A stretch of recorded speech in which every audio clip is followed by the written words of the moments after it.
Grand Rising. Happy Saturday to you. Thank you for joining me today. Um, it's just been hard to get back here and miss a day, miss a whole lifetime. Ah, why do I have a Christy Gnome as my thumbnail with a sombrero on? Because a Christy Gnome who couldn't answer questions about her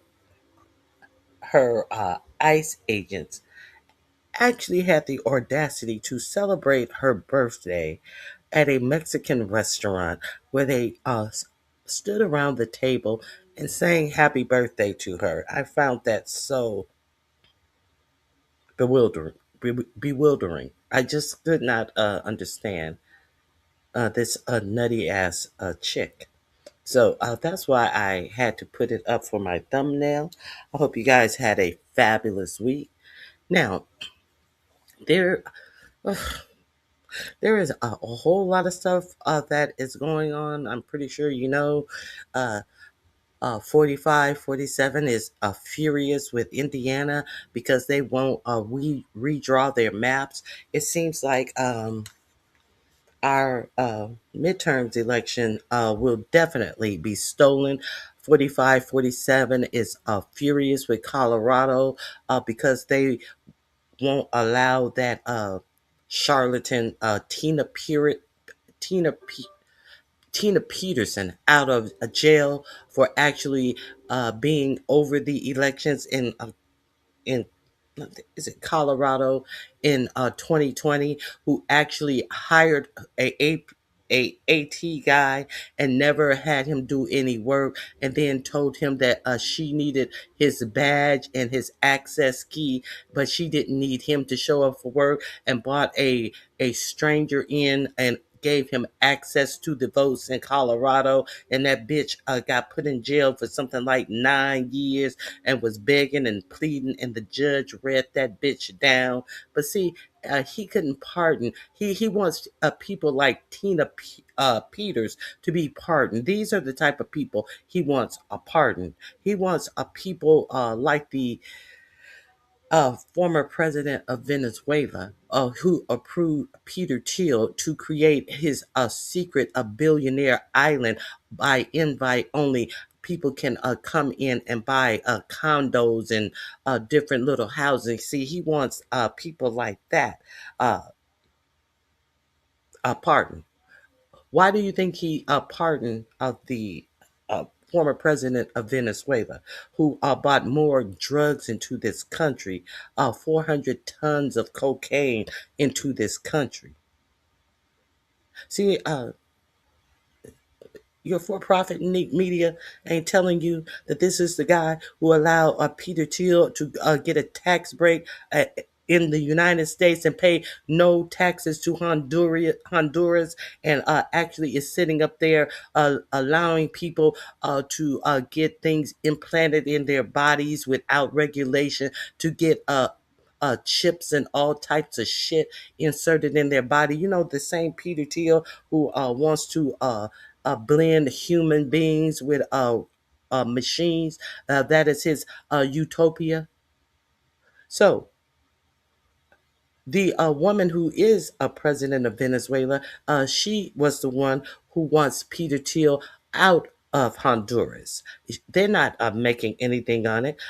Sure, they promise jobs and all of this, and what can they say about, what can these billionaires say about the jobs that they brought to Venezuela? Well, they're not making a whole lot of money. They're not making as much as they would be making in America. So you're a billionaire. They got your billions by pimping America. However, you go to Honduras to create jobs. Why? Because you don't want to pay the same price of labor that you would for the Americans. So, is anybody paying attention to this? And present yourself as a job maker. You know, what your Congress people and your senators tell you, these uh, these companies are job makers, but they don't want to pay what they pay Americans. So they have figured out a way to not pay Americans at all. Use AI and take your jobs. Um, if you learned something new, hey, foot soldier, if you learned something new here, please hit the like button. If you learned something new here, help me reach my goals. My goals are always to give you some information and to back it up with my sites.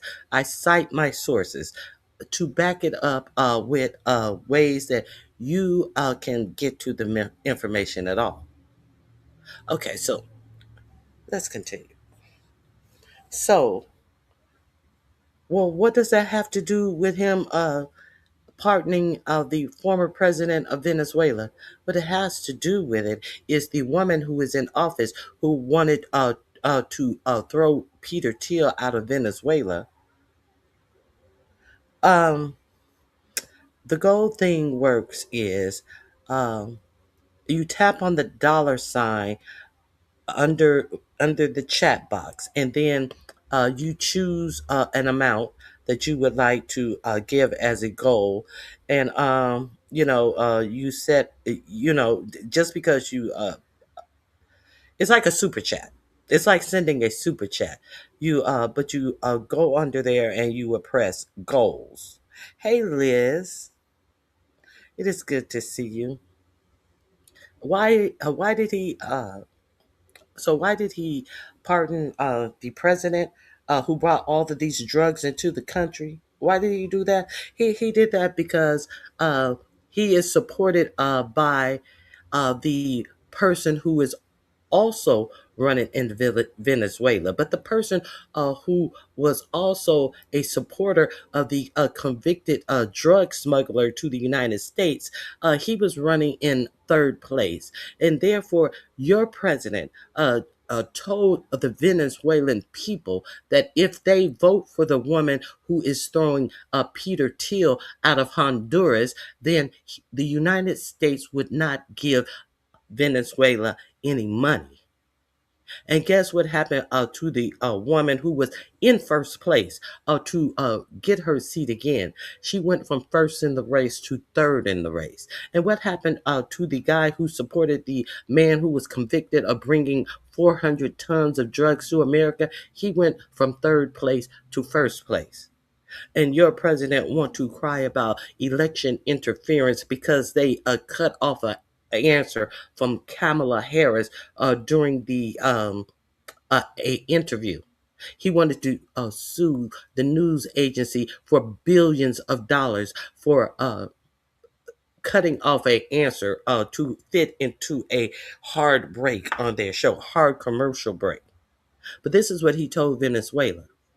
The same man who has done these illegal strikes on these fishing boats because they had to just blow up these people who weren't even headed toward America. They were headed. Some of them were headed for other countries. So since he had no other choice but to blow up these boats that basically had lawnmowers on the back for motors, how is it? Do you ever wonder how is it that America didn't blow up a whole uh, uh, what was it? A whole gas tanker truck from Venezuela. No, they didn't have to blow that up. How is it that they were able to board this gas tanker and take over this gas tanker? Since they had to blow up these small boats, they couldn't figure out a way to stop these small boats, but they stopped a whole tanker. So you think this is about drugs?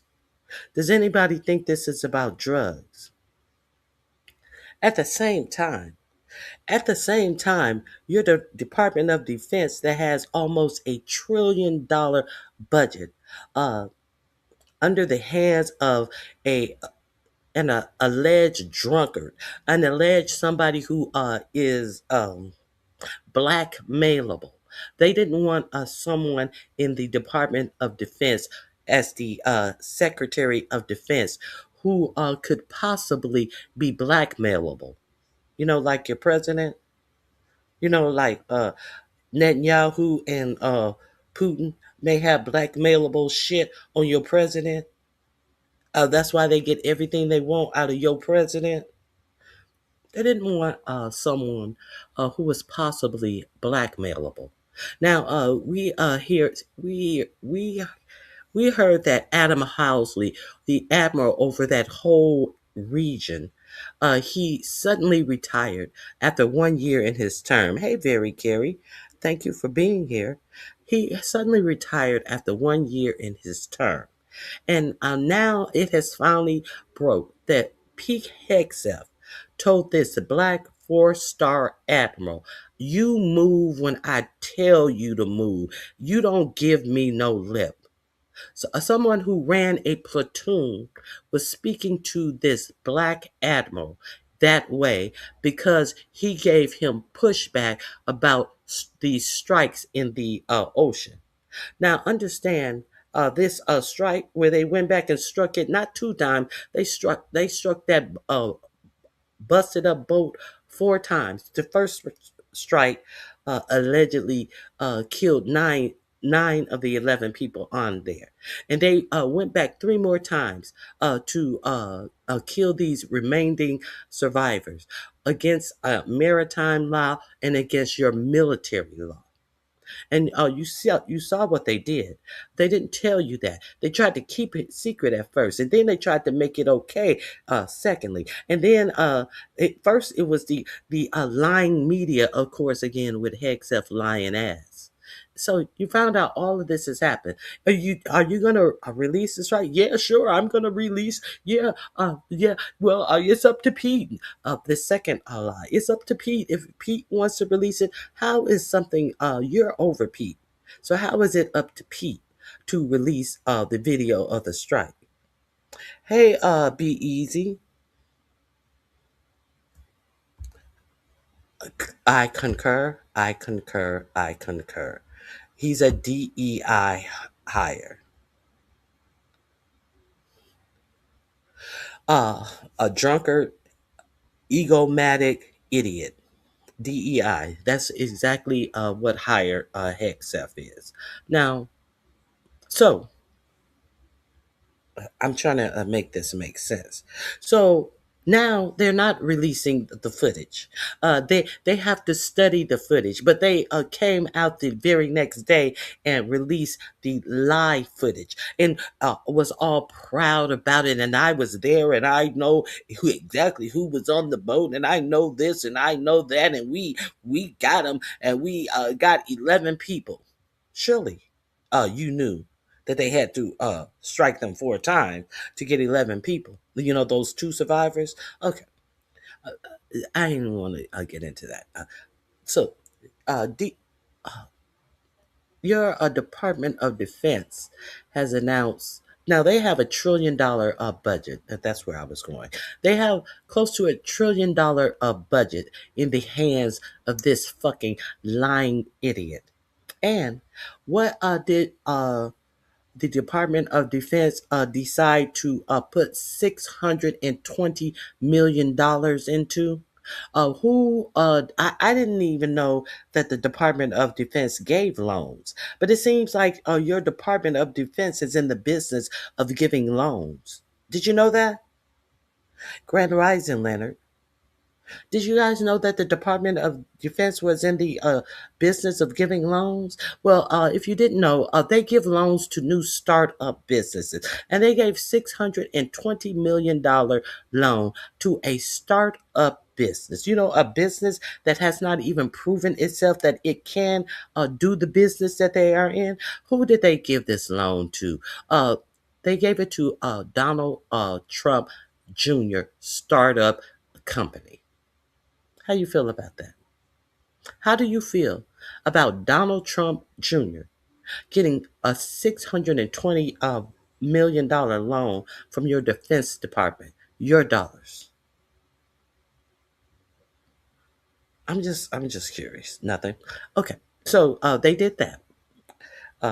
They've done that. Now, Keg Breath also came out and announced that Uh-oh, I see a goal. Thank you, Liz. Keck Breath also came out and alerted you that the military is officially using AI. Um, uh, where you going with this, Ronnie? I'm going somewhere with this. I promise you, I am going somewhere. So, if you did not know, let me let me let me show you Keck Breath's announcement. Here we go. Let's get into this. This is on the. No, I'm not going to get into that right now. We're going to go back to that. So, what I do want to share with you right now uh, are. Let's start here.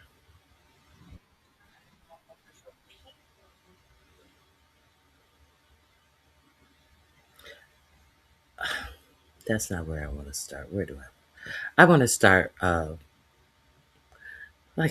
You supposed to tell us where you're starting. I want to start right here. Is that it? No, I want to start right here.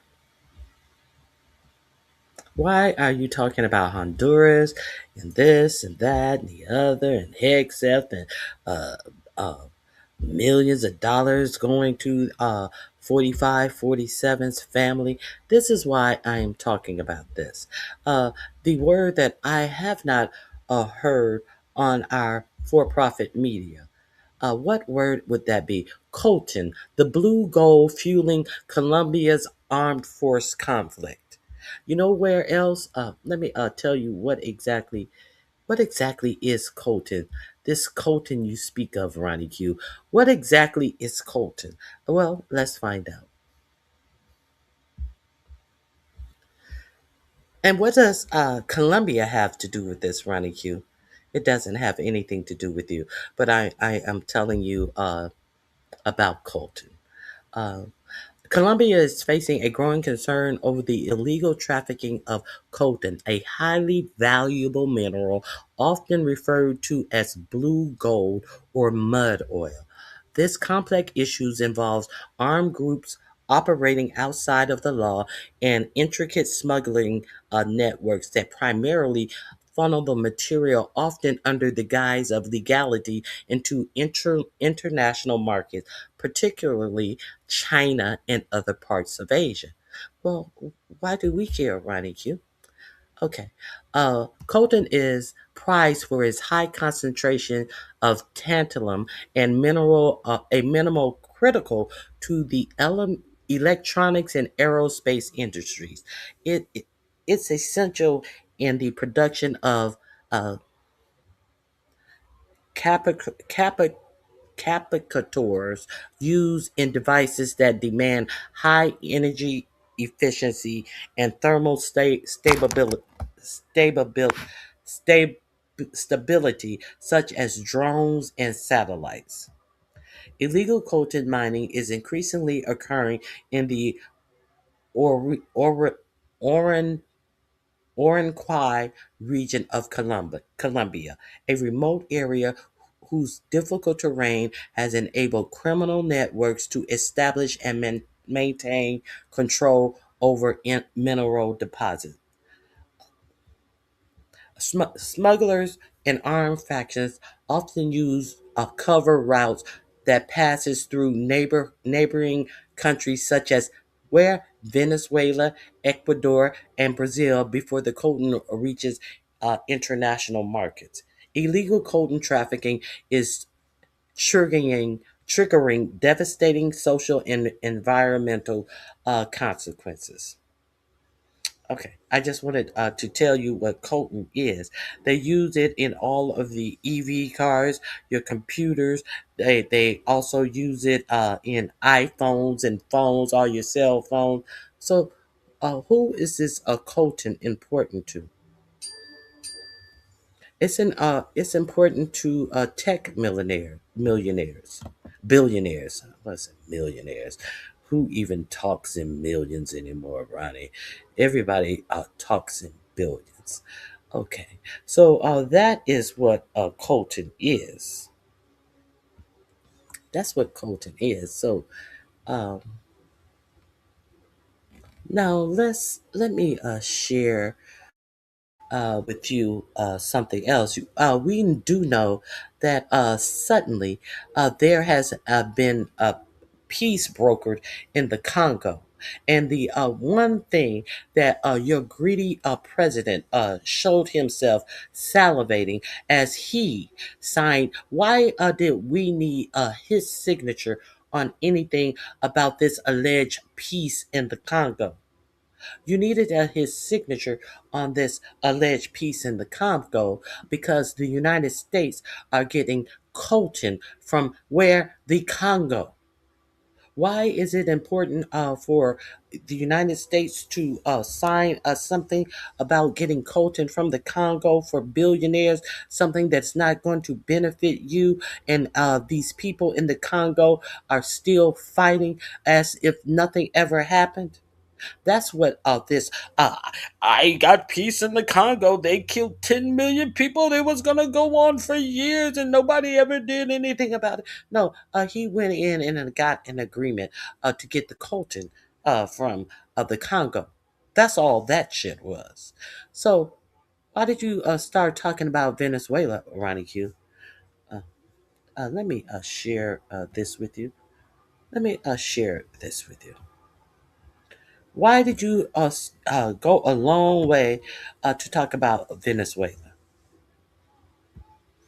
Let's hear it together.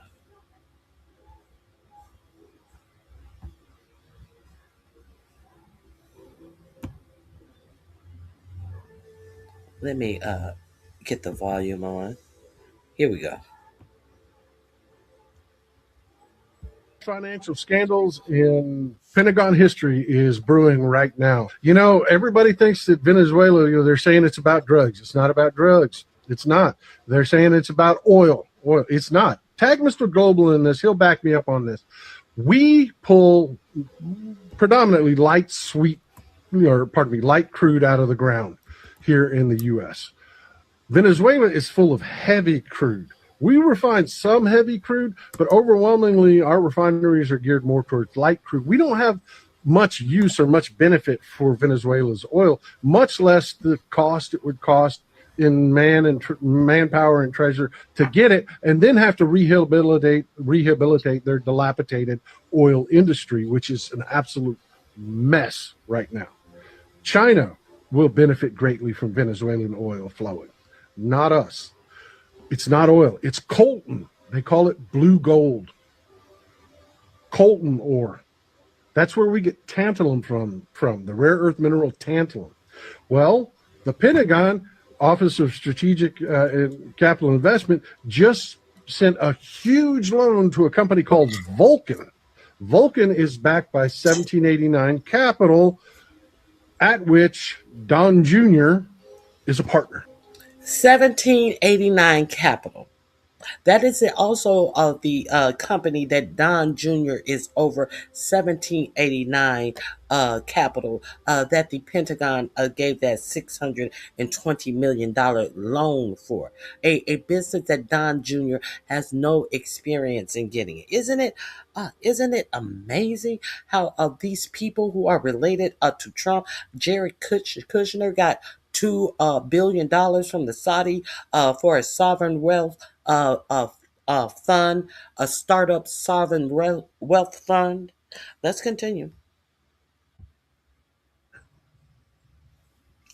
Anybody remember the dust up about Hunter Biden and him actually working as a consultant? Yeah, this is money being funneled out of the Pentagon by Pete Hegseth directly into the Trump family, and it has to do with rare earth minerals. Venezuela has massive deposits of coltan. You know who else does? Rwanda and the Democratic Republic of Congo. Trump just brokered a deal between those two. Seems important. They have massive coltan deposits. This is about rare earth minerals, folks. This is what Canada was all about. Canada and Greenland were all about. Greenland has massive rare earth mineral deposits. The oligarchs in Europe, man, they've jumped on that. They've gone into high gear since Trump threatened to try to take Greenland. They've got infrastructure in place now. They're ripping those rare earth minerals out of Greenland as fast as they possibly can. And Trump's decided he ain't going to lose in Venezuela. This has nothing to do with drugs or patriotism or saving the American people or any of that. Hell, he's pardoning drug dealers. No, this is about money being funneled into the Trump family through the Pentagon. This is going to be one of the biggest scandals to ever hit the Pentagon, and it is brewing right now, folks.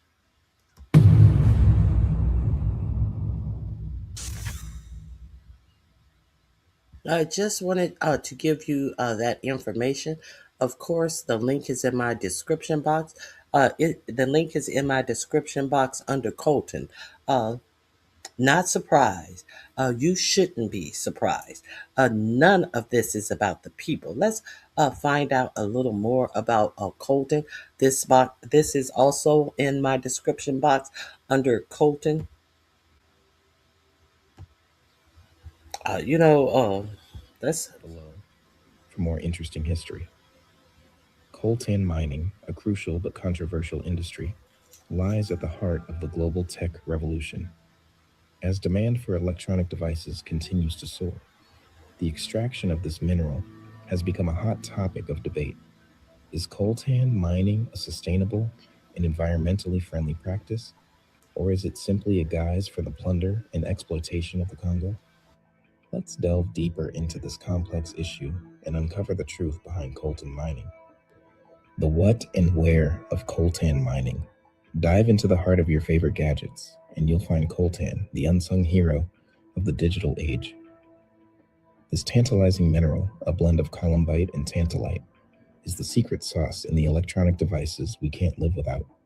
From smartphones that keep us connected to the world, to laptops that store our digital lives, and tablets that bring entertainment to our fingertips.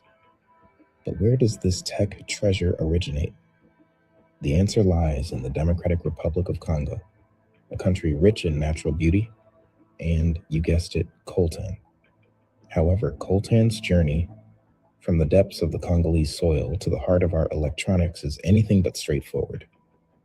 This mineral's story is tinged with controversy, casting a long shadow over its shiny facade.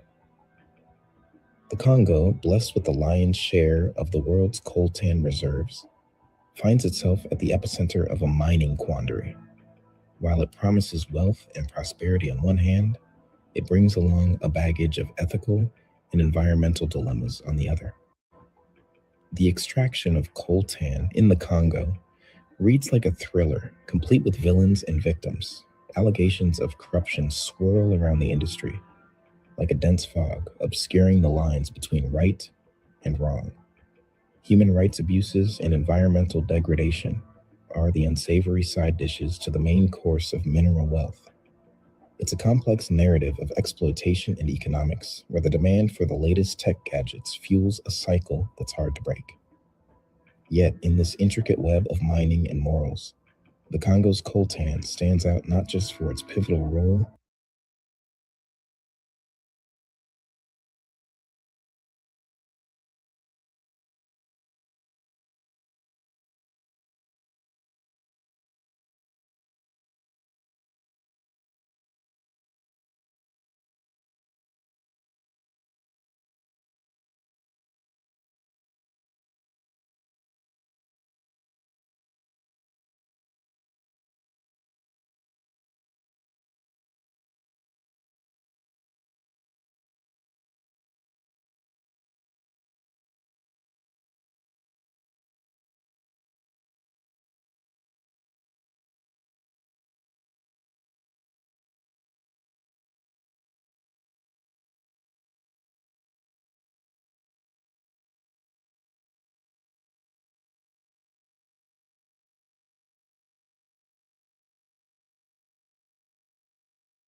in the tech industry, but as a focal point for a global conversation on sustainability, ethics, and the future of technology. So as we swipe, type, and tap away on our devices, it's worth.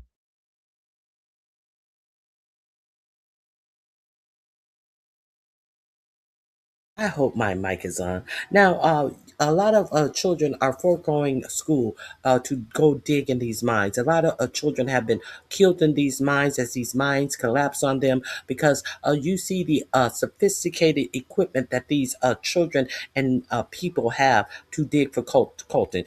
Their hands and shovels, and not to forget about the health hazards that coltan has to the body when you have absolutely no professional PPE equipment. So there is that as well. Now, why are they doing this? Some of them are doing this for $3 to $5 a day, still living in poverty, having to pay fees to be able to dig. So these billionaires are charging fees to the Africans to be able to dig. It's a whole lot of bureaucracy. The people who these individuals are selling it to are undercutting them, and then when they go to resell the cotton, they are being undercut. I saw one story.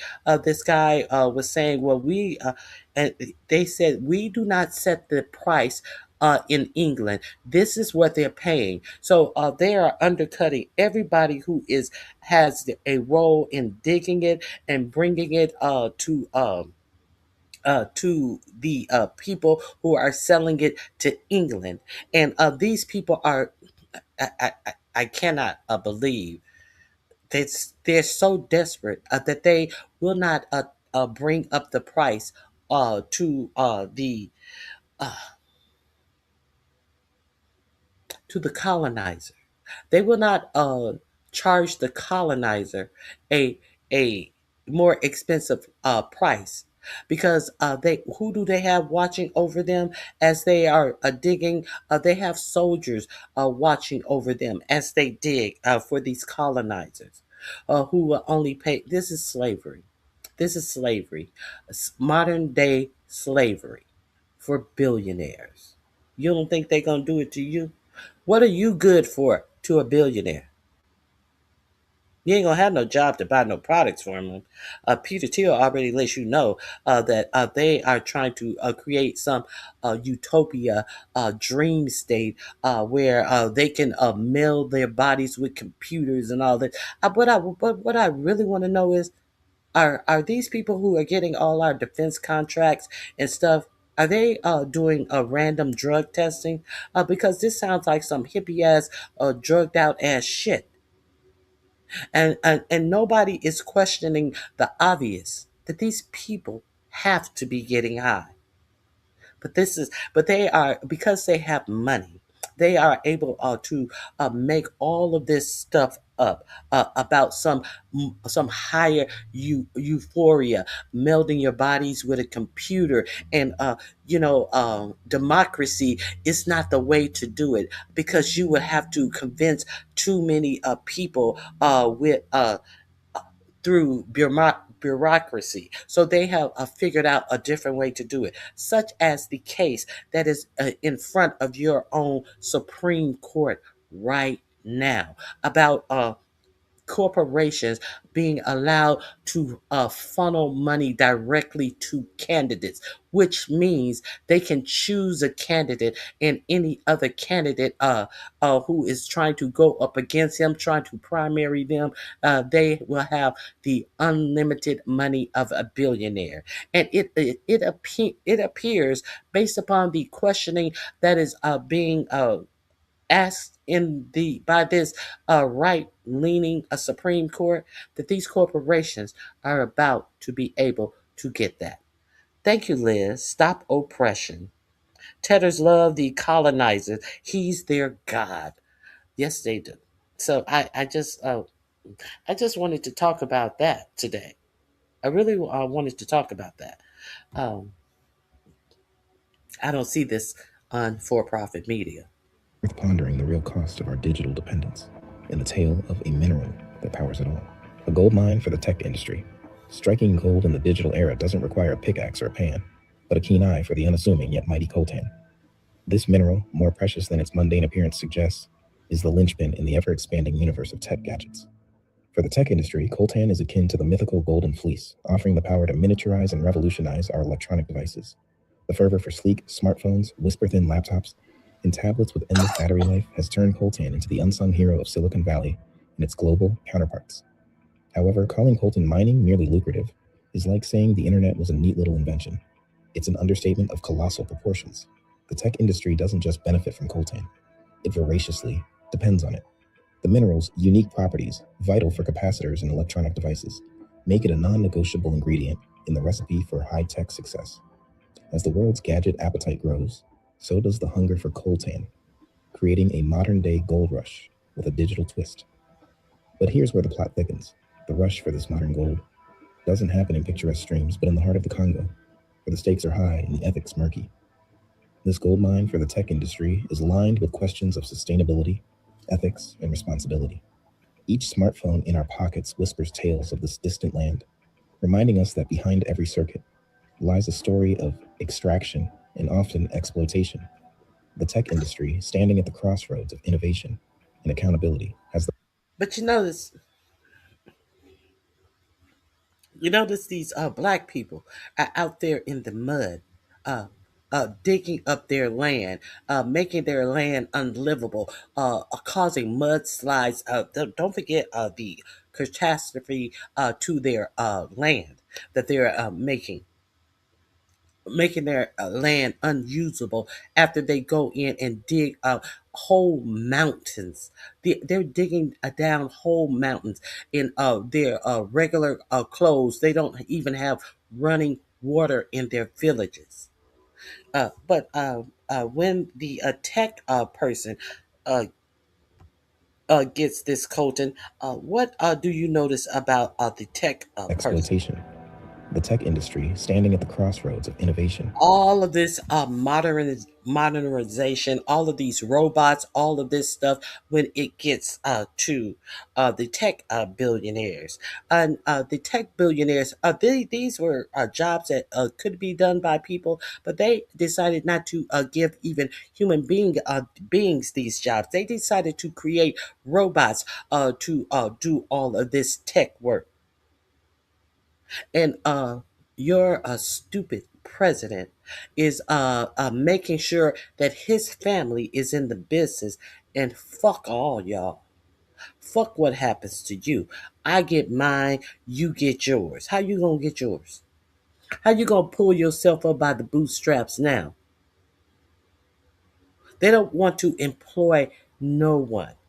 And that's the crazy part. That's the crazy part. And at what point do they think Americans are just going to sit there and suffer and be their bitch?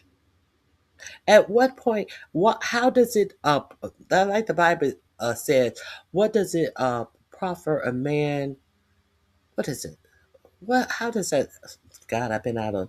How does it profit them? What does it profit a man to gain the world and lose his own soul? How where is the profit margin in making all of this computerized shit when you have a populace that have no jobs to buy it? I don't understand it. What the fuck are they doing? But they're doing it. And accountability has the power to rewrite the narrative. As coltan continues to fuel our digital dreams, the challenge remains to ensure that this dream doesn't turn into a nightmare for those at the mine face. With great power comes great responsibility, and in the case of coltan mining, the tech industry's quest for gold must be tempered with a commitment to turning this precious resource into a force for good, not a symbol of plunder. The dark side of coltan mining in the Congo. If Hollywood ever decides to take a break from superheroes and focus on the real world, coltan mining in the Congo could very well provide the script for its next blockbuster. Picture this: a land rich in a mineral more powerful than vibranium, caught in a web of conflict, exploitation, and environmental nightmares. This isn't fiction, folks. It's the gritty reality of coltan mining, an industry that's as controversial as pineapple on pizza. Behind the sleek smartphones and cutting edge laptops lies a tale not of innovation and progress, but of a struggle for power and control in the heart of Africa. Coltan mining in the Congo is dominated by armed groups who view the land and its people as pawns in a high-stakes game of chess. These factions employ methods that would make even the most hardened movie villain blush. Children, all of this, all of this for Colton. And look at the children coming out of this mine. Going to already, if they don't die in the mines, they will die early deaths from having to be underground, breathing in all of the uh, poisons from what they're digging for.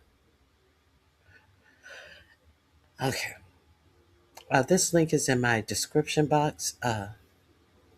It's just horrible. It is just horrible. So I also, YDQ, you started this out talking about Venezuela. Venezuela. Uh, what does this have to do with Venezuela? I told you, I let you know that there is coltan there in Venezuela as well. And it appears now, if you guys haven't heard that they're trying to cut up this world in regions of influence. Has anybody heard about these regions of influence where basically uh, uh, the United States would have the region going all the way up to Denmark, all the way down through Venezuela, which means that the United States could go to any of these nations and do whatever they wanted to do in these nations. And they have a region cut up for China. And I think the European region is kind of unstable. I forget. I think it's four regions that, and Russia, of course, has its own region. China has its own region. America has a, a region. I think I'm not sure if Europe region is kind of cut up into pieces. You do know that 45, 47 said that basically there will be no more European Union to be had if they continue to let immigrants come into their countries. And he said it under the guise of immigration, that there will be no more European Union or European states. That's what your president just said, and he said it was because immigration. You are allowing too many black and brown people in your nations, and pretty soon you will not even exist. So there's that. Now, let's get into the Venezuela part that I wanted to bring you to, because the United States is definitely lying to you about this war in Venezuela. So what you talked about this tantium, and then you go to Africa. Imagine a country sitting on a fortune so vast it could reshape global markets and lift its people from hardship. What if I told you this nation was Venezuela, and this immense wealth has almost nothing to do with the oil that has defined its modern history? It is a startling thought, one that challenges everything we think we know about this troubled South American nation. Beyond the headlines of political turmoil and economic collapse lies a geological and ecological reality that is almost entirely overlooked. This is not a story about black gold, but about the glittering, powerful, and essential resources that lie dormant beneath the soil, within the forests, and deep in the surrounding seas.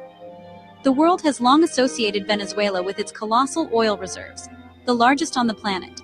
This single resource has been both a blessing and a curse, fueling decades of prosperity before contributing to a spectacular downfall. Yet, this singular focus has created a massive blind spot. The very same geological forces that created the oil also bless the land with a breathtaking diversity of other minerals. The country's vast, underexplored territories hold the potential for a second, more diversified resource boom. We are talking about the building blocks of the 21st century economy: smartphones, electric cars, green energy, and advanced manufacturing. Let us begin with the minerals that power our modern digital lives, rare earth elements. These 17 metallic elements, neodymium, dysprosium.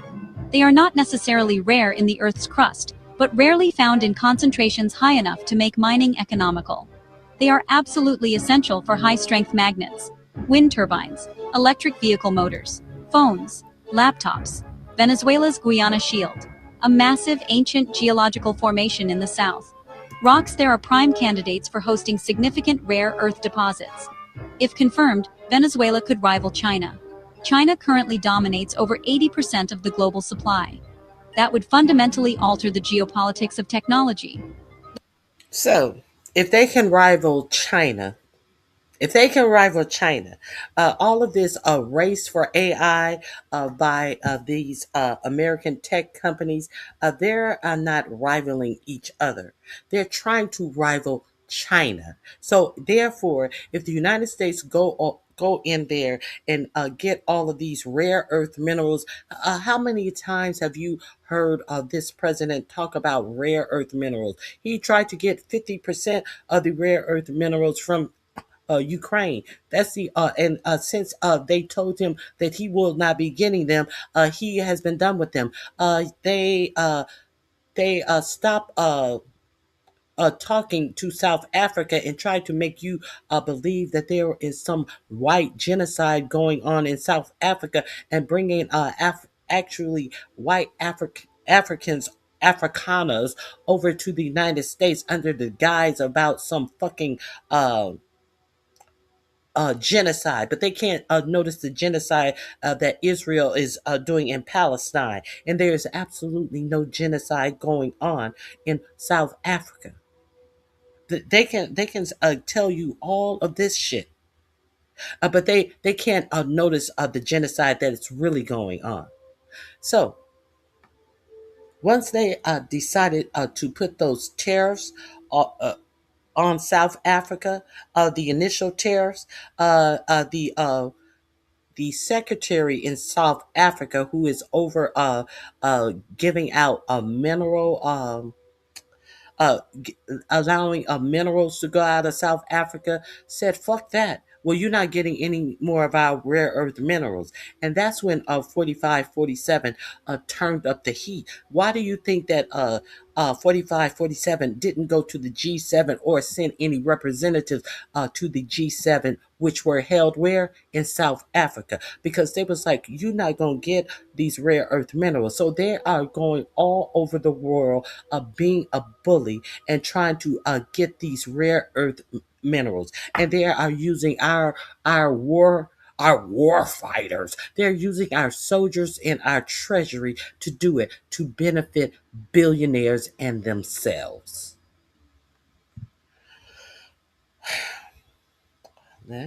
Let's hear a little bit more.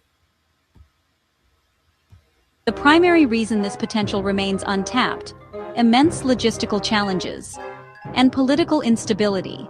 Exploring for rare earths requires sophisticated geological mapping, costly laboratory analysis, and substantial long-term investment, all of which have been scarce. The most promising areas are remote and lack roads and power, a silent missed opportunity for Venezuela and strained global supply chains. Gold has a much longer and more tangible history in Venezuela. For centuries, its rivers and lands have been a Okay, so this link is also in my description box. Please avail yourself to the information and do not be fooled by this administration. Um, this is exactly what is going on. This is why I don't support any AI. I don't use any AI. I don't use Chat GPT. I don't use Grok. It just amazes me that stupid people continue to participate in their own demise. It really amazes me.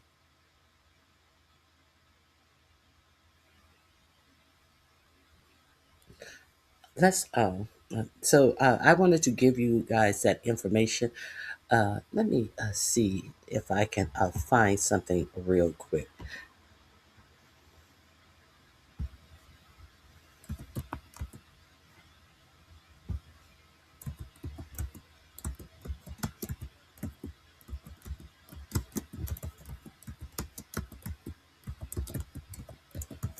Let me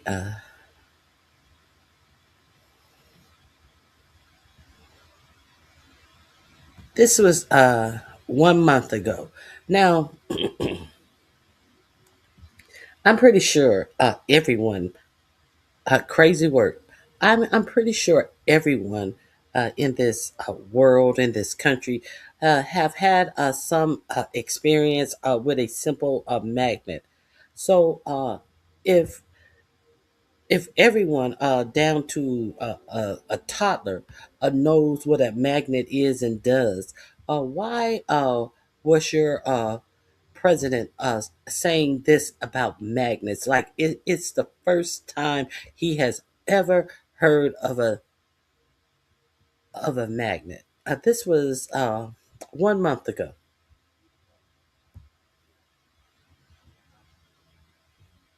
Building. I want to know. I know a lot about these ships. I know a lot about these things building. I want to know catapults, the electric or the steam. Okay, ready? Are you guys? That's what you do, right? This is so much better. You know, they go out, hire a consultant for millions of dollars that was never on an aircraft carrier before. So they switched to electric. I disagree with it, but it's all right. Let me ask you. We're going to go steam first and then electric. Catapults. Which is better? Electric or steam?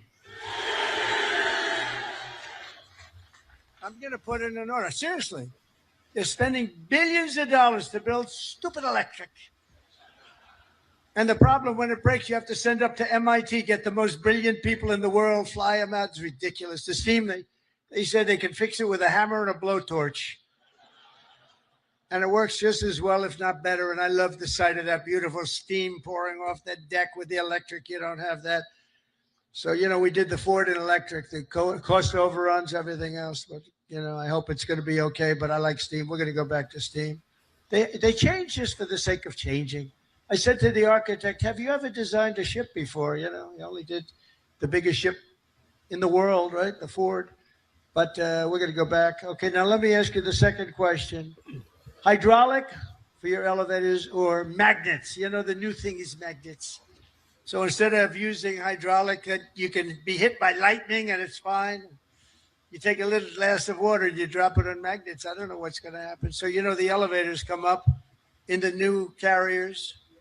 I think I'm going to change it, by the way. They have magnets. Not every tractor has hydraulic. Every excavator, every excavating machine, if any kind, has hydraulic. But somebody decided to use magnets for your elevator. Maybe they're good. Which is better, hydraulic or magnets? What the hell is wrong with this? Can I ask you, the top ranking gentleman right here? Seriously, I'm putting out an order. I'm going to sign an executive order. Okay, so now let's see what he. This was 1 month ago. Let me give you another example. China. China was going to hit us with rare earth. Now, everybody says, so what does that mean? Magnets. If China refused to give magnets because they have a monopoly on magnets, because they were allowed to happen over a 32-year period, there wouldn't be a car made in the entire world. There wouldn't be a radio. There wouldn't be a television. There wouldn't be internet. There wouldn't be anything, because magnets are such a part. Now, nobody knows what magnets are, and not overly. Nobody knows what magnets are. And he said his son showed him this magnet and he was amazed, and gave his son business a $620 billion loan from the Pentagon of your tax dollars to go into this business. Sophisticated, but to build a magnet system would take 2 years. So if I weren't able to say to China, look, if you're going to do that to us, we're going to charge you 158% tariff. It was 100% on top of 58%. And China called up immediately and said, we will make peace. And we made peace. We made a great deal.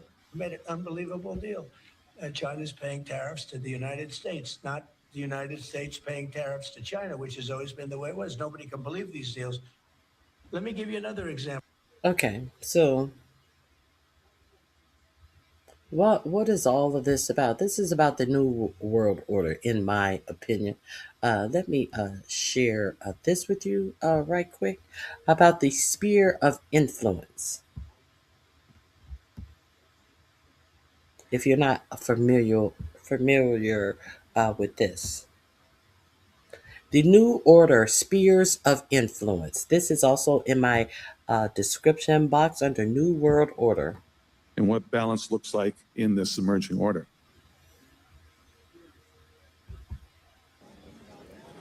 Good morning, everybody. If we could get seated for our second session. Thank you for joining us. I'm Osmar Habib. I'm on the national board at WACA. It's good to see such a large audience. We are moving from our first session out of order to this session, which is called the New Order Spheres of Influence ? This session connects directly to our conference theme, The World on Balance, as we explore how competing and overlapping spheres of influence are reshaping global power, institutions, and regional dynamics. The conversation you're about to hear will help us understand how states navigate an increasingly contested and complicated international landscape and what balance looks like in this emerging order. After we conclude the session, there will be some books to be sold and signed. I'll mention them in a minute. Hopefully I got that right. To you, please. Thanks so much. I'm joined by some really smart folks who know their stuff. Amitav Acharya, he's Distinguished Professor at the School of International Service at American University. Suzanne Loftus, Associate Professor at the National War College. Next to me here, Michaela Papa. She's the Director of Research at MIT's Center for International Studies. Miles Yu is a Professor of East Asia and Military Naval History at the U.S. Naval Academy. It's good to have you all here. Thanks so much. And thanks so much to all of you for taking time out of your Thursday morning to join us. I want to start, if I can, on the question here, just to see if you all are convinced of the thesis that the world is gravitating towards a spheres of influence model. Earlier this week, I was speaking to Kevin Rudd, current Australian ambassador to the US, and he was giving me a skeptic's view of a spheres of influence model. I mean, he made, for instance, the point that how can the US, for instance, cede Asia as its sphere of influence when the US is, by definition, an Asian power. It has Hawaii in the center of the Pacific and other territories in the Western Pacific. It is an Asian power by definition. And he had some other arguments against. But why don't I begin, and I'll give you, Michaela, the opportunity to be the first.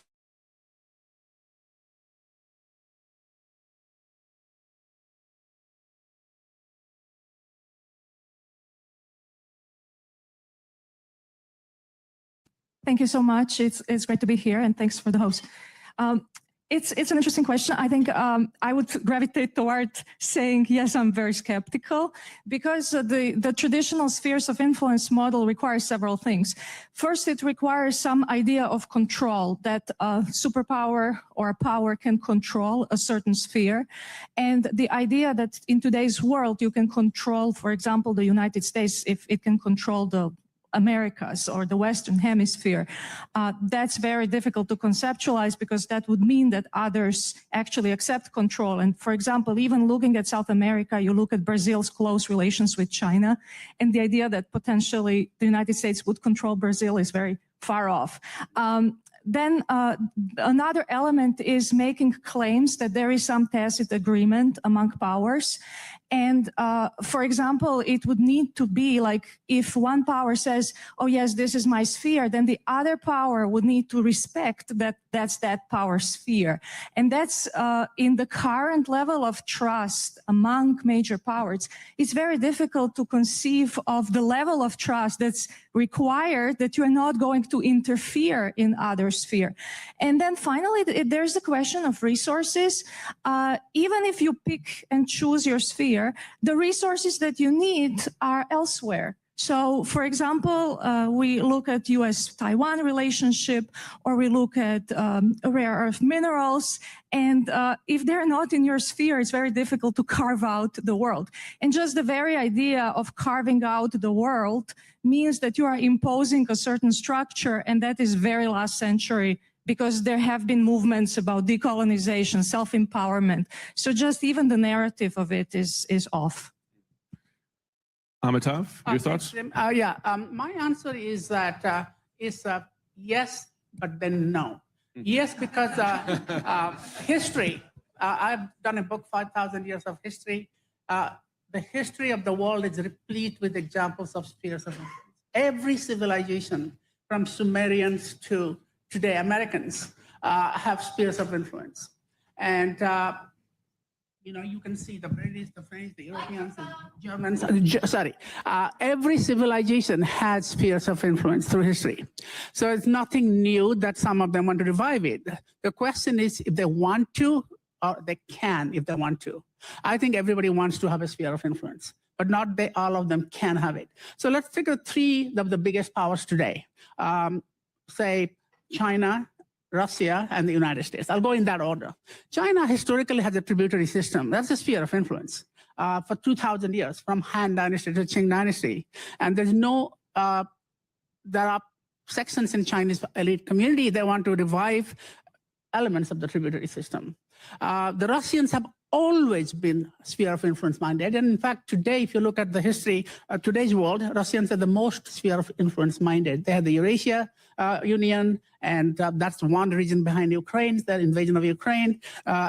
So they have it. The United States, since at least 1823, Monroe Doctrine has had a sphere of influence mindset. It has never gone away. President Kennedy invoked it, the Cuban Missile Crisis. President Trump is actually doing it in a much more spectacular way, trying to reclaim the Panama Canal or giving hints about it. And so there's nothing surprising that they want to, and all of the powers, but whether they can is another thing, because we are living in a different world. My answer is that there will be some spheres of influence to some degree, but in a different form. It won't be as mutually exclusive that used to be in the 19th century Europe. What will happen is they will, they cannot completely close up. We have a global interdependence still, despite the trade wars, and they will have to use prestige, capability, technology to carve out certain areas. China in Southeast Asia, United States, maybe in Europe is a sphere of influence of the United States and the Americas, and Russia certainly in the near abroad. Suzanne, if I could just modify the question slightly to you. So he has included Europe in with the United States. I don't understand that, but that is the influence that they are saying that Europe has. Absolutely no influence. We heard that Denmark is now removing all of its rare earth minerals so the United States won't get a hold of it because Europe is supporting Ukraine because they see that 45-47 is willing to let Ukraine fall back into Russian hands. So they have finally picked up their feet and are doing something to be proactive in their own existence. But at that point, 45-47 tells them there is not going to be any more European nations because of what? Their immigration policies. So he is trying to fast track his racist immigration policies over on Europe. So he is acting as he already has dominance over Europe right now. The U.S. has done pretty well in the post-World War II rules-based international order, however you want to shorthand it, in terms of pursuing its interests, in terms of, I mean, the argument to be made that it has helped prevent wars, right? Certainly not all of them, and it's been abused at times, but kept the balance, kept the peace in Europe. Also in terms of international trade, a lot of benefited from open shipping lanes and trade, et cetera. So the question is it in the U.S. interest to retreat to a spheres of influence model or to do its best to defend that order? Well, yeah, that's a great question. So initially, when I saw the title of this panel, there was no question mark at the end of, spheres of influence. And I said, well, why are we so sure that this is how the world is today? It's definitely up for debate. And I would say that it's not in the interest of the United States, to answer your question, Jim, to let that arrangement occur internationally. And I think the United States is acting exactly in the way to prevent such a scenario. Otherwise, it wouldn't be, supporting Ukraine in its defense against Russia, who is, clearly trying to reestablish its sphere of influence, or it wouldn't be. I disagree with her. I don't believe that the United States is supporting Ukraine as an ally. Let me see when did this come out. This must be real old. Oh, 1 day ago. Okay, my bad. 1 day ago. Investing heavily into defense capabilities in the Indo-Pacific to ensure that China doesn't become the regional hegemon over there. So the United States is clearly, in my view, despite perhaps the rhetoric, the occasional rhetoric of the president that we may not understand that aligns exactly with the actions, but in terms of U.S. policy, the U.S. acts to prevent exactly this type of arrangement from happening in the world. And, in Europe, for example, it's important to define what a sphere of influence would entail.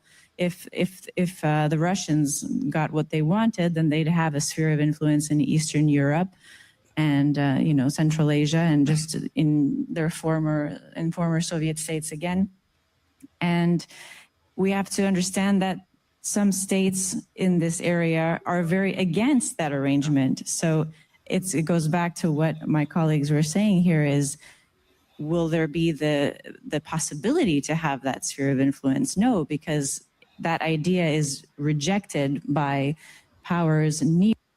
Ideas, rejected ideas, come back. If you don't know your history, you are doomed to repeat it. Rejecting ideas, all of these antiquated ideas, all of this overt racism. But I guess she doesn't understand that these overt ideas have always and they have resurfaced this racism. Wasn't that an overt idea? Wasn't slavery legal? While she sit up and talk about ideas and don't look around at what the facts on the ground are in all of these countries and regions and all of this maneuvering, all of these wars about things that are keeping countries poor and other countries are rich. War is just a money making machine. If anybody don't know that, war is not about principled things. If war was about principled things, if it was about principles, they wouldn't have let uh, Netanyahu just destroy Palestine. None of this is about principles. It's about money. And Netanyahu told you that they are going to build a and I think this is one of these utopian cities that they plan to build in Palestine as well. I don't think that this new city in Palestine. I think this is it's going to be an enclave for the rich. Imagine that. Hey, Bush baby, it's good to see you. Yes, I will, and I will continue to use the race card because the race card is always applicable. So why wouldn't I love using it? Y'all always love to use racism. So there's that. Let's continue.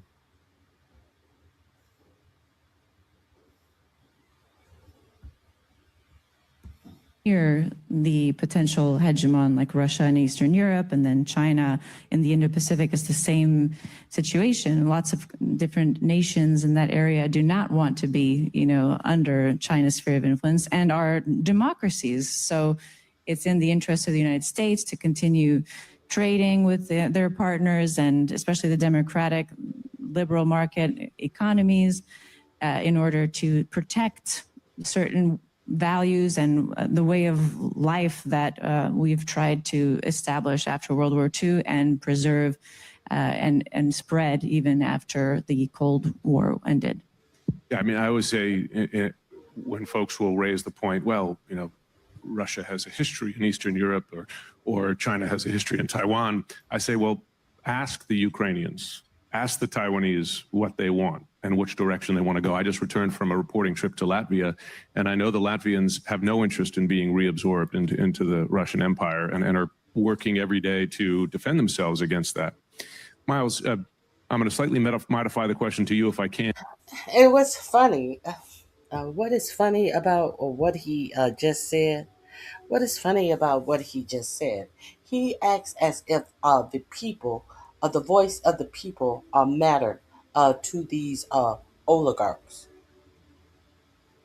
He acts as if he doesn't understand. They don't give a fuck what the people want. Do y'all support Jews or Arab? Which ones are better? I support who support me. That's who I support.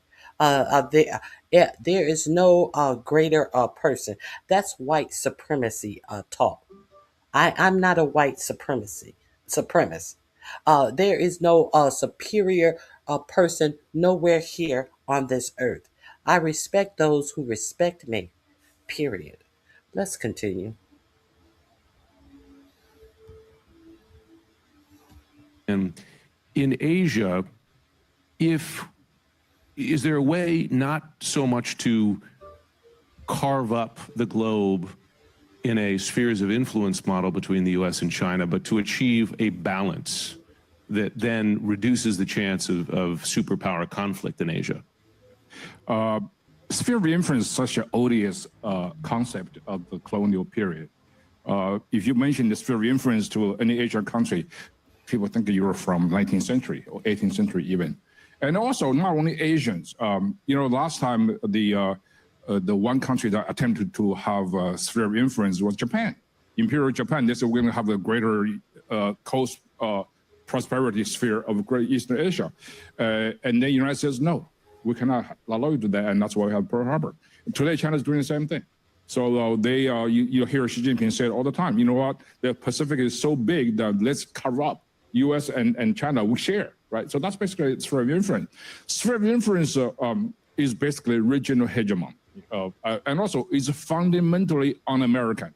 This country was born with the strong opposition to any kind of sphere of influence. It dates back to George Washington. George Washington's first ambassador was James Monroe to France. He sent him to France. And during the time of French Revolution followed the American Revolution. And James Monroe said, hey, listen, this is a new country that has a universal implication. And what United States Revolution was all about, it was all about the universal values, universality of all kinds of human conditions.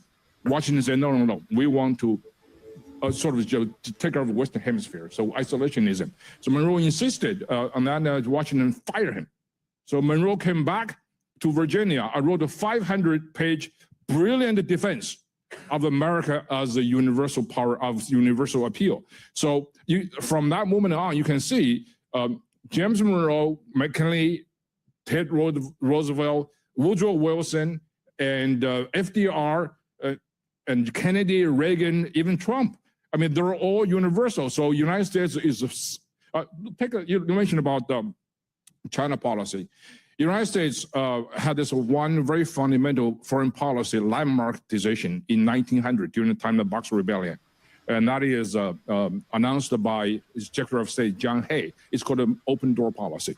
Open door policy serves two purposes. One is to really oppose the Europeans' attempt to carve up China, to establish sphere of influence inside China. The United States was absolutely opposed to that. So we want to maintain China's territorial integrity. But the purpose of that is to have equal opportunity in commerce. We want to do business with everybody. So that's the idea. We not only want to make the world safe for democracy, but also for commerce, which brings us to all the way up to Trump. Trump, you know, everything he does wants to open up China market. Well, dream on. That's been going on for 120-some years. So it's a very, very influence. There are only two civilization states left in this world. That's Russia and China. They consider themselves not only a very powerful country, but also they consider themselves as the center of the civilization. In the Russian case, it's Slavic. In Chinese case, it's Chinese, everybody. So that's why I think the United States right now, yes, are we going to revert to the battle, to the pattern of sphere of influence or not? I think this has been a continuing struggle for over 250 years. So that's basically is a task for us to prevent this sphere of influence. Otherwise, you would have something like the 1884, 1885 Berlin Conference, where we sit down and I want this part of Africa, I want that part of Africa. That's sphere of influence, which actually is pretty bad. One thing. Okay, so there is definitely talk about this sphere of influence, and 45, 47,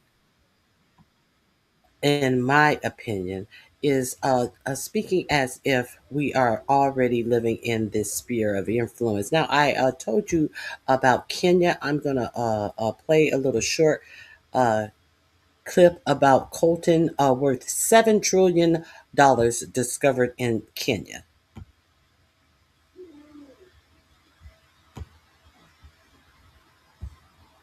As adequate deposits of coltan. And for those of us who are not technical, coltan is a mineral which is responsible for your communication gadgets, the cameras you're using, the phones you're using, the laptops, and any other communication material. Coltan is a key mineral that facilitates those particular gadgets. A shocking discovery beneath Kenya's soil has the world watching. A massive reserve of coltan, the mineral powering your phone, your laptop, and the entire digital age. Could this black gold launch Kenya into a new era of wealth and power? Or will it trigger a global scramble? Let's dive in. But what if this incredible discovery isn't a blessing, but a curse in disguise? What if the story of prosperity, repeated by... Now there is the age-old question. Will this be a blessing or a curse for Kenya? You know, I am so tired of Africa having everything to sustain this world, and they are the ones who benefit from it the least. All of these races who want to exert superiority over black bodies. I am just I'm just really sick of this. I I'm ambivalent about the outcome of this. Any statements? Politicians and hopeful headlines is just a cover for a new, smarter chapter of foreign exploitation. What if this mountain of black gold is destined to leave behind nothing but poisoned land, broken promises, and communities that are poorer than when they started? The story of resource wealth in Africa is too often written in blood, sweat, and tears. It's a story of plunder, not prosperity. And as the world's powers turn their hungry eyes toward Kenya's newfound treasure, the patterns of the past are emerging with chilling clarity. Today, we expose how foreign powers are already positioning themselves to loot Kenya's future. We'll unravel the blueprint for the theft, a plan perfected over decades in the ravaged hills of the Congo. And we'll ask the most important question of all. Can Kenya break the coltan curse before it consumes another African nation? The announcement, when it came in early 2024, was electrifying. After extensive surveys, Kenya's Minister for Mining, Salim Mvurya, confirmed the presence of coltan. Not just trace amounts, but deposits spread across 6 counties, including Embu, Samburu, and Turkana. Suddenly, Kenya was on the global mining map. But it's important to be clear. The government is still assessing if these deposits are actually economically viable. The full scope isn't known yet, but the potential has put everyone on notice. So, what is coltan anyway? Its full name is columbite tantalite, a dull, black metallic ore. But when you process it, you extract 2 critical elements, niobium and, most importantly, tantalum. Tantalum is a miracle metal. It's highly resistant to heat and corrosion, and it has a unique ability to store and release an electrical charge. This makes it essential for the tiny, high-performance capacitors that are the beating heart of modern electronics. The smartphone in your pocket. It works because of tantalum capacitors. The laptop on your desk, the data centers that run the internet, and the advanced electronics in cars, cameras, and gaming consoles all rely on this mineral. And as the world pivots towards green energy, the demand for the components that use it is set to explode. The sophisticated electronics that manage power in electric vehicles, for instance, are major consumers of coltan-derived parts. The economic promise for Kenya is, on paper, staggering. The mining sector currently contributes less than 1% to the nation's GDP, but with a major mineral find, some projections suggest that could surge to 10%. With the global price of coltan fluctuating wildly, sometimes around $48 per kilogram, but recently soaring as high as $70 depending on quality and conflict, the numbers can quickly become dizzying. The government has been quick to paint a utopian picture. Cabinet Secretary Salim Mvurya spoke of attracting investors, creating jobs, and invigorating the entire mining sector for the benefit of all Kenyans. For a nation grappling with economic challenges, it sounded like a winning lottery ticket, a promise of a new dawn. But for those who have watched this story unfold elsewhere, the familiar talk sounds less like a promise and more like a warning. It's the same rhetoric that has echoed across the continent for generations, often just before the shovels of foreign companies hit the ground, and the wealth begins to flow, not into communities, but out of the country forever. Flow out of Africa. That's where the wealth always flows. For many Kenyans, this wave of government optimism is met with a healthy and deeply ingrained skepticism. They've heard these grand promises before. They've seen the cycle of hype and disappointment play out in their own backyards. This isn't Kenya's first resource. Okay, so that link is also in my description box. So there are some more things I wanted to talk about with you. Let's. I think I want to go here first.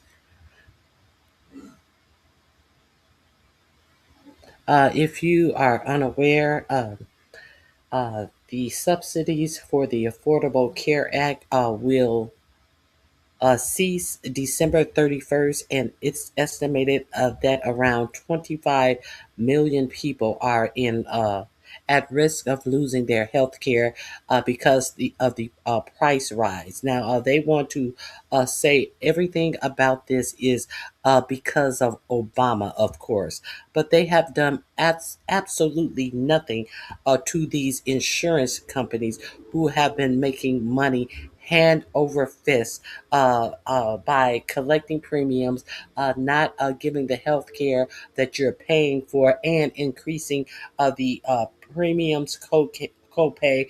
They've done absolutely nothing. So let's get into this. At the end of the year, and there really is no effort to stop. It's official.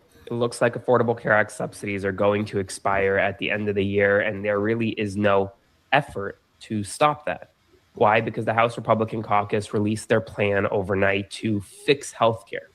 But the Republican Party plan to fix healthcare does not include an extension of Affordable Care Act subsidies. There is no appetite in the House Republican caucus to extend these subsidies that will ensure premiums stay low. The President of the United States is lashing out reporters for even asking. And Mike Johnson himself doesn't really have a grip over his own caucus this morning, as more and more Republican public defections are occurring. All the while, Donald Trump is facing mounting pressure right now as a majority of Americans, including a majority of Republicans, believe that he knew about Jeffrey Epstein's crimes before they were revealed to the public. Make sure to like, comment, share, and subscribe. Support my work by subscribing to my Substack, clicking the link below. Oh, I thought he was done. Shit. I apologize. The link is in my description box. Now, let me since we started,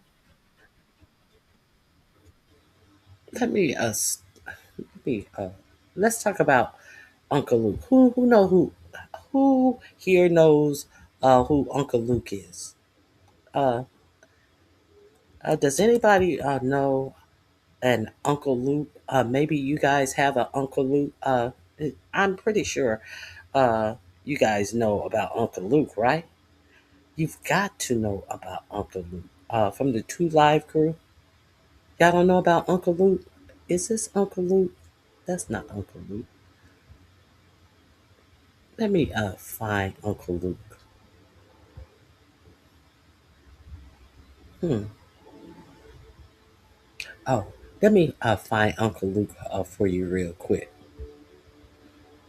Y'all know about Uncle Luke? Let me find Uncle Luke for you guys to remind you who Uncle Luke is.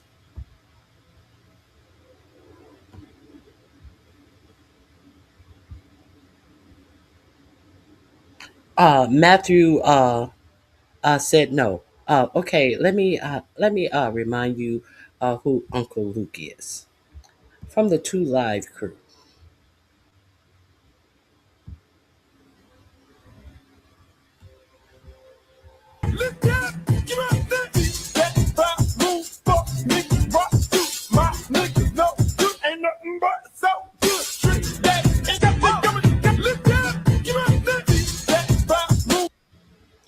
That's Uncle Luke. Let me turn the volume off. This is Uncle Luke. If you are not familiar with Uncle Luke, that is Uncle Luke. Uncle Luke was a rapper, and I'm pretty sure most of us would be under the belief that, well, if Uncle Luke was a rapper, Uncle Luke Uncle Luke probably was into some strange things. I'm pretty sure you think that. I'm pretty sure I don't care about the Cowboys. Stay on topic, Matthew, or or not.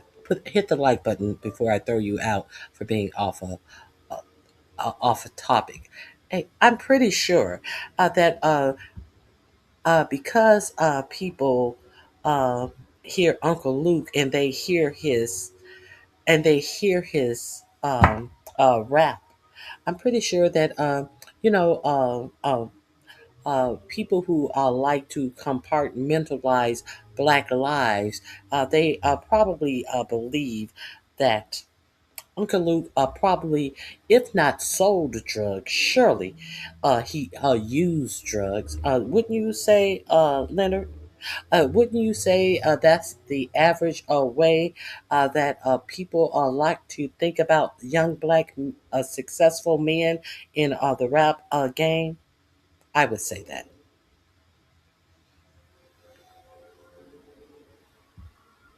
I would say that. Goodbye. I would definitely say that. Okay, so this may be a story about Uncle Luke that a lot of people may have missed.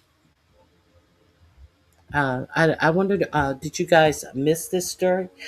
This came out 4 months ago, and it is talking about Uncle Luke and Mike Tyson and Eddie Murphy. They were invited to a 45, 47. They were invited to Mar-a-Lago, and it's a wonder they came out with their faces unimplanted with big chins and big lips and high cheekbones.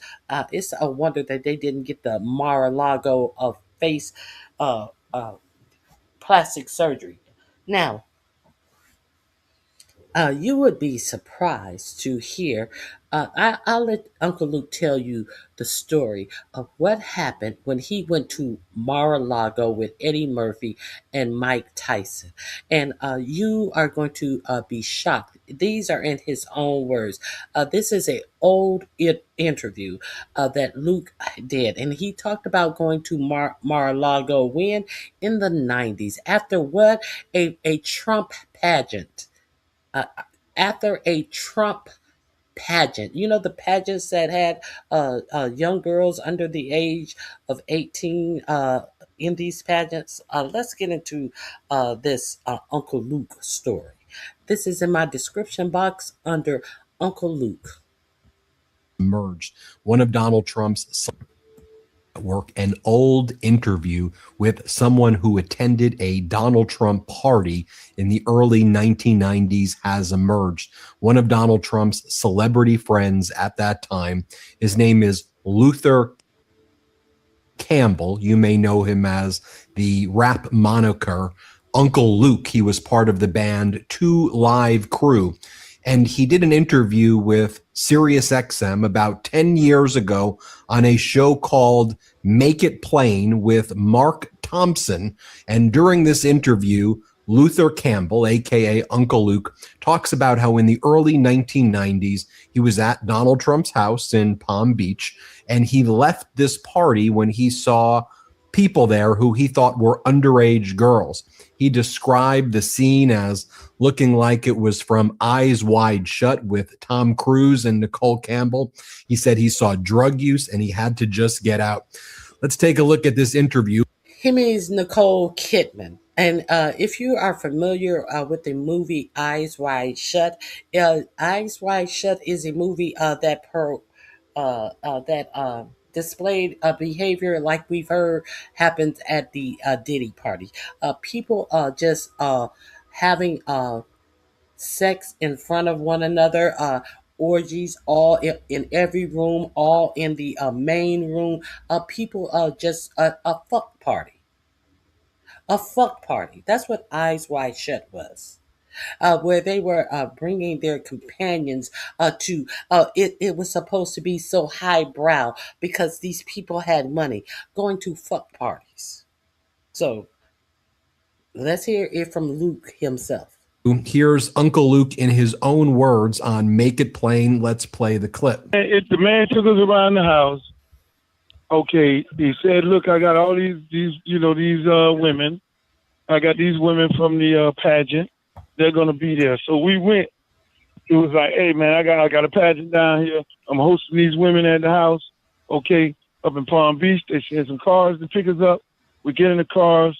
We drive up there. Me, Mike, Eddie Murphy, we all in our own individual cars. Car service drove us up there. We got there. He showed us around the house, told us about this mansion and the history behind it and all that. Just the golf course. It was dark. We couldn't see the golf course and things like that. And then before you know it, hey, man, y'all enjoy yourself. We got cocktails and everything. And before you know it, the rooms and everything start popping. There wasn't no DJ. It was more of no DJ. Get in where you fit in. Whatever room you're going to go in, you go into that room. So you say no DJ. There was no music? Or the music was piped in? No, there wasn't no music. A party with no DJ. How is it a party with no DJ? The DJ wasn't a favorite at the party, but Uncle Luke says there were plenty of other party favors at at this party. They this is where they have the picture of the this is why pictures came out about the party favors at one of Epstein party, I believe, with the Trump condom and with the black rubber gloves that were obviously used for some type of inner stimulation on women because they had nodules on the fingertips of all fingertips of these nub gloves. They were party favors, Uncle Luke says. No music. That was Whoa. the interesting part about it. It wasn't no music. So women just naked in rooms with no music. Hey, people walk around.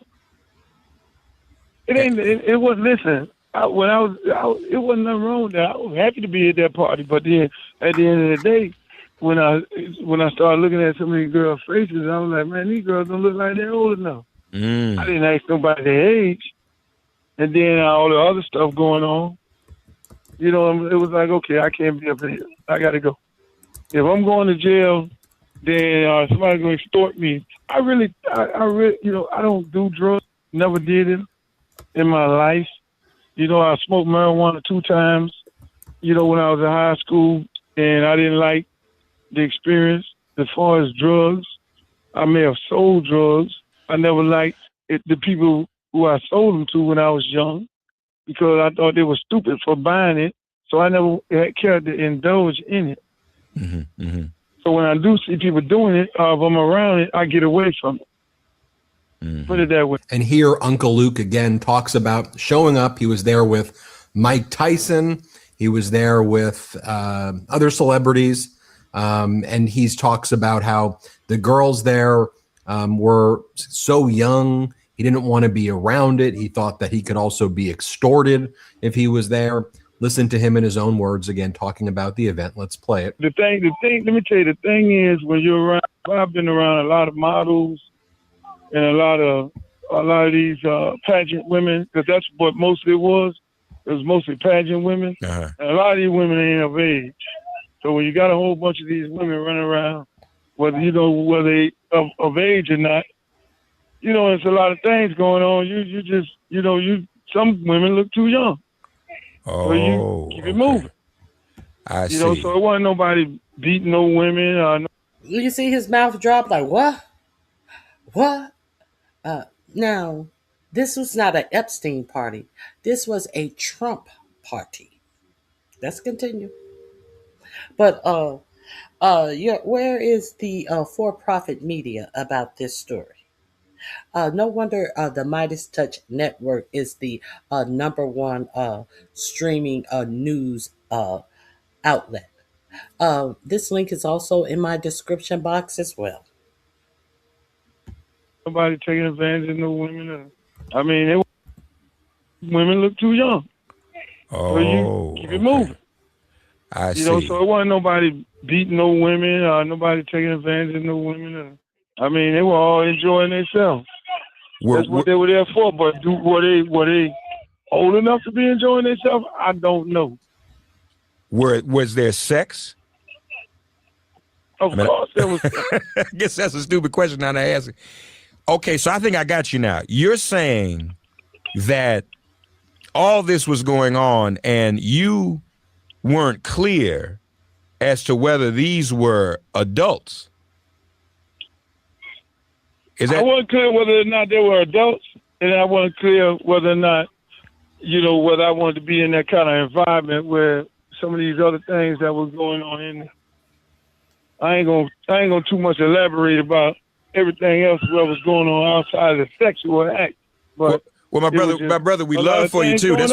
We love for you too. That's why we on Serious Exam. Because we can open it up. We on Serious Exam. We can bust it wide open right here. The drugs and the alcohol and the sex and all that.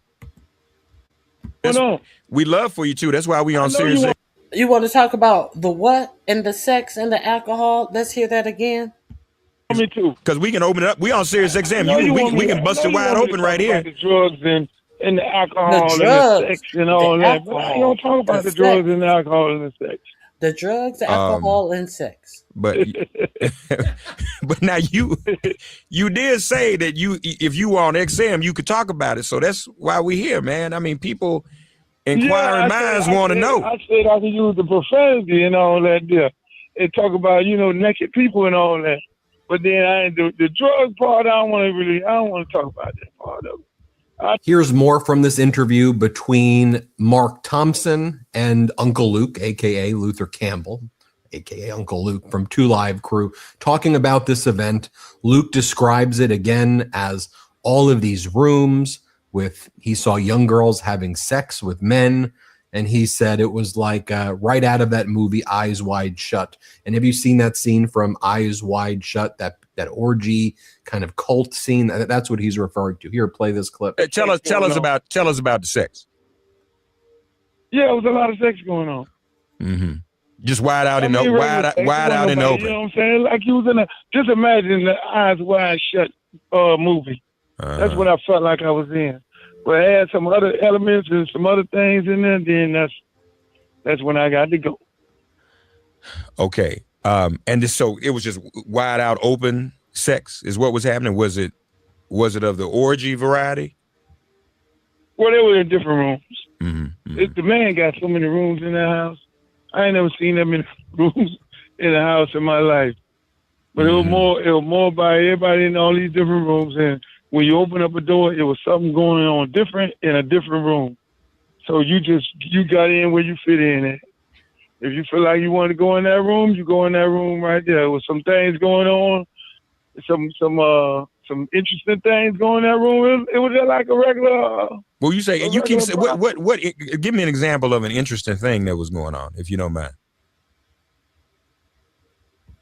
Outside of the sex, Okay, someone in the chat said, why won't the Democrats just release the files? Now, the Democrats have called for an audit of those Epstein files because they want to make sure that nothing has been removed from these files, not just expunged or redacted. They want to make sure there has been no removal from all of these Epstein files that Pam Bimbo was supposed to have a month of Fridays ago have submitted to the committee, and they still haven't gotten the files. So I want a judge to have the Epstein files audited. That is the latest thing that I've heard about these. We're going to release the files bullshit. You got to use your imagination if it's sex. Give me an example of an interesting thing that was going on, if you don't mind. Outside of the sex, you got to use your imagination. If it's sex, then it's some other things going on that you don't want to be involved in. I don't know if my imagination goes that far. I don't. So if it wasn't sex, oh no, you a big boy. No, really, bro. You in the radio business. Wait a minute. So wait a minute. Something was going on outside of sex and drugs that was interesting. Well, I'm trying to figure out. Outside of sex. Outside of sex. Outside of sex. And then you add whatever else you want to use your imagination. What happens what happens after that? But there was a lot of things going on in there. Quick question. Herbert, are you as dense as that dense name that you have, Herbert? How would the Dems remove anything from the files when they don't have access to the files? Pam Bimbo is the one who has access to the files, and Cockeyed Patel. So at what juncture would the Democrats, if they wanted to remove anything from the file, when would they have the ability to remove anything from the files? We have heard many of the main Democrats who have talked about the files say, we don't care who's in the files. We just want the files. We want to know all of the names. The only thing that we've heard from Cockeyed Patel and Pam Bimbo and 4547 is that we want to go through and make sure we redact everything to protect the witnesses. When have you heard the Democrats say that they wanted to go through everything before they put it out? It is obvious that the witness, the women's names will be the victims. They are going to be redacted. That goes without saying. So if that goes without saying, why is Pam Bimbo saying that so much? Why is Cockeye Patel saying that so much when Pam Bimbo said that she released the Epstein files to these stupid MAGA influencers, and they showed up at the White House and took photo shots with the alleged Epstein files that Pam Bimbo released to her? Wouldn't she have had to go over the Epstein files before lying that she had released the Epstein files to influencers? Not news reporters, to these influencers.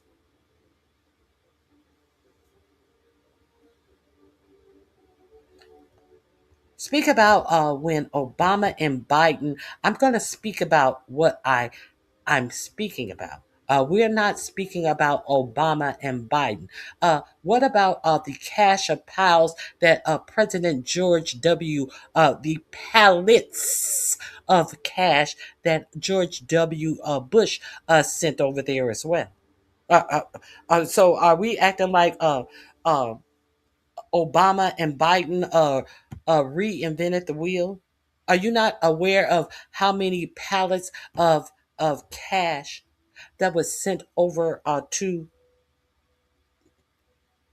Afghanistan and Iraq? Are you dumb or are you just stupid? You speak about that. Before you speak about what Obama and Biden did, speak about what George W. Bush did. Since you want to go all the way off topic, I'm gonna put you on topic, and let's speak about the 7 pallets of cash that went missing under George W. Bush's administration. LD7 pallets, not LD5, LD7 pallets, huge pallets. That goes from one end of a DC-10 aircraft to the another end. 5 feet by 7 feet, stacked 9 feet high. You want to talk about cash? Let's talk about cash, bitch. Give a fuck about talking about cash. You want to talk about everything, but what Uncle Luke is putting down. You want to talk about pallets of cash, motherfucker?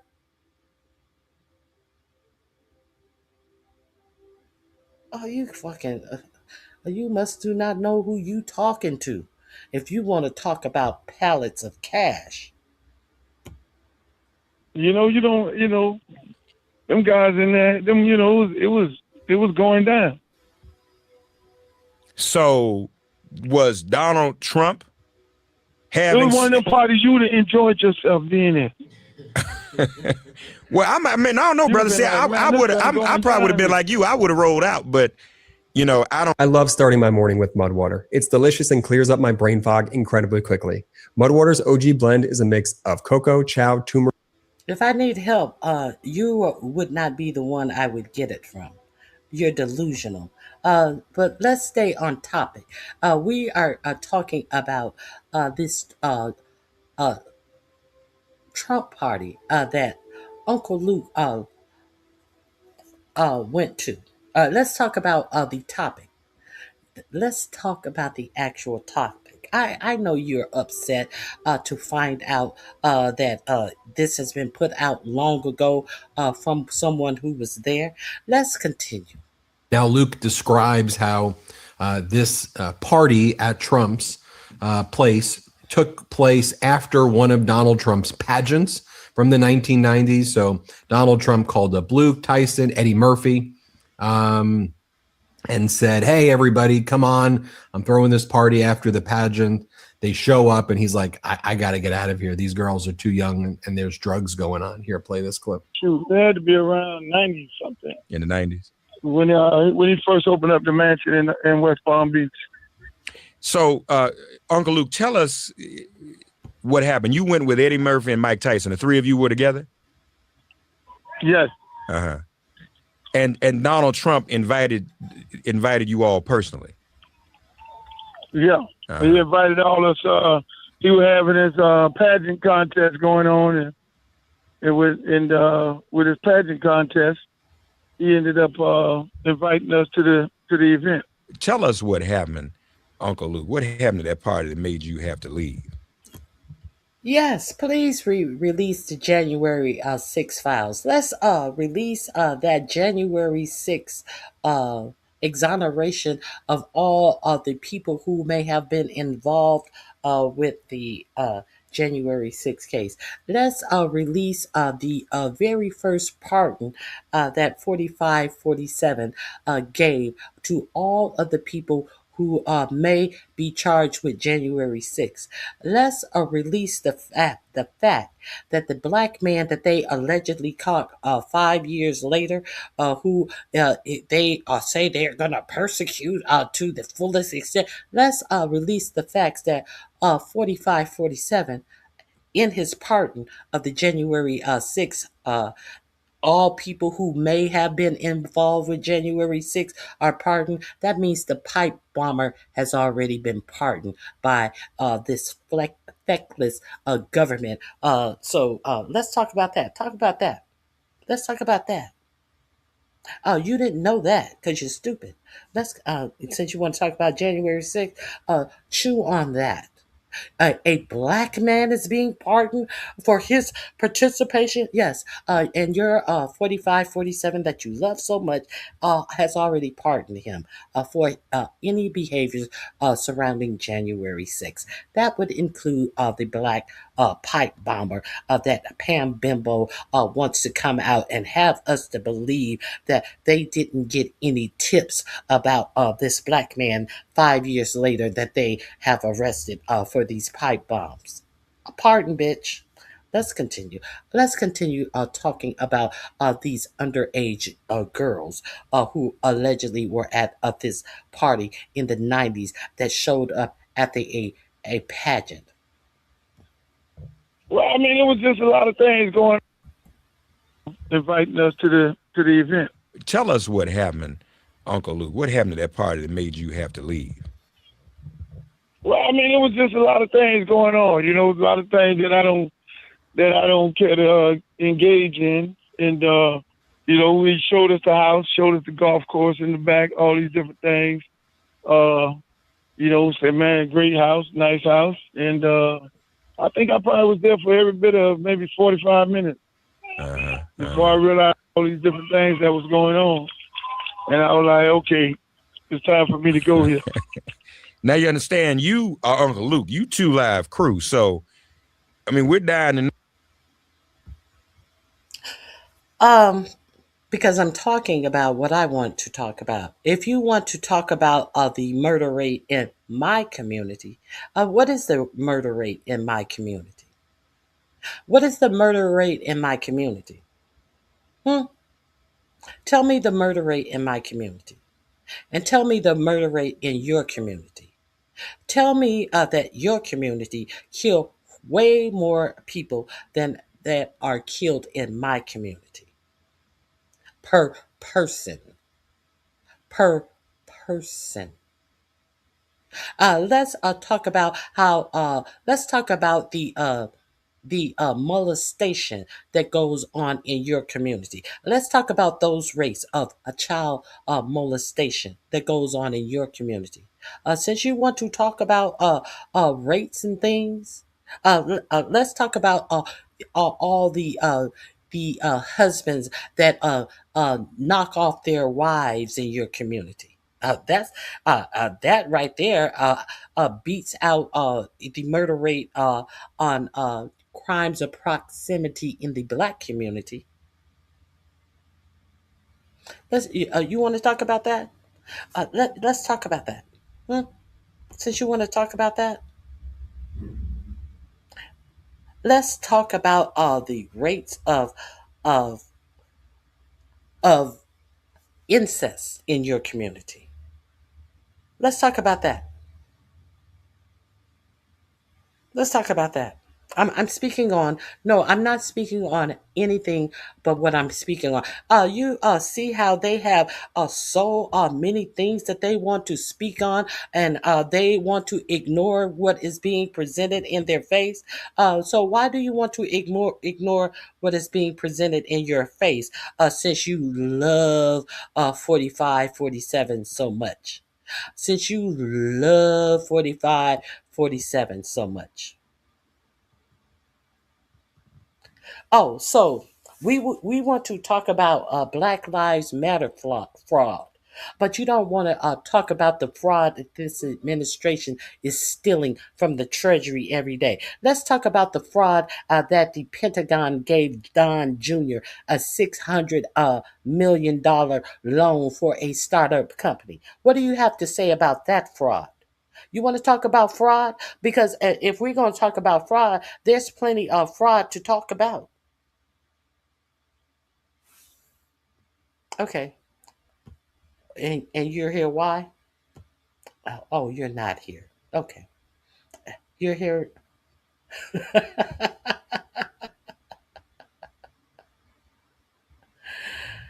Oh, oh, phony Q. Okay. What is that stupid? Bama girl. Drinks Ciroc.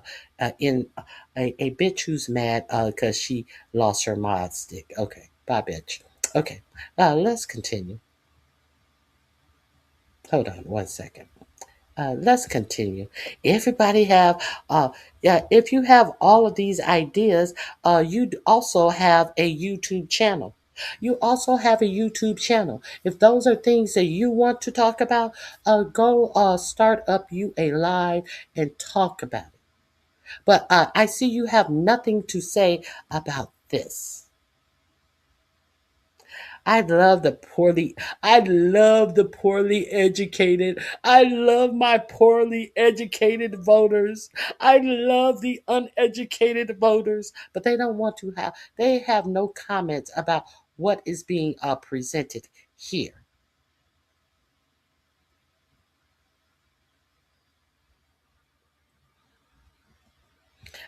You're right. Let's save Portland. It's on fire. They must have put a lot of chili peppers on the broccoli that they're eating in Portland, because Portland is on fire. Portland. What happened to the fires in Portland? You are exactly right. Let's continue. Since we have them big mad, let's continue with the story. Know what was going on that you couldn't. Okay, it's time for me to go here. Now you understand. You are Uncle Luke. You two live crew. So, I mean, we're dying to know what was going on. Now, this is Two Live Crew, of all people, who was shocked and appalled what this white builder was in there having a display at a party with underage minors. Shocked and appalled. And this motherfucker thought that it was so commonplace. His depravity was so commonplace that surely it wouldn't shock Eddie Murphy, a rapper, and Mike Tyson. And he was appalled at the derangement of the white brain. That white brain. That he thought that it was okay to invite him to a place where this type of sick ass shit was going on. At least I didn't hear Diddy, even Diddy wasn't charged with having underage age people at his party.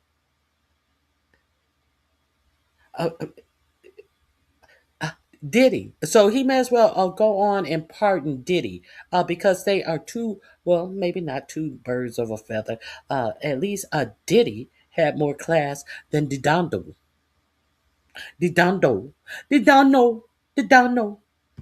On that you couldn't engage Man, in. look here, it was, you know, it was just some things that that I don't really care to discuss.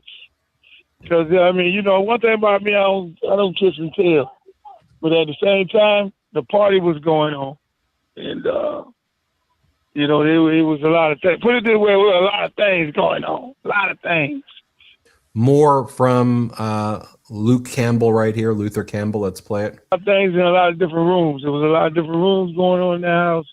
And every time you open up a door, there was something else going on that I really didn't care to be a part of. So I felt like, you know, hey, look here, man. You know, I'm from Liberty City. At the end of the day, if I wanted to be involved in all those different type of activities, I did that in my hometown. Less long as going to somebody's house where I think they got cameras and everything, be able to take me, and before you know it, you're extorting me. That ain't gonna happen. But you know, one thing about me, I never take no drugs and I don't get into drugs. So I leave it like that. Were there drugs there, Uncle Luke? It was a lot of things up in there. I know I don't take no drugs. I'm gonna leave it like that. Here are some photos of Uncle Luke, Luther Campbell, back when he was in 2 Live Crew. Here's a photo of him today.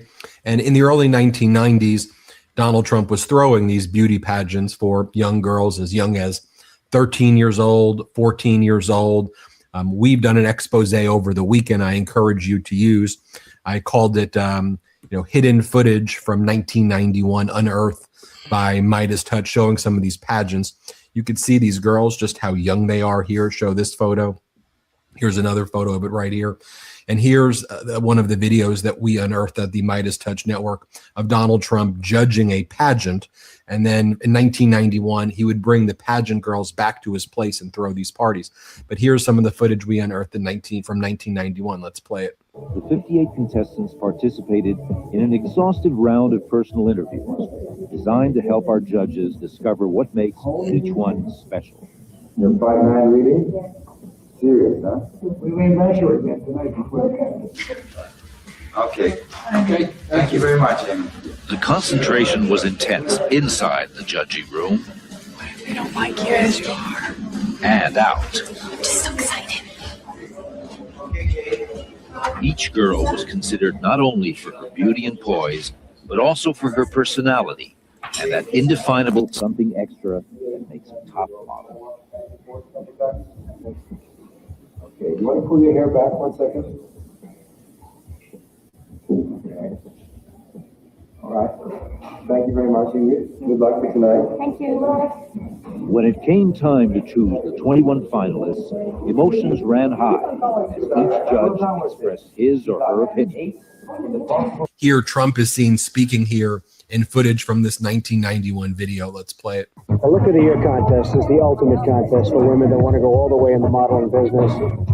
Featuring 58 of the world's most beautiful young women competing for more than $700,000 in prizes. Wow. The chance of a dream come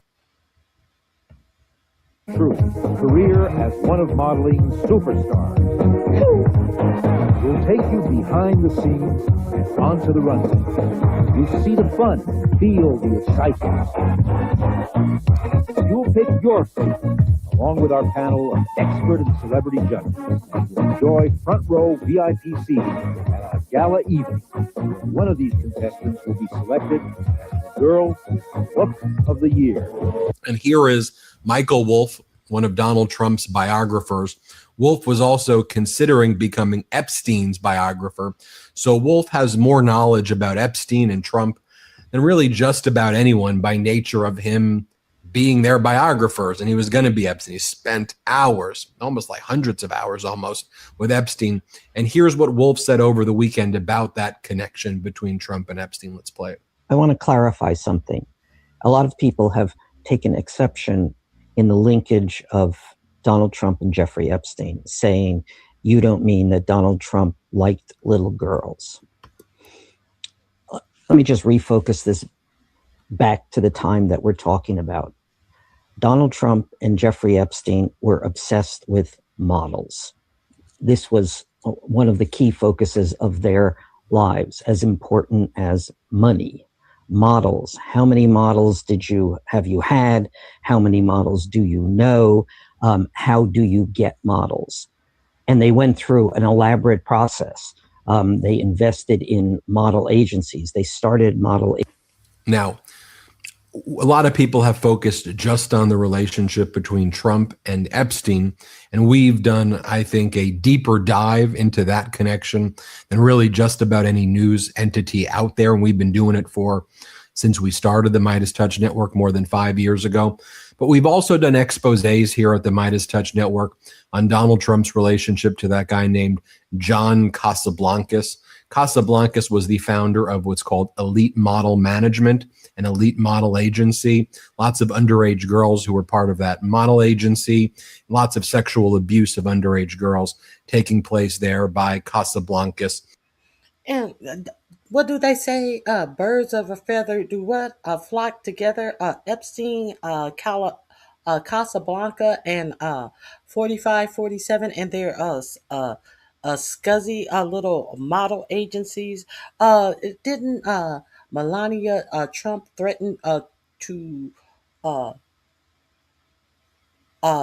Richard Wolff? Didn't she threaten to sue him for billions of dollars because he said that 45, 47 met Melania through Epstein?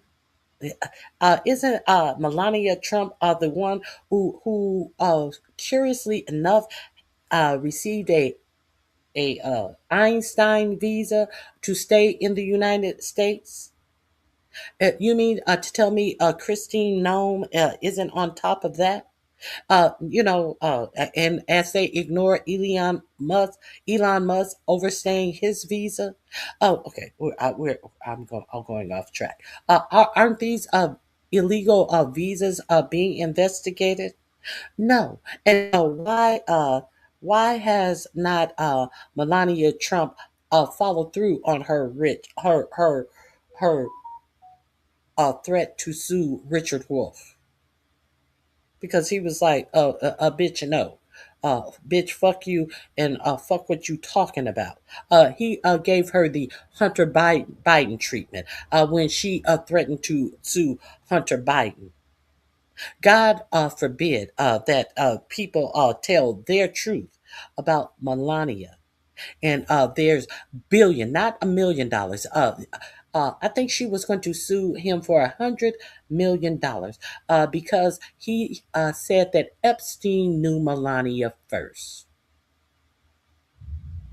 What do they say? Water seeks its own level. That's what they say. Let's continue.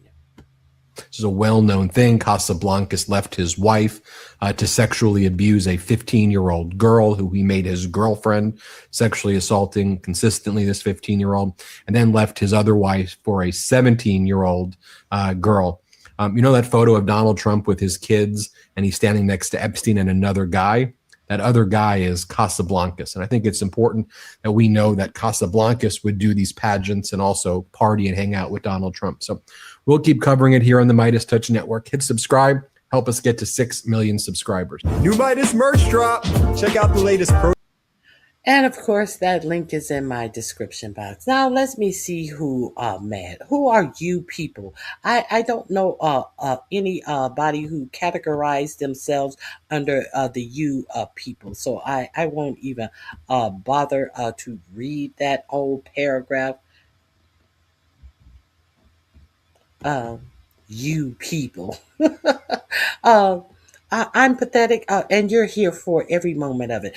Since you're here, and since you can't pull yourself away, please be sure to hit the like button and help me reach my goal. My goal is to tell you something that you don't know. So help me reach my goal. That testimony would be great. Yes, it would be. Yes, it would be. And he said, come on and sue me, please. Please come on and sue me. Because if you come and sue me, I would have the opportunity to depose you. And then you heard what from Melania? Not a goddamn thing. Not one thing have you heard from Melania about suing this Richard Wolff. Nothing. Hmm. Nothing have you heard about Melania suing Hunter Biden. Nothing. The threat, and how is the lawsuit going against Fox News and Rupert Murdoch about that birthday card that didn't exist, that he never signed? Remember, he told Rupert Murdoch, if you don't retract that, I am going to sue you. How's that lawsuit going? Because he absolutely did not retract it. He printed it. He put it out. No, he didn't print it. I I I take that back. Rupert Murdoch broke the story, and 4547 said if he didn't retract that story about the birthday card, that he would sue him for how many billions of dollars? I think tens of billions of dollars. And then what did the Epstein estate do? They dropped that birthday book and the card. And have you heard anything more about this lawsuit that he had the New York Post and Rupert Murdoch named in? But he's your favorite president. You're my favorite president. Happy birthday to you. You can you can sing happy birthday to him as you are able to go into a national park that is free on his birthday. You know, the things that dictators do, uh, erase all history, people who actually fought for this country, something that he would not do for this country, in the trying to erase history of black people in this country that can never be erased because black people built the economy for this country and physically built this country. You know, something that insecure people try to do, something that insecure people try to erase, but will never be erased. Now, speaking of erasure, and some people wanted to talk about Black Lives Matter. Let's get into that since you guys so badly want to talk about Black Lives Matter. Let me find what I did you guys hear? Now, of course, let me see. Let me hold up. So, we just had a little expose from Uncle Luke. Let's see Uncle Luke do his thing. This is who was so uh, disgusted by the president of the future president of the United States and his party. This is who was disgusted. You know, if you can discuss Uncle Luke, you have done a lot. You know, Uncle Luke, who records they banned. No, they weren't trying to ban. His records got banned. His shows had the police showing up to his shows. Did you know that about Uncle Luke? That's a ode to Uncle Luke. True. Come out here and do your thing. They don't ask you no questions. Welcome to the Folk Side.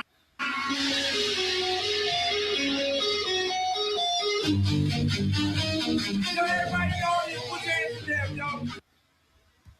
Say all kind of music, if y'all don't keep your hands down. All right, now we know what kind of audience we got. Yo, cuz, yo. Tell some of these narrow-minded people what's up, you know? There's only one place where we can go, where the price is right, to see a show. It's always popular with the girls and the guys, cause for all my money, it's the best. Buy $10, 2 hours is the time to stay. It's more than enough time to play. Each room has a band and also a sing, so you can wash your body so it won't stink. But be careful of the things that you use so you won't get arrested for sex abuse. So as you hit the door and the panties drop, whole lot of rocking and rolling at the bump. Now, how many of y'all ever been to a hotel and y'all had sex in the hotel? Put your hands up. Now, I know a whole lot of y'all out there lying. You tell us. Please come inside, make yourself at home. I want to cause my on boom. You sexy girl, behind closed doors, you would drink my and nothing more. Now spread your wings open. Thank you, Uncle Luke. Thank you, Uncle Luke. If you have discussed it, Uncle Luke, you have done way, way, way, way too much.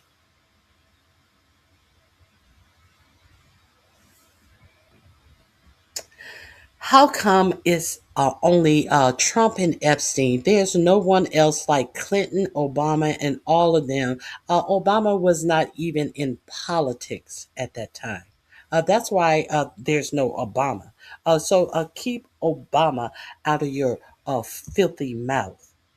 Obama wasn't even in politics, and had no access to these pervs who were in politics. And how come Clinton isn't in? Did you not see the pictures that were released that actually showed Clinton? Did you not hear Clinton said, "I don't care, release whatever you want"? Hmm?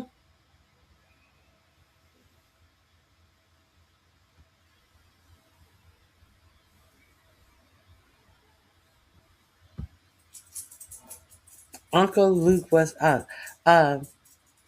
Max, if you didn't hear the story that I just played about, what was that talk show? It was kind of Jerry Springer ish. Morton Downey Jr. Let me see if I can pull up his Morton Downey Jr. performance. That's the one that I loved. Let me see if I can find that.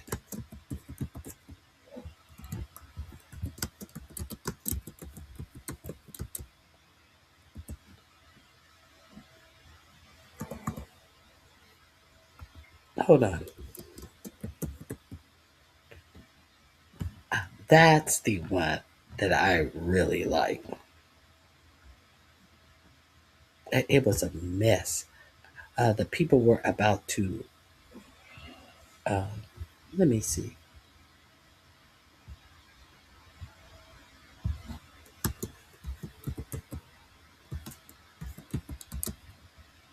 Let me see if I can find that. Oh, oh, oh. Uh,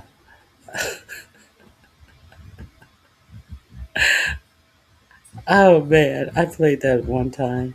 Oh, that was a classic. I can't find it. Oh God.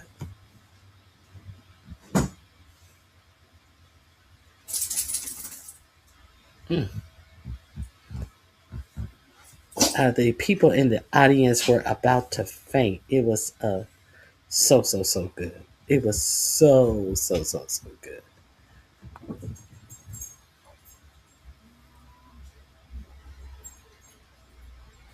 Maybe it's this one. No, no, no. I apologize. I'm trying to find it real quick. Oh, I can't find it.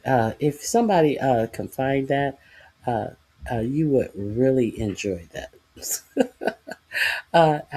not. Let me see. Let me search the regular internets. Let me see if I can find it. Uh, it's a must watch.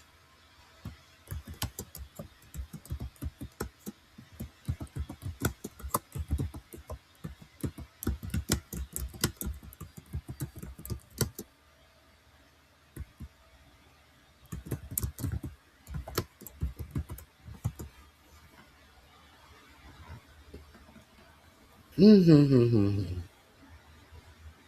Let me see. Hold on. It is worth the wait.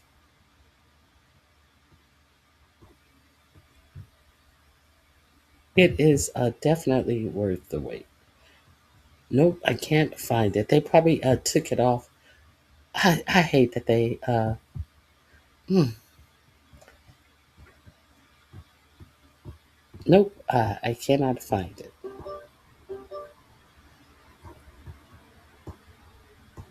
Mm-mm-mm.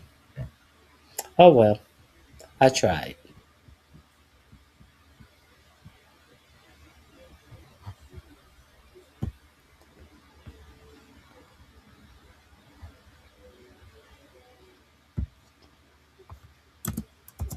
One more try.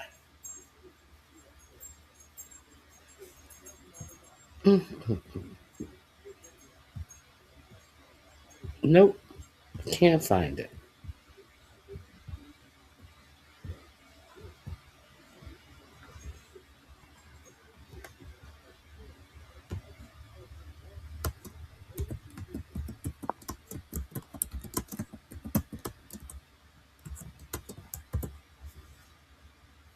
They performed Face Down Ass Up on Morton's show, and you had all of these old people on there about to pass out at the lyrics and the dancers, and then you saw some people they was really getting into it. They was grooving to it.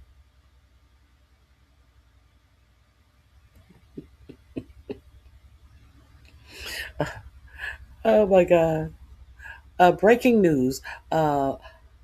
Trump goes nuts as Microsoft moves to Canada after Carney snaps a $19 billion deal.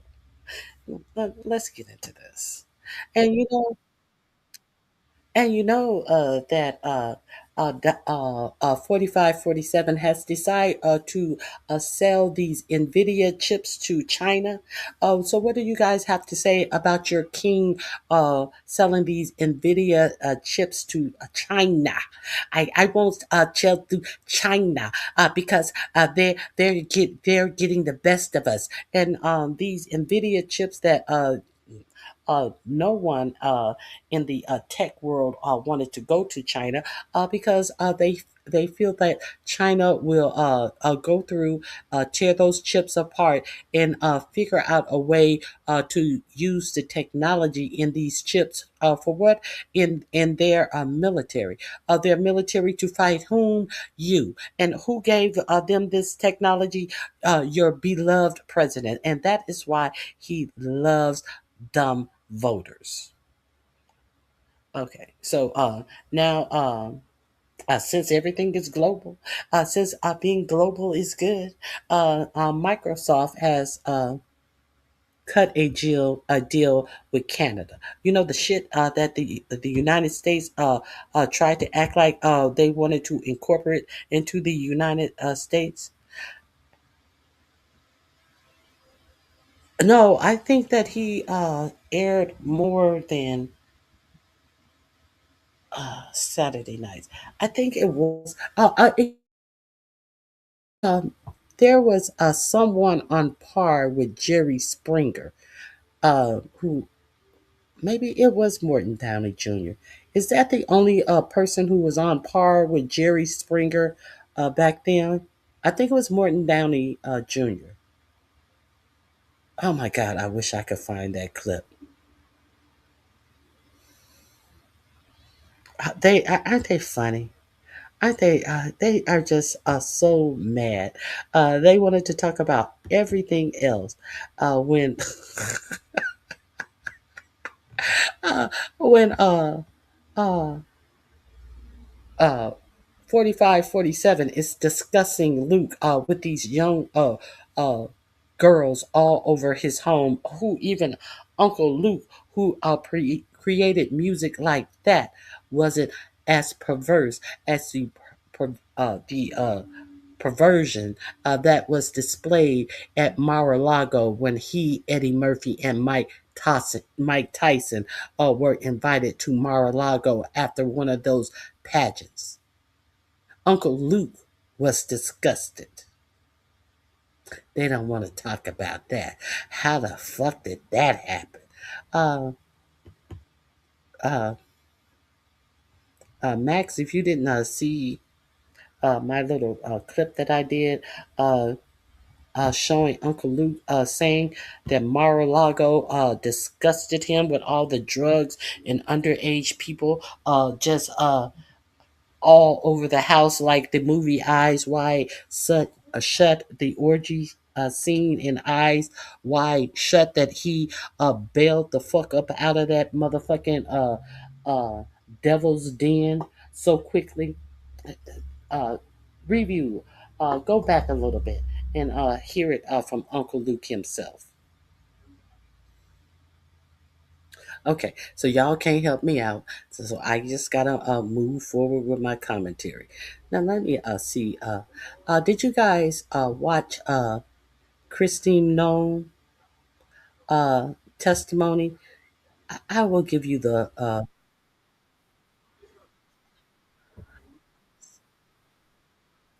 Speaking of Black Lives Matter, now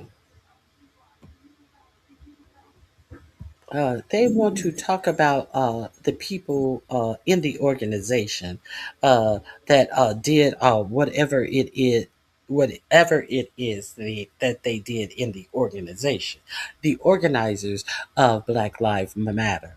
But the effect of Black Lives Matter is what really has you upset. Because God forbid you see a bunch of black people stand on business. So, isn't that I don't pay attention to, and I'm going to be honest, I have not paid attention to any Black Lives Matter news since it has been told that they misappropriated funds and bought a house. Now, they didn't go to jail for that. There was absolutely no prison term for misappropriating funds. But are we going to pretend like we don't live in the United States of America that always find conspiracies and or unalive people who get black people moving on one accord for their own benefit? So I'm gonna put it at the. I'm not gonna put it on the organizers of the actual Black Lives Matter thing, but I'm going to put it on the people who came together to let you motherfuckers know. Keep trying it. Keep trying it.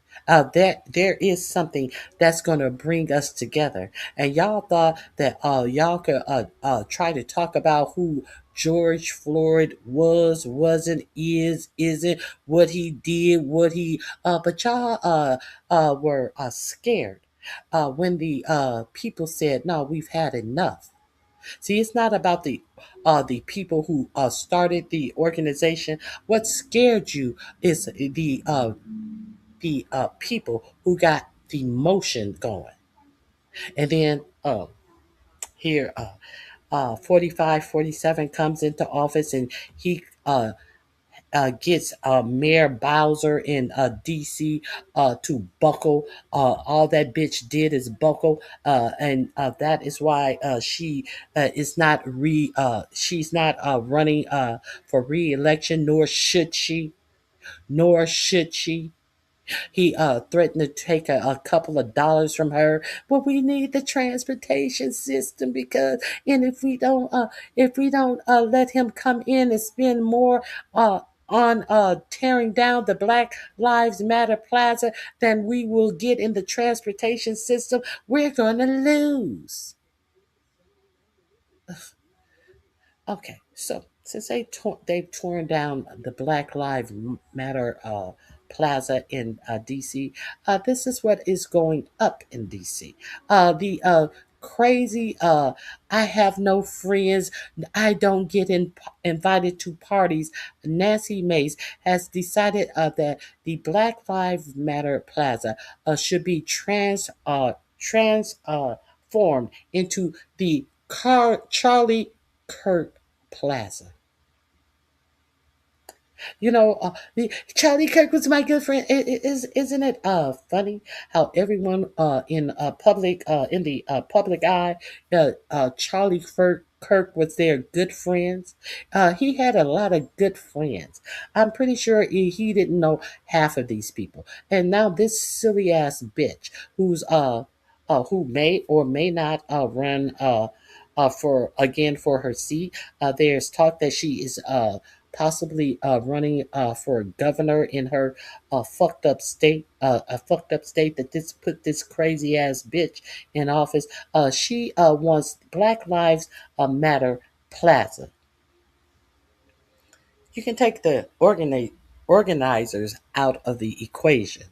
The simple fact that this sensitive bitch, 4547, it is insistent on pursuing his racist agenda, had to have every brick taken out of the Black Lives Matter Plaza because what they are trying to affect is powerlessness in Black people. But see, our power doesn't lie on bricks on the ground. Our power lies in picking these bricks up from the ground. You see what I'm saying? That's where our power lies. If you guys are not in tune with getting your power straight right now, you're gonna get what you deserve. But everybody is not going to get what they deserve. Some people are going to get their just desserts. Let's get into this. And Congress sees fit to erase, to demolish Black Lives Matter Plaza, and then erect a memorial. And Congress sees fit to erase, to demolish Black Lives Matter Plaza, and then erect a memorial to a racist Christian nationalist bigot who hated, by all accounts, Black folks. I think by now that the audience that has stuck around for long enough to be fond of the things that I say or be in somewhat of ideological alignment with the things that I say, that it won't come as a surprise that I feel more vindicated every single day as time passes when I have said over the course of many, many, many thousands of videos that Donald Trump and the Republican Party are white supremacists. Neo-Nazis, if you will. They share a passion for creating a white ethno-state. They use coded words when they talk about it, when they talk about Western civilization. But the Republican Party is the largest, most effective, and dangerous white supremacy organization on the planet. I'll say it again, and I'll continue to say it until either the Republican Party is dead and buried, or they stop their wicked ways. This story is hurtful, it is disgusting, and it is just a bright light on the racism and the evilness of the Republican Party. And I know that word is nebulous. What exactly is evil? What exactly does that mean? But colloquially, it's difficult to find another word that carries such weight as evil. Nancy Mace is an attention-seeking clout chaser, a ghoul, to be sure. She is a child, an entitled fucking brat, absolutely. But she is putting forward a bill right now that is more than just harassment of people or being an asshole in her job as a congresswoman. She's putting forward a bill to change the name of what used to be Black Lives Matter Plaza on 16th Street here in Washington, D.C., to change it to Charlie Kirk Plaza, the Charlie Kirk Free Speech First Amendment to Palooza or something. The summer of 2020, you'll remember it was chaotic. We were in the middle of the pandemic when it was reaching its peak. People were dying all over the country. People were locked in their houses to be safe from a deadly virus that killed millions. And George Floyd was murdered by Derek Chauvin, who knelt on his neck with his knee for minute after minute after minute after minute and murdered him. It was found guilty for murdering him. There was an uprising. And people, Republicans especially, they want to make this that everybody stood up because they were outraged and that George Floyd was this saint and this hero. It wasn't about George Floyd specifically. It was about the larger continuance of our history of black, especially black men in this country, being abused by police, being murdered by police. Remember the case of Philando Castile. Had a legal, registered, concealed carry permit and was gunned down in his car. There are so many, they are innumerable, the cases of unarmed black men being murdered by police and then the cops going free. So George Floyd was just kind of the straw that broke the camel's back, and people who were already just ensconced in the chaos of the moment got out there and protested. And this made Donald Trump furious. He wanted to shoot protesters in the legs. He gassed peaceful protesters right outside the White House, and 16th Street cuts the White House in half, and that is where Black Lives Matter Plaza ended up. The same spot within just a few feet of where he was gassing peaceful protesters, including media, that day. And now they want to change the name of that particular, they've already destroyed it. They've already, it's rubble. Now it's just a street. All the road signs that said Black Lives Matter Plaza have been destroyed and taken down. Thank you, Muriel Bowser, my mayor, someone who's just capitulated to Trump, bending the knee to this fascist, praising the national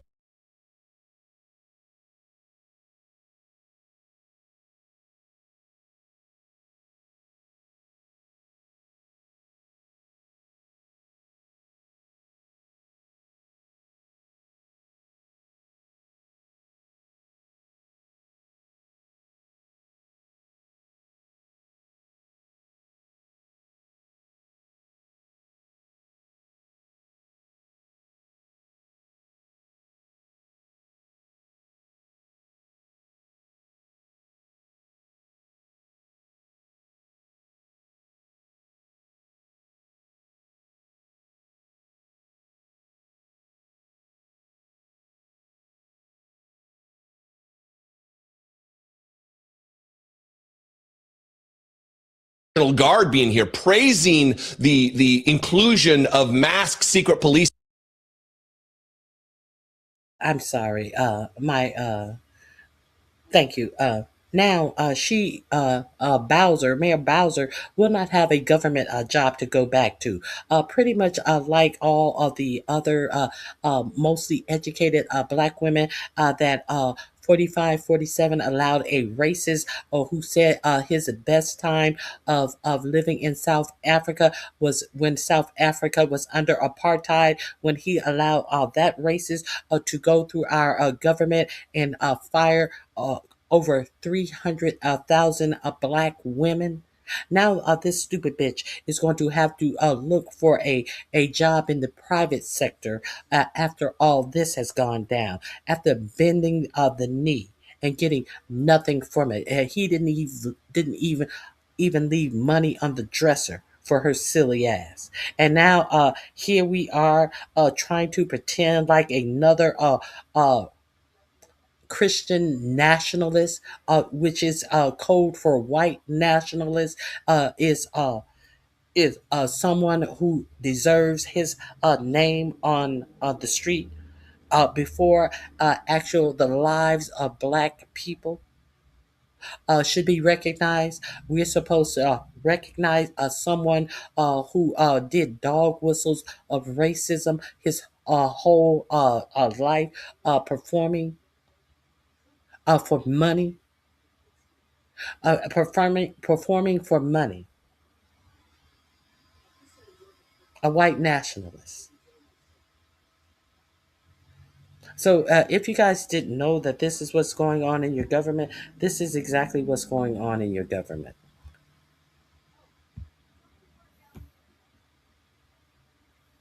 To kidnap our community members off the street. the inclusion of masked secret police to kidnap our community members off the street. Worthless Democrat politician, without a doubt. But Nancy Mace, here we are. Let's get to the story here. This is from the local news, WTOP, traffic and weather together on the 8th, kind of an operation. Bill would rename former Black Lives Matter Plaza for slain conservative activist Charlie Kirk. A South Carolina Republican congresswoman wants to rename a well-known stretch of 16th Street Northwest in D.C. after slain conservative activist Charlie Kirk. Representative Nancy Mace introduced legislation Wednesday to designate the area once as Black Lives Matter Plaza as the Charlie Kirk Freedom of Speech Plaza. The proposal comes 3 months after Kirk was killed while speaking at a free speech event at a Utah college. This is a thumb in the eye of social justice. This is a thumb in the eye.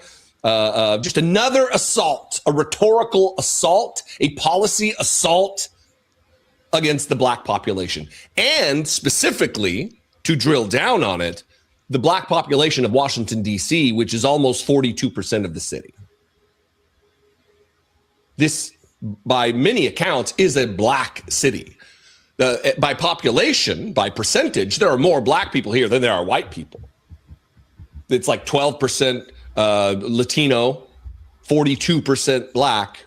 That doesn't leave a majority of whites to live here.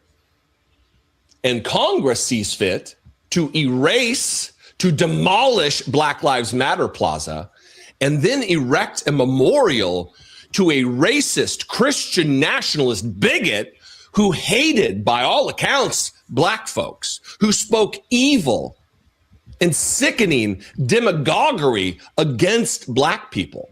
If I get on a plane and I see a black lady, oh my God, I don't want to get on the plane because who knows how she got there. It couldn't be because of her intelligence. Calling Michelle Obama stupid and a litany, Ketanji Brown Jackson, the most qualified, capable juror on the Supreme Court. Charlie Kirk was a vile, sickening, putrid racist, a white supremacist. And because he's dead, he gets a memorial where Black Lives Matter Plaza. That's not by accident. That is by design. Nancy Mace is an attention-seeking ghoul who does not care about anybody but white people, about anybody but herself, who is coincidentally white. Mace said the change would honor Kirk's commitment to the First Amendment, calling him a champion of free speech and a voice for millions of young Americans. Her bill would require such a champion.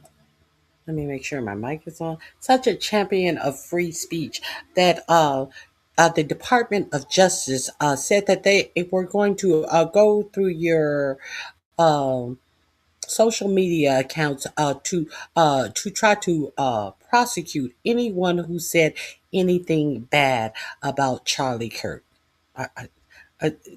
Are we paying attention? Are we paying attention? This is overt racism. This is all this is, in my opinion. Official signs to be placed in the plaza and updates made to federal maps and records. In a statement, Mace contrasted the unrest that followed George Floyd's killing in 2020 when the plaza was created, with the response to Kirk's death saying the earlier period was marked by chaos and destruction, while Kirk's killing brought prayer, peace, and unity. Oh, you mean racists were upset by the killing of one of their fellow racists, so they prayed and were wrought with emotion over it? Yeah, not a surprise, Nance. She argued that after Floyd's death, America watched criminals burn cities while police officers. Quick question. Would these Kirk fans, would they have been so quiet and praying had let's say a brother had been arrested as the shooter for Kirk? Would they have been quiet praying then? Would there been quiet praying that a black person killed people like Charlie Kirk was killed throughout history, and they were tired of it? Would there have been peace then? So you want to she wanted to compare something that was not comparable at all, to try to hide the racism in this motion that she wants done to the former Black Lives Matter Plaza. Are you getting what I'm telling you? Order to stand down, adding that officers were vilified and abandoned by leaders who should have supported them. This is rich coming from the woman who just denigrated and harangued police officers and TSA agents at an airport in Charleston because she wasn't rushed through the line quickly enough. She's an entitled brat. The stretch of 16th Street was originally dedicated as Black Lives Matter Plaza in 2020, following nationwide protests over Floyd's death. Earlier this year, the city removed the mural because the mayor is a knee-bending coward to Donald Trump, who feigns like she has the best interests of the city in mind, but has never seen a contribution from a PAC she didn't love, loves corporations gobbling up the houses in the city. She's a disaster of a leader. And there's a new mayor's race. Hopefully we can get some of the candidates on to talk about it, because we need new leadership, fresh leadership, fiery leadership who will not bend the knee to Donald Trump. Final sentence. DC Mayor Muriel Bowser, her office declined to comment on the bill, as did several members of the DC Council. Silence is complicity, folks. You're going to sit by and say nothing while they plot to rename Black Lives Matter Plaza after a white supremacist ghoul? And you have nothing to say? Isn't that going to cost money? So they were going to withhold money for some transit thing in DC. Then you say, okay, massa, I take it down, massa. Didn't it cost money to take it down and remove all those signs and all of that? No matter how much it costs, massa, I'll take it down so I can get the money back. So you can put the money, because we need this transit, and we have to, the city really needs this money. And the city's going to pay to take down all of this. And then the city is going to turn around and do what? Spend money to turn it into something for a white supremacist. A bitch who just got played. This entire fear that has just overtaken political leaders who don't want to say a cross word against Charlie Kirk. He was what he was. Let his life, let his record speak for itself. You don't need to do any work at all in outing Charlie Kirk as the racist that he was. He was a sickening ghoul, a white supremacist. In an earlier age in the last century, he would have been a member of the KKK. He would have been a member of an organized, named white supremacy organization. He's just in a modern age when it's the Republican Party, not the KKK. It's not some newfangled neo-Nazi outfit. It's the Republican Party. Anyway, what do you think? I'd love to hear from you. If you live in a city, I'd really love to hear your opinion on this. This impacts you. This is your city, Washington, and I'd love to hear from you. You can call. Okay, this link is in my description box as well. Speaking of overt racism, I guess we need to go here. Where is it? Let me find it. Speaking of overt racism, what would be a better time to visit this? Let me share this on the screen as well. If you are not aware what happened in Alabama, let's check this out. Uh, Neo-Nazi group rallies outside of Little Rock Central High School in it's not Alabama, in Arkansas. In Arkansas, let's hear their chants. Shall we? If you are not familiar with your history, you know the things that they don't want you to realize because they are trying to hide the hatred that went on in this country. They don't want to make the white people who did this hatred feel uncomfortable and feel bad, and they don't want their white children to know what this country was all about. Central High School is the first high school that was integrated. That allowed black people that had to have National Guards called out to integrate this high school. Let's Take the mask off, bitch!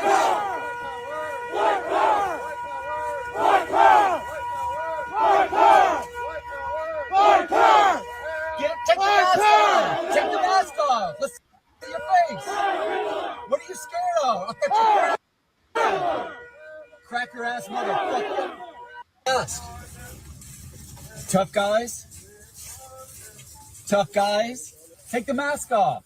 Let's see it! Fucking cowards. You got nothing to do. Bye-bye, Kike. Go read a book.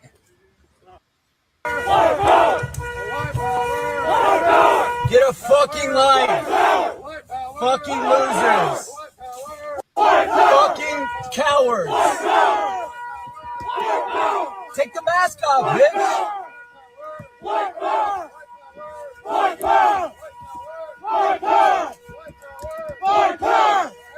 Take the mask off. Take the mask off. Let's see your face.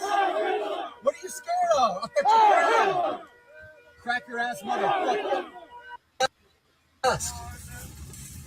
Tough guy. Okay, now let me show you what news crews had to say about that. If you are not familiar with that, I'm going to share my screen and I give you more information about that. Let me see. Let me find it. Now, these people had no permit. You know how they say black people don't get permits? They had no permit, and they were escorted by cops. The cops said they just wanted to make sure that they didn't do anything, that they stayed on this. They were escorted by police officers. I just want you to know. And then when they got ready to leave, they all piled in the back of what? A U-Haul truck, of course. These people were in Arkansas, and they came all the way from Indiana. All the way from Indiana to do this. Let me make sure I get the news clip that I want from you. Now, then they pulled the U-Haul truck over and made all of the people get out of the U-Haul truck because it is absolutely illegal for human beings to ride in the backs of a U-Haul truck. And then what did the sheriff deputies do? They had all of the 22 people who were in the back of the U-Haul truck. They had them all get in police cars, and they took them to a different area than this area of older black people that they were marching up and down the streets singing white power. They took them to a whole nother area and dropped them off and told them that they could not go back home in the U-Haul van, that they would have to find a ride home back to Indiana. And so these cops are working like Uber, shuttling them from the black neighbor that they chose to terrorize, and taking them and dropping them off in a safe, undisclosed location so they could get a ride back home. That's what happened to these fucking racists. And way back in history, we will not forget that these police officers and sheriffs in these towns where they would go into jail and take people who were accused of crime and take them out and lynch? Where did they get the jail key? Who were the main jailers in most of these towns in the first place? They had two uniforms. Most of them had the white robes and their police uniforms. So that's why they don't want you to understand and know history.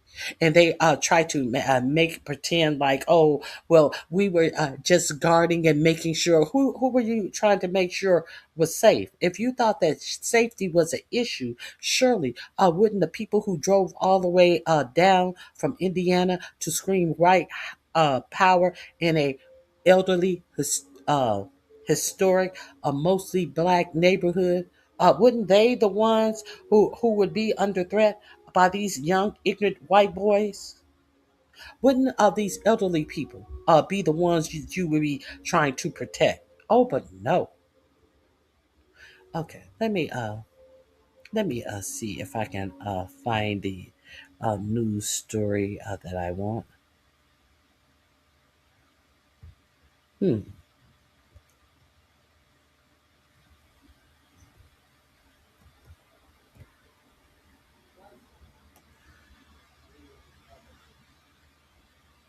Here, let me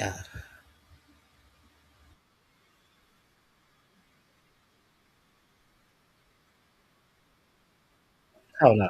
Let me.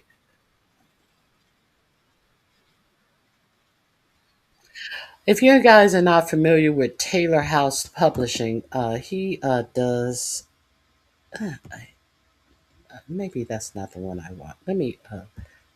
He does a lot of these stories. I'm gonna drop his link in the chat first. Uh, you can go over there and check. Hey, Lena, it's good to see you. Here we go. The proof that he was a racist was the racist shit he said. So yes, he was a racist. A period. He wasn't a racist, and there's no proof he was. Yes, the proof that he was a racist was the racist shit that came out of his mouth. But thank God he felt that gun violence was needed, and to protect everyone's Second Amendment rights. So poo poo, I agree with him on that. I definitely agree with his words about gun violence per capita. The famous last word. Do you mean uh what were the famous last words? Are you talking about gang shootings? The famous last words. No gang shot him. No gang shot him.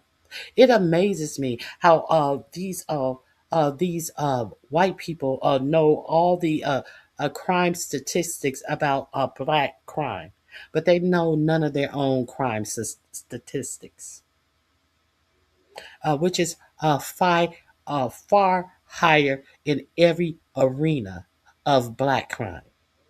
Far higher, because there's more of them committing these heinous crimes. I ain't going back there. We already went there. Let me share. Let me share this news story.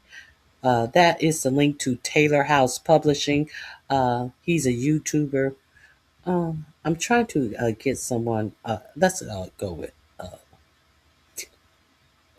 I'm not sure if I want to go with him. Here we go. Let's go with him.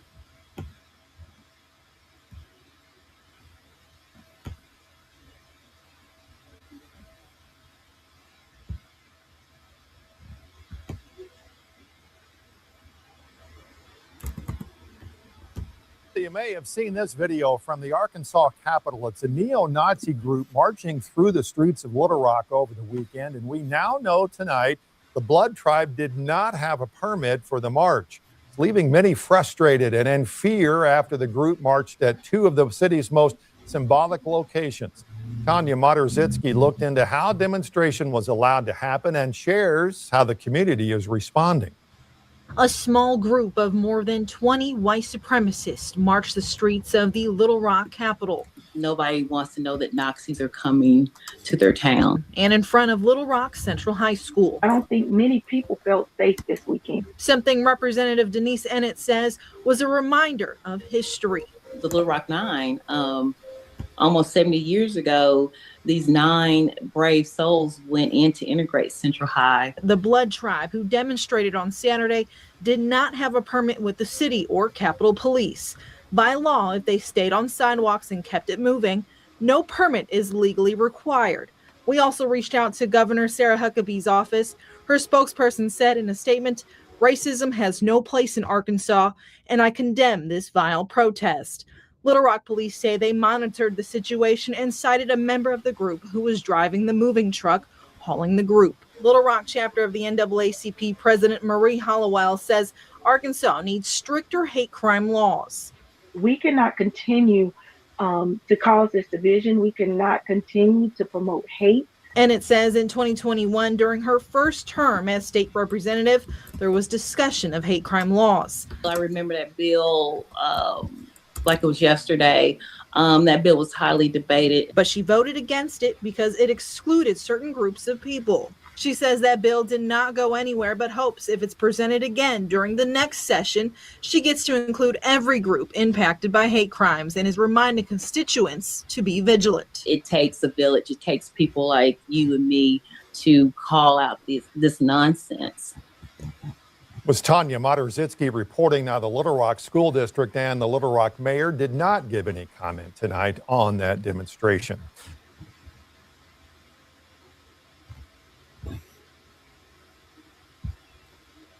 Isn't that interesting? The school district and the mayor, the school district that will not teach the history of the Little Rock Nine. Now, let me see if I can. Let me see if I can find the dash cam. And it's funny. You have all of these races trying to intimidate where integration of a school first started, and to try to sanitize this story. That was not the story that I wanted to actually show.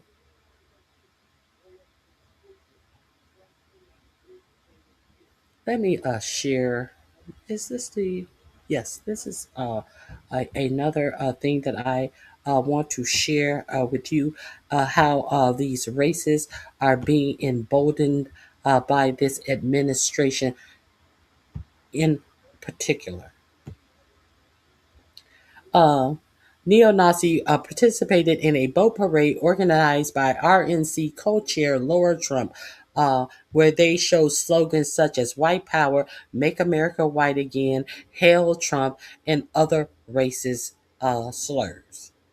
So this is the story about neo-Nazis march to Little Rock Central High School, one of the first schools to integrate at the Brown versus Board of Education. Okay. I showed you this march in Indianapolis.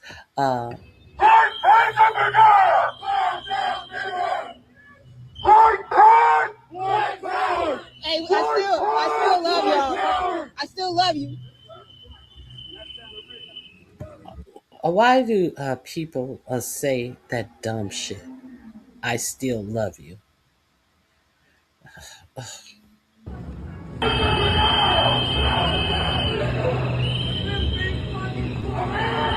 The police shaking their head.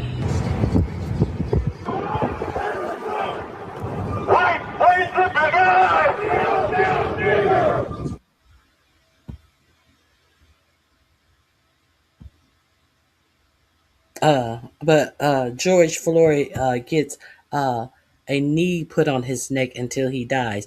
Also, Columbus, Ohio. I showed you this one in Columbus, Ohio. Y'all done? Y'all ain't. One of these participants actually had a gun. They were stopped and questioned, but no arrests in this one. The police department was well aware that one of them had a gun. Done, are you? Yeah.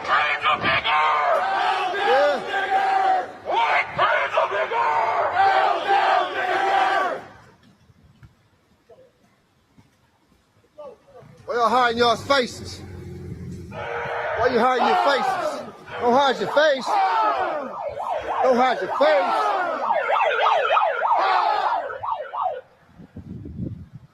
Keep going. Don't stop. Where they going? Look at them, scared to show their faces. Man, there's no racial shit, bruh. Y'all done? Y'all done? Yeah, come do that shit at nighttime. Come do that shit at nighttime. Come back at nighttime. You hear this shit, bro? No, don't go. They got guns on them, bro. You hear me? Bro. Yeah, man, come back and do that shit. I ain't scared of that. I got work. I hope you die, bitch. Hey, come do that shit at nighttime. I hope you die. Come do that shit at nighttime. Come do that shit at nighttime. I see you at nighttime. Yeah, come back at night and do that shit. They shouldn't have to come back at nighttime. They came when they came, and they should have got what they got when they came.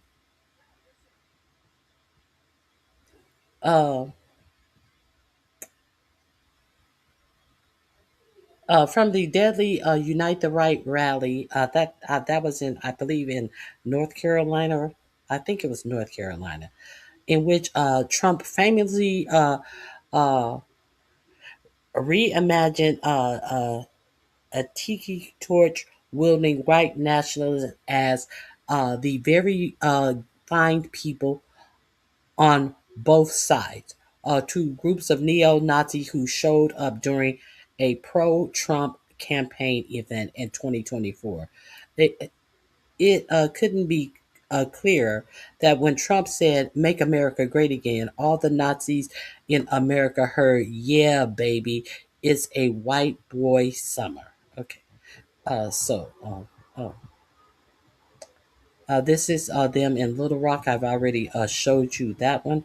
So now, what I also want to show you is that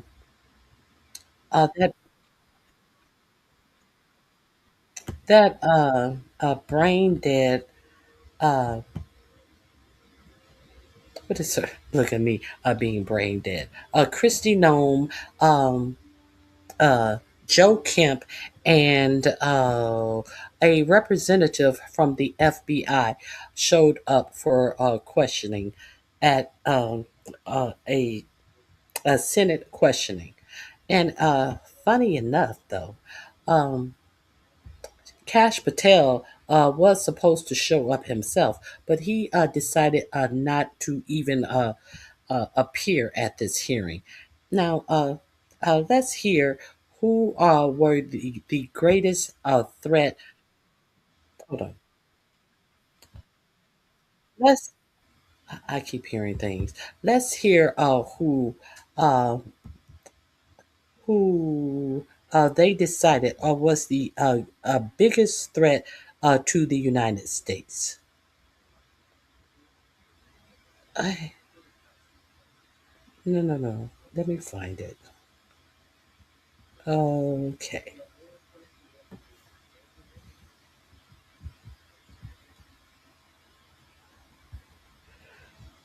Um, I'm just gonna give you a overview of this hearing.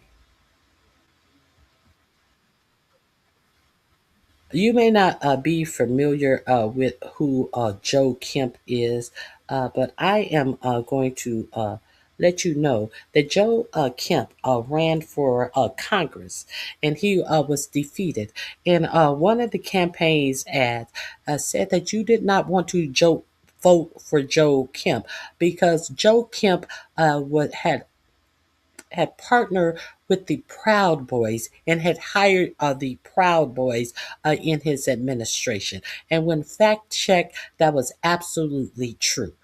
This is who is on. If you guys saw this Kristi Noem hearing, we're going to see a couple of highlights and lowlights from this Kristi Noem hearing. And I want you to know that Joe Kemp, Kristi Noem, and some undisclosed, well, he was disclosed, some unknown person showed up in Cash Patel's steed. And I want you to hear the question about who is the greatest threat uh, to the United States, the greatest in-house threat to the United States, as Joe Kemp, who hired the Proud Boys during his failed campaign in Washington State.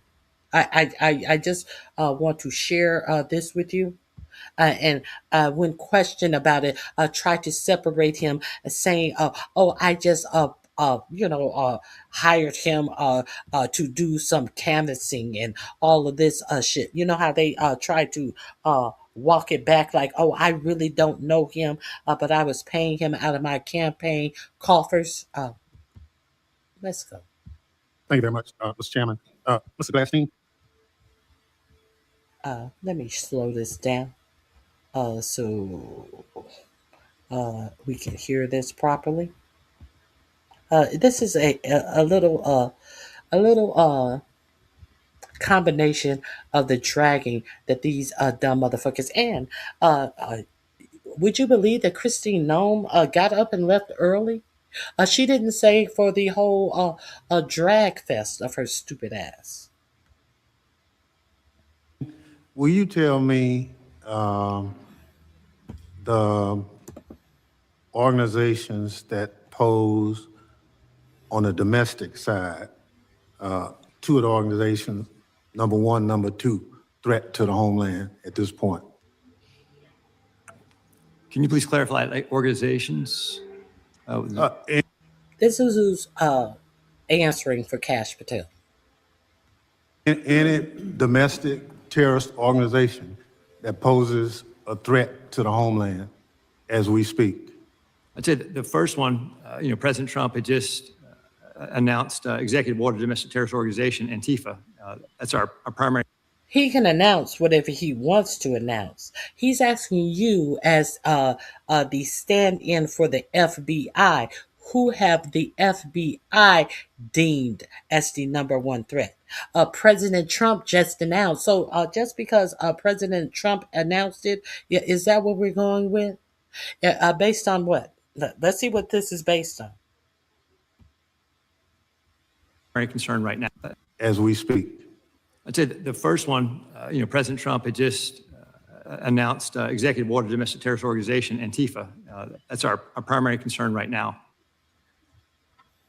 All right, that's what President Trump did. What does the FBI say? We share the same view. When you look at the data right now, you look at the domestic terrorist threat that we're facing. Right now, what I see from my position is that's the most immediate violent threat that we're facing on the domestic side. So where is Antifa headquartered? What we're doing right now with the organization. Where in the United States does Antifa exist? Understand that prior to this questioning, white supremacist groups were number one on the list of domestic terrorists that should be watched in the United States. Understand that. And what did the Department of Justice do since they have been in office? They snatched that report out of the DOJ webpage. Understand that.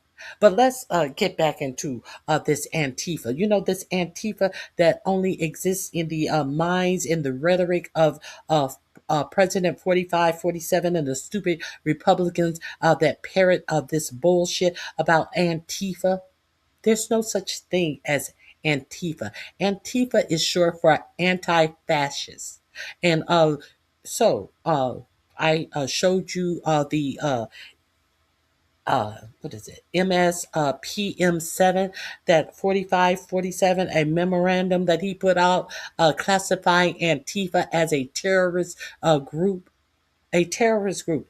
If they are against capitalism, if they are against uh, um, deportations, if they a whole lot of list of things that you will be classified as Antifa is if you do as a American citizen who follow Charlie Kirk, free speech absolutist. As long as that free speech isn't against capitalism and deportations and other, I forget all the other shit. I discussed it earlier. This MS PM7. That you cannot have freedom of speech about in the United States of America. They have put you on a terrorist watch list. They will put you on a terrorist watch list and pretend like you are a part of Antifa, a group that absolutely does not exist, absolutely has no leadership, absolutely has no membership, absolutely meets nowhere. This is what is going on in your government. So let's get back to this. If it's What we're doing right now with the organization. Where in the United States does Antifa exist? Nowhere. If it's a terrorist organization and you've identified it as number one. We are building out the infrastructure right now. Well, how are you building up the infrastructure for a group you already declared is the number one threat, domestic threat to America, and you don't even know where they are, but you are proclaiming they're number one? We're building up the infrastructure right now. You're creating how are you building up the infrastructure of something that you already says is a fucking terrorist group? Wouldn't they be the one who have already built up their own infrastructure? And you could tell us everything about this infrastructure. Kind of like Hexef said that he knew everything about everyone who was on that first boat, that they killed, murdered these people on that boat. We're building up the infrastructure right now. These are the people who are coming before Congress telling them this ignorant ass shit. And look at this wax face bitch sitting up there with a smirk on her face, like everything is cute. And she had to leave the hearing early because they had so many foots up her stupid ass. So what does that mean? We trying to get the information. You say Antifa is a terrorist organization. Tell us as a committee, how did you come to that? Where do they exist? How many members do they have in the United States as of right now? Well, that's very fluid. It's ongoing for us to understand that. The same, no different than Al Qaeda and ISIS. No, I don't want you. The same thing as Al Qaeda and ISIS. But you were able to tell us a whole lot more about Al Qaeda and ISIS. You were able to tell us where they were concentrated at. You were able to tell us these ISIS leaders. You were able to tell us who were member of ISIS. But not so much. It's still fluid. It's fluid. The lie is still fluid. That's the only thing that's fluid. It's the lie. That's one question, sir. Well, that's very fluid. It's ongoing for us to understand that. The same, no different than Al Qaeda and ISIS. No, I don't want you. I'll ask one question, sir. I just want you to tell us. If you said Antifa is the number one domestic terrorist organization operating in the United States, I just need to know where they are, how many people. I don't want a name. I don't want anything like that. Just how many people have you identified with the FBI that Antifa is made of?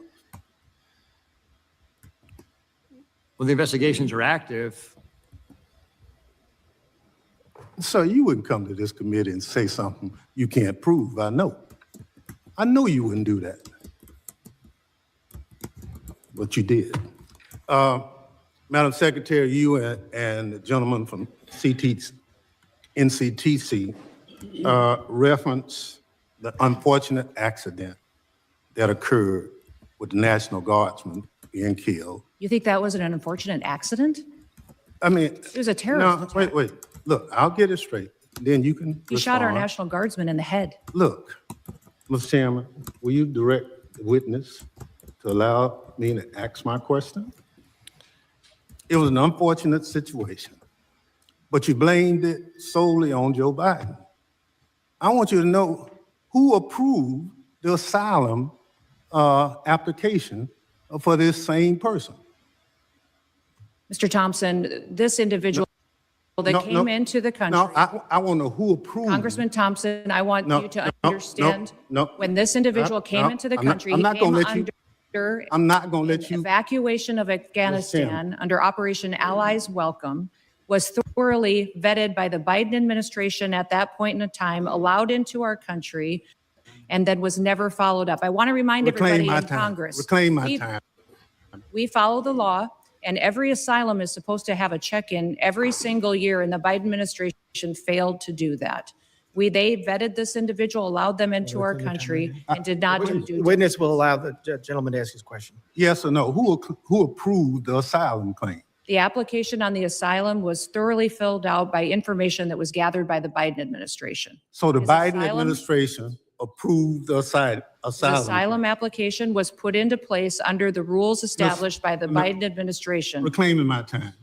I don't want to file perjury charges against you, but I'm of the opinion that the Trump administration, DHS, your DHS, approved the asylum application. The asylum application moved forward under all of the information and vetting processes that were put in place under the Biden administration, which is when vetting happened. And that's what President Trump has changed. Under President Trump's administration. Reclaim my time again. When it's obvious you don't want to answer the question. Mr. Kent, you want a shot at it? The individual was vetted to serve as a soldier in Afghanistan, and that vetting. Mr. Kent, that is Mr. Kent. We're going to hold it right there.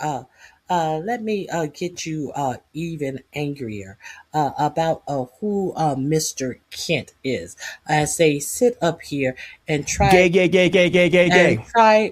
lie that they were not the ones who vetted these Afghanistans and they approve their asylum to the United States. As they sit up here and try to lie and run a whole bunch of bullshit on you, let's get into who Mr. Kent is, so I can be sure you know that he is absolutely in cahoots with the Proud Boys. He lost his bid for Congress. Isn't it funny that he has a DEI position? A whole loser has a position in this government. The people of Washington didn't rejected him, and of course 4547 would employ this abject reject to his administration. So let's where is Joe Kemp? Where is this Joe Kemp stuff I want to share with you? Here we are, right here. Tonight we're relaunching one of the most popular projects. Let me make sure I'm sharing this with you. Yes, I am. So you can understand exactly who Joe Kemp is. Just facts. Just the facts. Who sat up there and lying, trying to say that anything with this Afghanistan. So Joe Biden administration was so horrible, but you guys didn't review asylum claims before you approved them. So would that mean you are far far worse in your jobs than Joe Biden was. If a Joe Biden administration missed this stuff, you just push the paperwork through without even looking at it. As you claim everything of the Biden administration has fucked up this country. Why then would you just be pushing paperwork through for Afghanistan who came over here, huh? So who is the dummy? Who you are telling the whole nation that Joe Biden administration was asleep at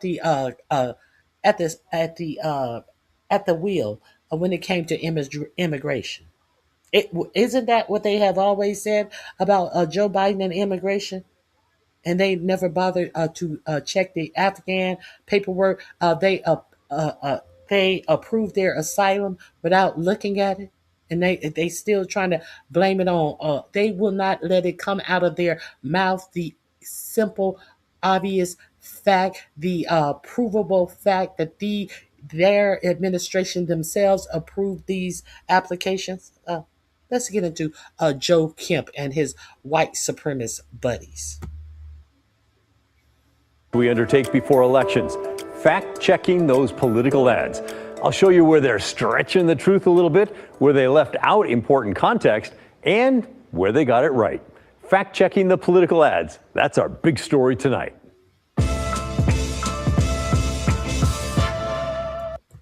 That's aimed at conservative Republican Joe Kent. It's paid for by the DCCC, that's the Democratic Congressional Campaign Committee, the group that's working really hard to elect Democrats. Kent is in a rematch with incumbent Democrat Marie Gluesenkamp-Perez. She's a moderate to conservative Democrat in what used to be a pretty reliably Republican district. The two are holding a debate tonight as both sides fight for votes in Washington's 3rd congressional district. That's kind of the dark area there on the map. It covers southwest Washington, and it goes north past Centralia and then over west to the coast.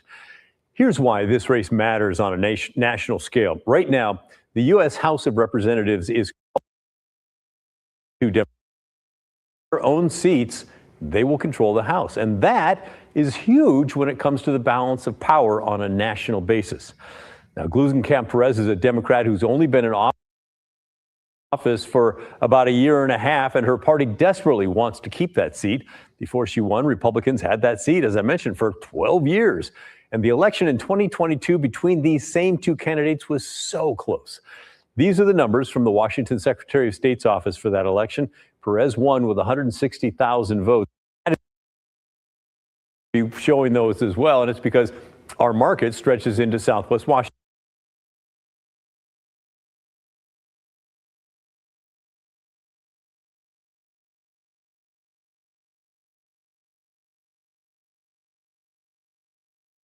So, sorry, you get to watch them with everybody else. Okay, that's the background. Now, let's take a look at this attack ad, which is not paid for by the Perez campaign. It is paid for by the Democratic Congressional Campaign Committee that I told you about earlier. Ready? Here we go. I voted Republican in the past, and I'm not voting for Joe Kent. He actually pals around with white nationalists and neo-Nazis. There's no place for that kind of extremism here. Okay, now let's add a little, in fact, a lot of context here. I don't know anything about the three people that you hear from in the ad, but that headline, ooh, that is some skillful political manipulation because it allows you to think kind of whatever you want. Does it mean that he's such an attractive candidate to white nationalists that they filled his meetings to hear about his great plans that they love? Or does it mean that people in his district wanted him to clear the air about whether he and white nationalists actually do believe the same things? When I first saw it and heard the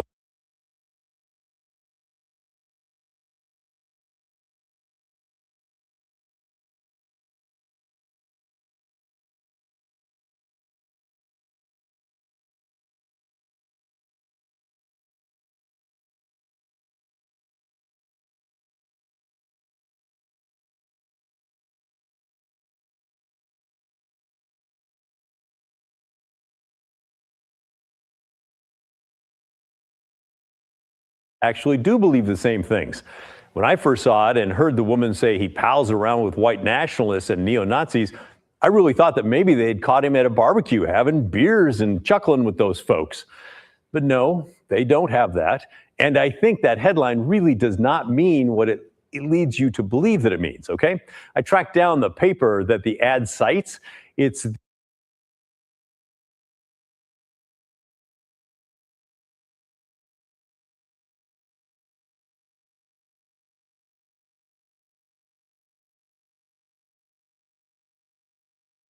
the Chronicle, that's a newspaper in Centralia, Washington. They had a reporter at a town hall meeting that Kent held in March of 2022. Now, the story reports that 5 men drove 5 hours from Idaho to attend the meeting in Washington, and another drove down from Tacoma. The article states that the 6 were there to defend another man named Nick Fuentes, who many news outlets had called a white nationalist.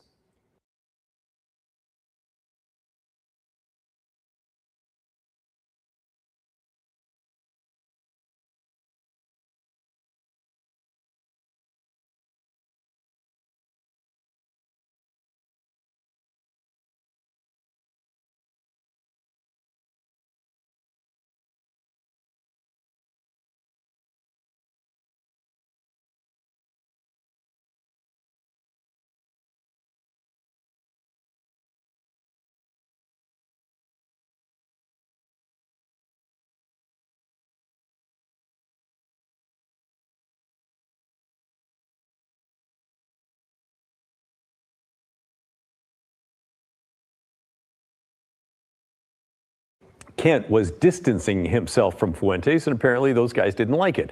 The paper reported that the men peppered Kent with questions about nationalist beliefs. The paper reported that eventually the gathering of locals actually got a bit hostile.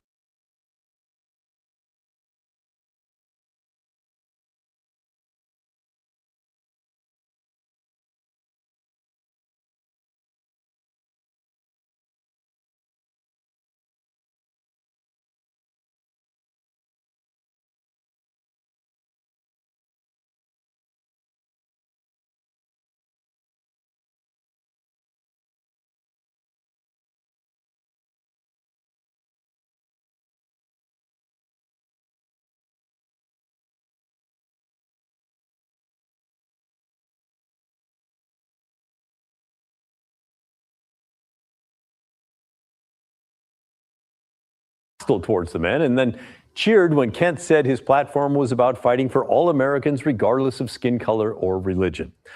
Earlier in that same week, OPB had reported that Kent did distance himself from Fuentes after publicity that the two had a phone call when Kent first launched his campaign, and that Fuentes had said that he'd used his social media platform to support Joe Kent. Kent repeated that on our Straight Talk show with Laurel Porter in 2022.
When I first announced I was going to run for Congress, I had a wide range of consultants that reached out to me and offered their services. I did speak with Nick once. He talked about doing things with social media, and I just assumed that he was another consultant. I had no idea who Fuentes was.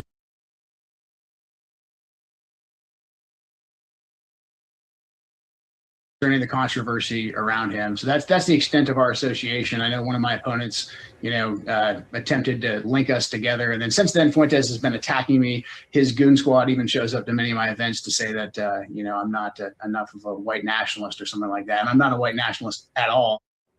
So I think when you look at that headline, you should be thinking that it refers to the men who showed up and peppered Kent with questions. But the ad uses the headline and a comment from a woman in the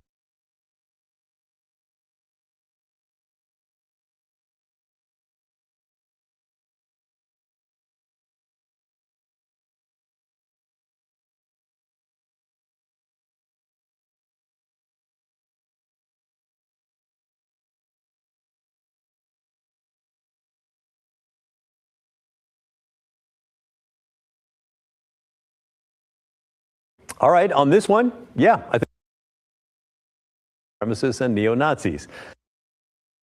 That refers to the men who showed up and peppered Kent with questions. But the ad uses the headline and a comment from a woman in the ad to suggest that he pals around with white supremacists and neo-Nazis. That's a pretty big stretch, in my opinion. Okay, let's look at another part of the ad. Joe Kent hired one of the Proud Boys to work on his campaign. All right, on this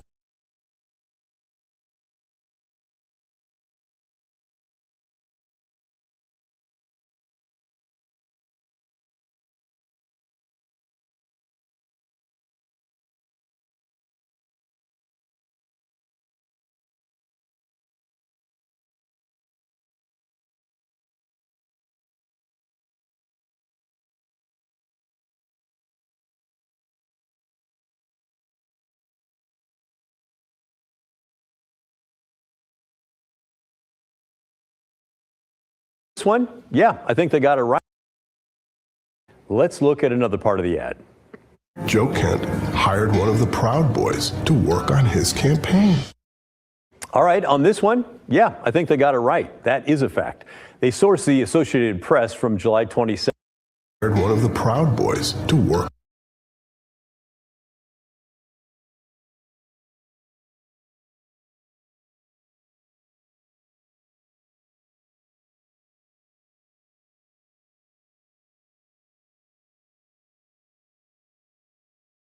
on his campaign. All right, on this one, yeah, I think they got it right. That is a fact. They source the Associated Press from July 27th of 2022. I found this AP story from July 26th, the day before, and yeah, I guess we can see where the ad folks got that shot of Kent that they're using. It's right there. This was apparently taken at a rally to support those arrested after the January 6th riot at the Capitol. It's used with an article from an Associated Press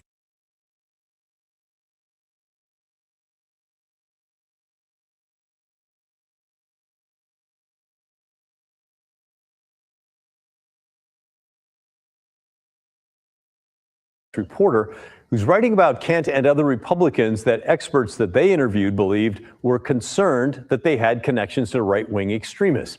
The article cites campaign finance disclosures showing that Kent paid $11,000 to Graham Jorgensen, who was identified as a Proud Boy in a law enforcement report. The Proud Boys, by the way, if you don't know, are an all-male extremist group that led the storming of Congress on January 6, 2021. Kent's campaign told the AP that Jorgensen was a low-level worker who handed out literature, put up signs, and denied he had any current affiliation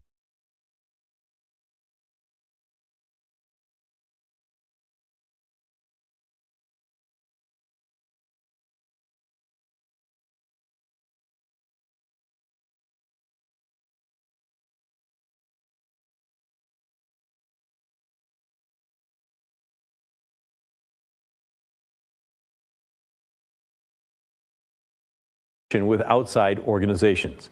So the ad states that Kent hired a consultant who was a member of the Proud Boys.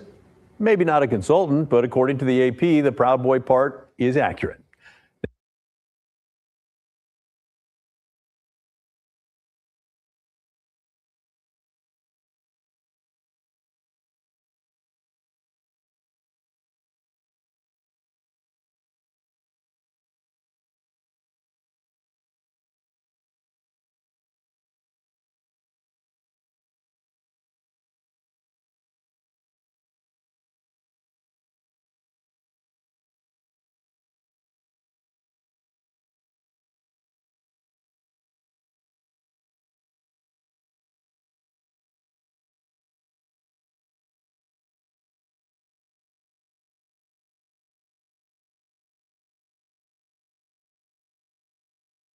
Gay, gay, gay, gay, gay, gay, gay, gay. That is what MAGA is saying. Benny Johnson.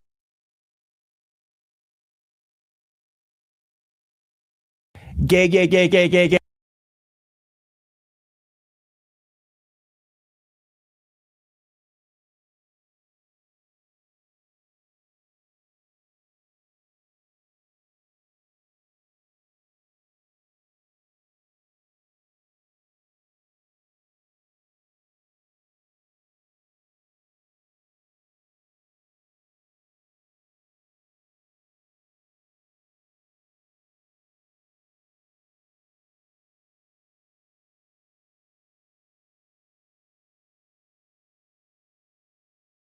That were put in place under the Biden administration, which is when vetting happened. And that's what President Trump has changed. Was vetted to serve as a soldier in Afghanistan, and that vetting standard was used by the Biden administration as a ruse to bring him here. Had we followed the standard operating procedures for special immigrant visas, that individual and none of the allies welcome people would have come to America. That's on Joe Biden. Gentlemen's time has expired. That was the answer. Point of order, Mr. Chairman. That was a murder that took place in D.C. It was not an unfortunate incident. And those comments are effing disrespectful. Thank you, Mr. Chairman. And I agree with my colleague from Texas. It is a tale of two cities.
cities. Secretary Noem, Trump administration, you're going after the worst of the worst criminals, and we agree with you. The problem is 70% of the people you've arrested have no criminal record. You're going after non-criminal immigrants, U.S. citizens, and permanent legal residents. Donna Hughes Brown, Irish citizen, green card holder, 48 years in the United States. She also happens to be the mother of a U.S. Marine, sister to a retired Army colonel. She's in ICE detention since July. She tried to come back from Ireland, arrested, has been there since then. Her crime? She wrote 2 bad checks for less than $80 a decade ago. You arrested her, she's in custody. Her husband, Jim Burke. Okay, let's get beyond him.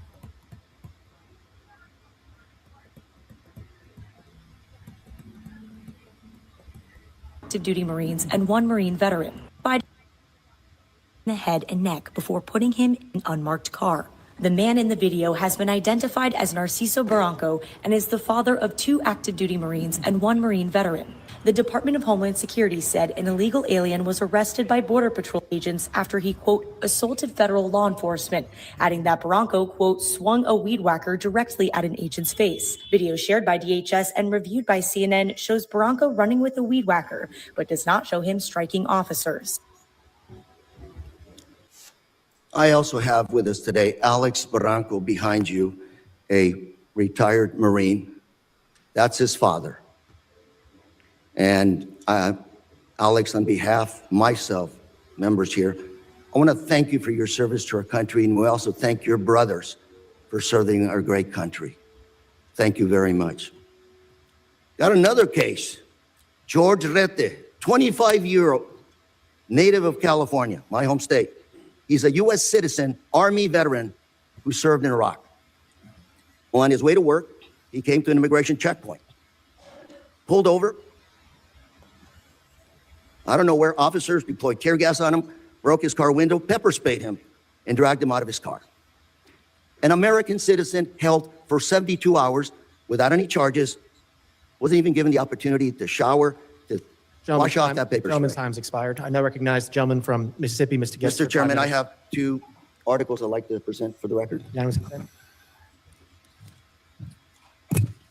Under President Trump, an agency intended to keep Americans safe has diverted resources from child abuse, trafficking, and terrorism to immigration enforcement.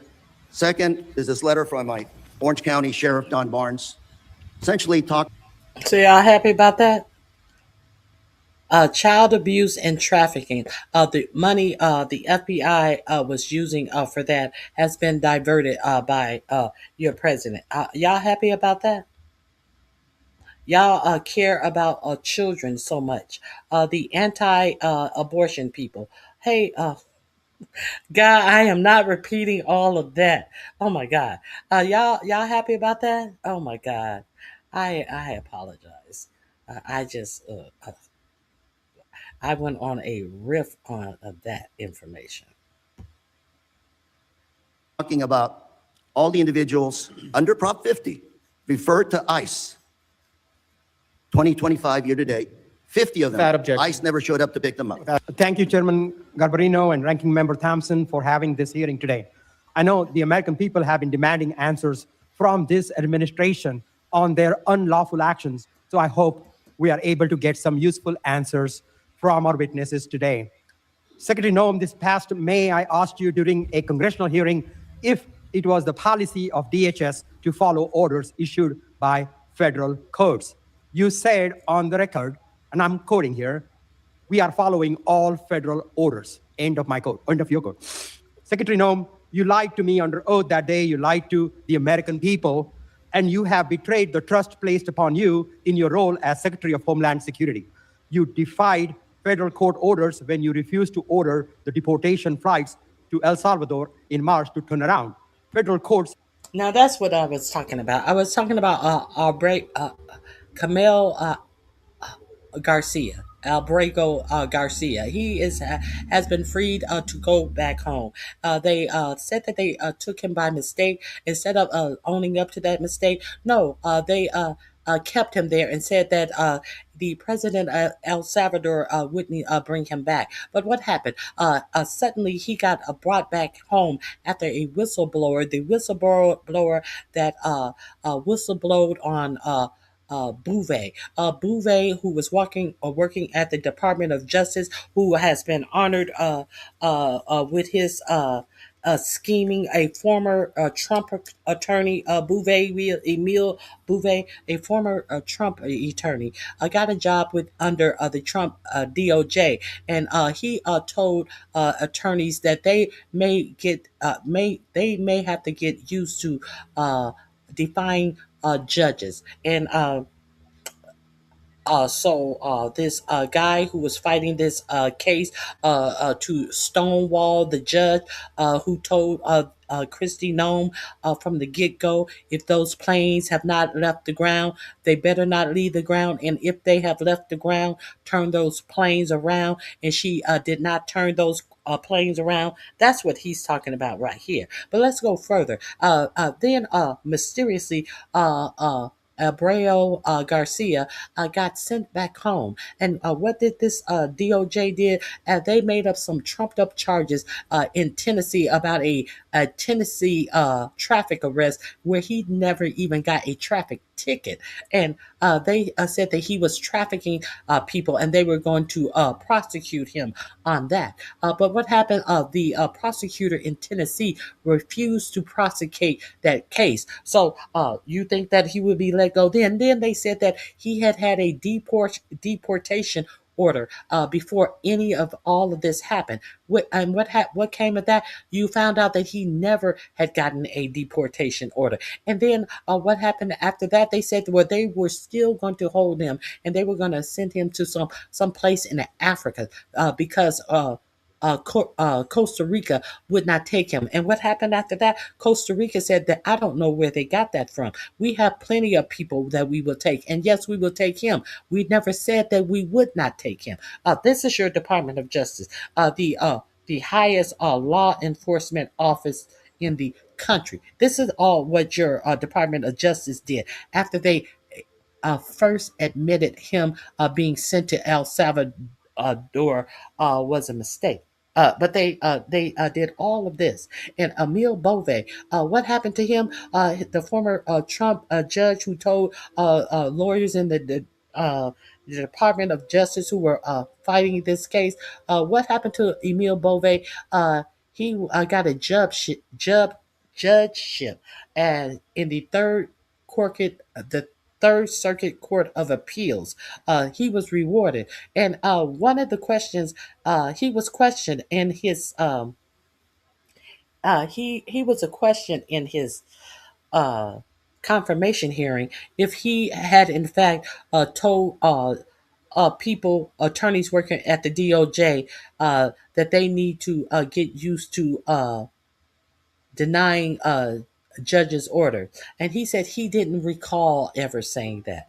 He never said he didn't say that. He said, I don't recall ever saying that. A real smug judge. And what did this smug judge? He's so smug that this former Trump attorney, Emile Bove, what did he do when Trump did his Trump rally in Pennsylvania? Because his ratings are at 31%, that his ratings are tanking. He took his ass up to the rally. Why is that a problem? Because judges are not supposed to go to political rallies. And he's a Third Circuit Court of Appeals judge, showed up at a Trump rally. And what is going on now? The initial judge, that order was defied for them taking all of those 200 people to El Salvador in the first place, has an investigation into Christy Nome for contempt of court, and Emile Bove is also slated to be questioned about his actions in that when he was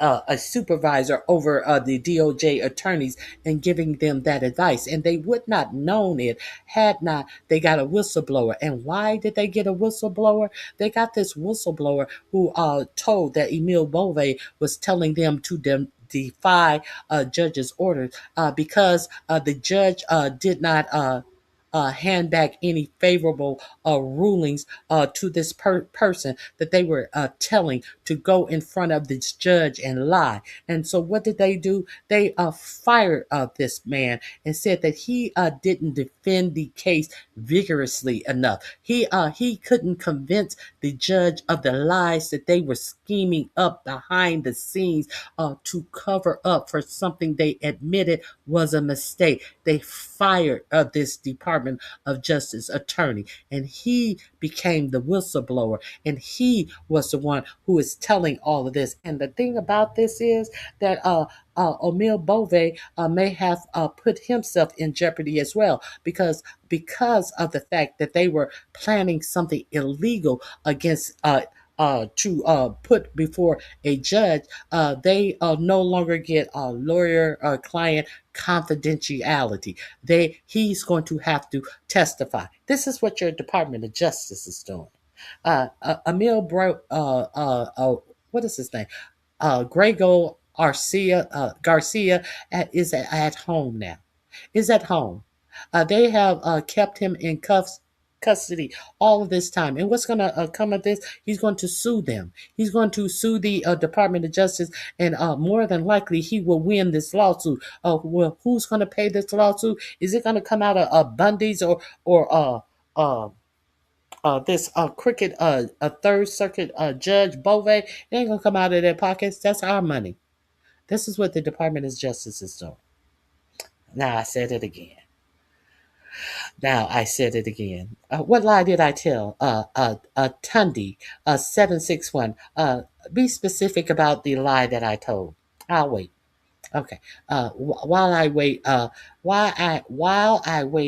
the lie that I told, a specific lie that I told, we will continue this. Have also found your department to have violated federal injunctions in your continue to send non-citizens on deportation flights, with some courts having called your orders unlawful. Secretary Noem, I just have 3 questions for you. 1, why did you lie under oath by saying DHS was following all federal court orders when they clearly were not? Congressman. Question 2, let me finish my questions. Question 2, why did you mislead the American people when you said that no American citizens have been arrested or detained by federal immigration agents? And my last question, number 3, Donald Trump said that your ICE agents haven't gone far enough. Do you think terrorizing American citizens and assaulting peaceful protesters isn't far enough? Congressman, the Department of Homeland Security and this administration complies with all federal court orders. We always have, and we always will. Not true. And we will continue to appeal. And sir, I will even tell you that at the highest court, at the Supreme Court, the Department of Homeland Security in our litigation has an over 90% success rate in winning at the highest court in our battle against activist judges across this country. And our battle against activist judges.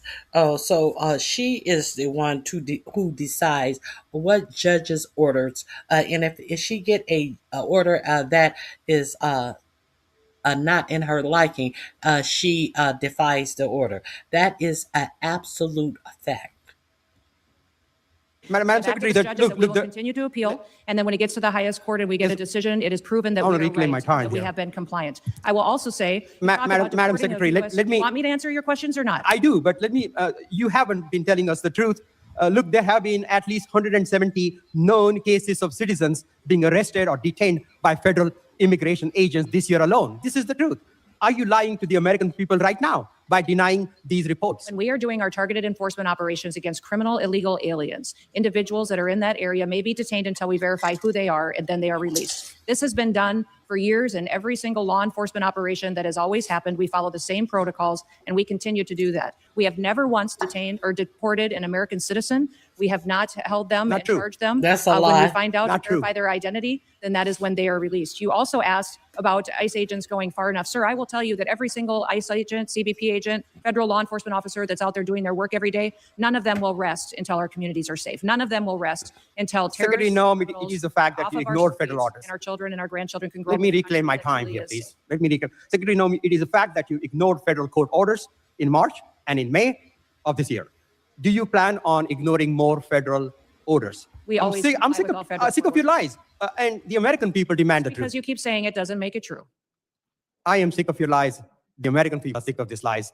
American people demand truth. America is very happy that finally they have a president in the White House that gets up every day to keep them safe. Madam Secretary, your incompetence and your inability to truthfully carry out your duties of Secretary of Homeland Security, if you're not fired, will you resign? Sir, I will consider your asking me to resign as an endorsement of my work. Thank you very much. It is an endorsement of your work. That is exactly why he asked you to resign. Hey, Barn Dog, it's good to see you. A chippied tooth, Tony. I don't care what about me that you feel is typical, but prove a lie that I told. Be specific. Since you decide to think that that is effective because I'm giving you these facts, what lie did I tell? I'm waiting. I am waiting. You see, excuse me. You see these low IQ motherfuckers come in here and they can't stand the truth. So all of you're liar, you're liar, you're liar. When they get these facts put on their ass. These old bunkins try to come in here and think that they are effective when what is being put down is the actual facts. I give two fucks about you being mad. Stay mad, bitch. You're gonna be mad all the while you're in this chat, motherfucker. And if you're leaving, hit the like button on your way out. You're a big motherfucking mad ass fan, bitch. You'll be back. It is very ineffective what you're saying, but I see you have not enunciated or typed your angry fingers to be specific about any lie that I told, and I love it. Let's continue. Thank you, Mr. Chairman and Ranking Member, for holding this hearing today. The greatest threat to the homeland right now is a Department of Homeland Security that the American people know. Now, this is the congresswoman who was arrested, who the DHS spokeswoman said that this woman was body slamming people all over the place. I've replayed her, Trish McLaughlin, I believe her name is, the DHS spoke a liar, came out and said that this woman was body slamming people all over the place and all of this bullshit that she said. And they arrested and charged this woman for doing their job in inspecting ICE facilities. Now, all of a sudden, now this administration acts as if they must make appointments. No, they don't have to make appointments. They came to an ICE facility to inspect the facility, a private owned ICE facility, and they came to do their jobs. And got lied on and said that the mayor of Newark, New Jersey, tried to go in after a truck and all of this shit. And when this bitch, all of her lies were played in front of her face, you don't see any truck there. You see they invited him in. You must have the wrong video. I don't know how you messed it up. You got the wrong video because of what happened was, and we had just seen what happened. What happened was none of the lies that the Department of Homeland Security is putting out had happened. That's what happened. Now, let me. No longer trust. A department actively undermined by its own secretary. This is on you, Secretary Noem. Today's hearing is supposed to be about worldwide threats, but Madam Secretary, under your watch, the threat is coming from inside the building. Because when DHS, the department charged with keeping Americans safe, is caught breaking the law, lying to the American public, systematically dismantling oversight, fueling bigotry, and targeting vulnerable communities, trust is broken. Let's start with the basics. How can we trust your department with you at the helm? The American people deserve an answer, even if you've spent the past year dodging accountability like it's your full-time job. We need to talk about oversight. Oversight is not optional. It is not a courtesy because you feel like it. It is not something you entertain only when it's politically convenient to you. Yet, time and time again, Secretary Noem, you have treated congressional oversight as an inconvenience at best, and at worst, something to be invaded, ignored, or denied altogether. Republicans on this committee may be willing to hand over their constitutional duty in order to kiss this administration's butt cheeks, but I am not. I will never. My district is not, and the American people sure aren't. While Republicans turned this hearing into a praise fest for your failed 10-year communities across America, including mine in New Jersey, are made less safe because DHS under your leadership has become unproductive and malicious. All of the thank you that we keep hearing from across the aisle, there's no thank you from me. And we see the truth that you're trying to hide. The truth is you are deeply unqualified for the post you hold. This is on full display in the way you treat the people in this body, myself included, who have been elected to serve our communities and keep them safe. Representative Grajava, Senator Padilla, myself, and others whose character, integrity, and bodies were attacked by your department without evidence and without apology. Far beyond being disrespectful, you have shown a complete disregard for the oversight authority granted to us by law. You have repeatedly shown that you will target whoever you want, whenever you want, without accountability. Members of Congress, members of our communities, and even American citizens, as many of my colleagues have continued to point out today. Secretary Noem, that's not leadership. That's not democracy. And that is not how this works. Again, this is not just about you. Don't want you to think this is just a pick on you day. This is about the Trump administration that has turned DHS into a political weapon. So I'll ask you this. Is Trump embarrassed by your tenure, or is this exactly the kind of god-awful leadership he wants at DHS? Yes or no? Ma'am, we've already conducted more oversight visits. No, it's a yes or no. Yes or no. Okay, Secretary Noem, this is my time to talk, not your time to talk. I reclaim my time. I reclaim my time. I reclaim my time. Chair, I reclaim my time. Secretary Noem, DHS is breaking the law, hiding information from Congress, and shutting out oversight. So let me ask you, how can the American people trust your department with you at the helm with this kind of behavior? The American people absolutely trust this department to keep them safe. And we are showing that every day by the support we get across the country, the amount of people that we're recruiting to all of our different agencies. Thank you, Secretary Noem. Do you agree that using DHS resources to target members of Congress is an abuse of power? Excuse me, would you say that? You would have heard me if you stopped talking and listened to my questions. Do you agree that using DHS resources to target members of Congress is an abuse of power? We are not doing that. We are out there enforcing the law, doing our work, and we are allowing oversight. Of course, we're not going to get any answers. With that, Mr. Chairman, I yield back. Thank you, Mr. Chairman. You know, I just want to respond to a lot of what Secretary Noem has just testified to. And gentlemen, I have some comments that I hope you'll take back to the Secretary and to the Department. If there's anything that is clear about what is going on in this country, is that the rhetoric and fear that is happening is at an all-time escalated high, and we're all describing different aspects of it. Fear of law enforcement, fear of citizens, fear of people who are legally in this country, because it's the rhetoric that is happening from the very top that is being decimated down level, and that is really, really dangerous. And one of the things that the Secretary said was she is restoring the rule of law. That is absolutely not true, because the rule of law is founded on two fundamental principles: that if you are going to be subject to a criminal arrest in this country, that there is probable cause to do so. You can't just snatch somebody walking into a coffee shop because of the color of their skin. There's no probable cause for that. And also that you will get due process. And that is not happening.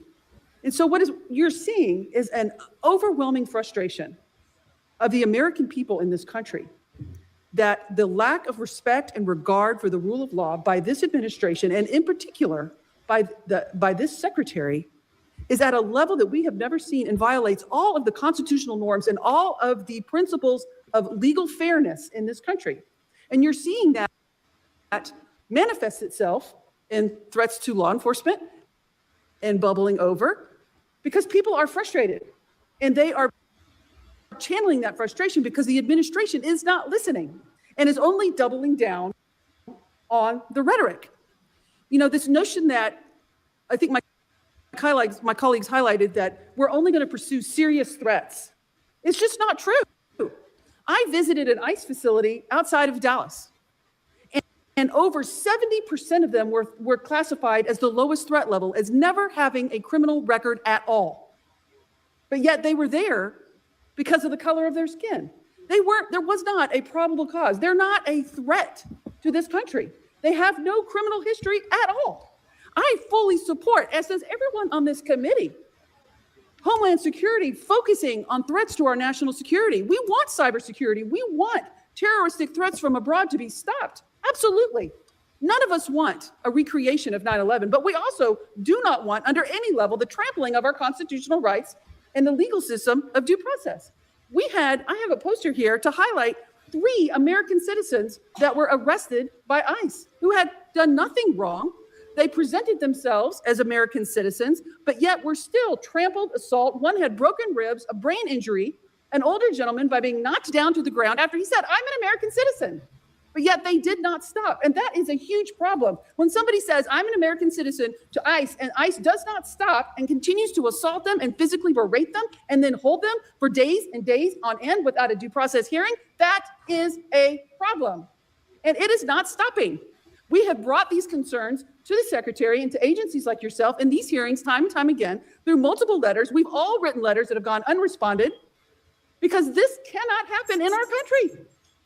And the reality of it is, letters go unanswered to this department.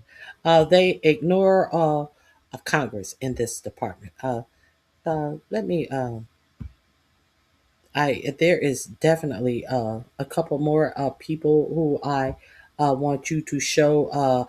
Christine Nome couldn't be bothered to stay beyond the lies because the lies weren't working. All of these clips are in my description box under the title, Just Answer the Question. Let's get into more of her hearings. Madam Secretary, how many United States military veterans have you deported? Sir, we have not deported U.S. citizens or military veterans. I don't believe you served in the military. I haven't either, but I think you and I can agree that as Americans, we owe everything to those who have served our country in uniform, particularly those who have served in combat. Do you agree with that? Sir, I believe that people that are in this United States that are citizens have legal status here. Madam Secretary, we are joined on Zoom by a gentleman named Sejun Park. He is a United States Army combat veteran who was shot twice while serving our country in Panama in 1989. Like many veterans, he struggled with PTSD and substance abuse after his service. He was arrested in the 1990s for some minor drug offenses, nothing serious. He never hurt anyone besides himself, and he's been clean and sober for 14 years. He is a combat veteran, a Purple Heart recipient. He has sacrificed more for this country than most people ever have. Earlier this year, you deported him to Korea, a country he hasn't lived in since he was 7 years old. Will you join me in thanking Mr. Park for his service to our country? Sir, I'm grateful for every single person that has served our country and follows our laws. Can you please tell And knows Mr. that our Park laws why are you important. deported him? Every one of them needs to be enforced. But you understand that many veterans struggle with PTSD, many veterans struggle with substance abuse challenges. This man took 2 bullets for our country. You have broad authority, by the way, as Secretary, to issue humanitarian parole, to do deferred action. Will you commit to at least looking at Mr. Park's case to see if you can help him find a pathway back to this country that he sacrificed so much for? I will absolutely look at his case, but I want you to remember that Madam Secretary, the man You should have looked at the case before. behind you, please stand up, sir. His name is Jim Brown from Troy, Missouri. He is a Navy combat veteran who served our country in the Gulf War. He's married to a woman named Donna, who came to our country legally from Ireland when she was 11 years old. She has lived here for 48 years. Because of you, Jim's wife, Donna, has been in prison for the last 4 months. She did not come here illegally, and she has never committed any crime other than writing 2 bad checks totaling $80 10 years ago. She is currently in prison and facing deportation. Ms. Noem, will you thank Mr. Brown for his service to our country? Thank you, Mr. Brown, for your service to our Now, what possible explanation can there be for locking up his wife for 4 months when she has committed no crime other than writing a couple of bad checks for $80? Sir, it is not my prerogative, my latitude, or my job to pick and choose which laws in this country get You enforced. have broad discretion as the secretary. need to follow You can issue the law parole. You and can do all enforce kinds of the things, laws. but you're choosing not to. Will you commit again to just reviewing Donna's case and reuniting this combat veteran with his beloved wife, who also loves this country? I will review the case. Then you had Congresswoman MacGyver cross-examining Kristi Noem, and then Kristi Noem just tried to yell and talk over her. Here, watch what took place. Let's play it. To all of our Thank you, different Secretary agencies. Noem. Do you agree have that using 200,000 DHS people that have resources signed to up to target ISO? members of Congress is an abuse of power? Excuse me, would you say that? You would have heard me if you stopped talking You and would listened to stop my talking questions. crazy. Do you Make it agree stop up. that using DHS resources to target members of Congress is an abuse of power? We are not doing that. We are out there enforcing the law, doing our work, and we are allowing oversight. Of course, we're not visits going to get more any than the answers. With entire that, Joe Mr. Biden Chairman, I yield back. Gentlelady yields back. I now recognize the gentleman from Oklahoma, Mr. Keen, for 5 minutes of questions. Next, I'll show you Democratic Congress member Dan Goldman cross-examining Kristi Noem and getting her to essentially admit that what she was doing by going after people who are going through the asylum process is patently unlawful. Here, play this clip. To the 5 minutes. I'm sorry, but gentleman from New York is now recognized. Mr. Goldman for 5 minutes. Secretary Noem, let's talk about the law. Do you agree that asylum is a lawful pathway to immigrate to this country? Yes or no? There's an asylum program, yes, in place. All right. So It was immigrants approved under then the with Biden- ongoing asylum applications are legally in this country, correct?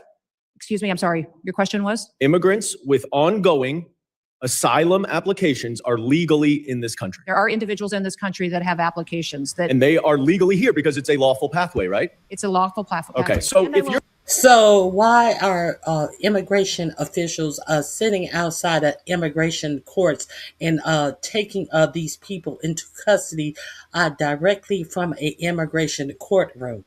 See, I'm not about any type of illegal immigration. But let's be clear. What they will do to one, they will do to you. And if you sit back and watch the unlawful shit that has been approved by this administration, don't think that it can just happen to other people. All of these laws that are being broke, as you sit back and watch and think it could never and would never happen to you. What value do you give to these people who only value billionaires? What value does your life have to this administration, who is just trying to enrich themselves, their family members, and their friends and cronies? This is the one that I definitely wanted to share. your department that asylum applications are legally in this country. There are individuals in this country that have applications that And they are legally here because it's a lawful pathway, right? it's a lawful platform. Okay, so if your department then deports anyone with an ongoing asylum application, you are violating the law, correct? Joe Biden left us with. I'm not asking about Joe Biden. I'm asking you a Joe Biden, what this got to do? He is talking about you and what you're doing right now in this administration, and she relents back to Joe Biden. specific question. And deports anyone with an ongoing asylum application, you are violating the law, correct? Joe Biden left us with. I'm not asking about Joe Biden. I'm asking you a 1.5 specific million question. cases If of your backlogged department asylum deports anyone with an ongoing asylum application, you program are was violating the greatly law. Is that violated. correct? It was greatly violated when they allowed. I'm 1.5 asking million you. people to come I'm in and asking you. granted asylum applications. Why are you filibustering? Why by can't you ignoring answer the laws. question? It's a Because, simple Joe, question. Your president, If your department and your secretary deports did not anyone follow the law, with an ongoing asylum application, you are violating the law. Isn't that correct? the asylum program was Okay. broken under the Mr. last. Chairman, I'll reclaim my time. She's not answering the question. But the obvious answer is that yes, if you follow a lawful pathway, asylum is a lawful pathway. If you have an open asylum case, you are here lawfully. But the problem that we are seeing around the country is that you are not following the law. Don't tell us to change the law. If you don't like the asylum system, you change the asylum law. Bring it to us. We'll work with you. I think it needs to be changed. But you can't just decide that you're not going to follow the law, and asylum is a law, and deport people who have ongoing applications. Unfortunately, that is exactly what's happening. It's happening across the street from my office right in New York City. And then Kristi Noem said, I got to go. I'm out. I actually have other commitments to be at, so I'm going to have to leave this hearing a little bit early. Here, play this clip. Dollars immediately, and we're responding immediately to our people. I have to actually leave this hearing early because the FEMA Review Council is giving their report today on suggestions for changes to FEMA. Thank you for not taking your foot off the gas. I have to co-chair it, but I will be leaving soon to have to go do that. But those. And here she was heckled on the way out. Let's play it. Recognize the gentlelady from Texas, Ms. Johnson, 5 minutes of questions. I'm just going to take the position that she was scared of my questions. Mr. Chairman, if we could stop the clock and wait until after all this. Clerk will suspend. We could reset the time. Yes. That'd be helpful. We'll reset the clock.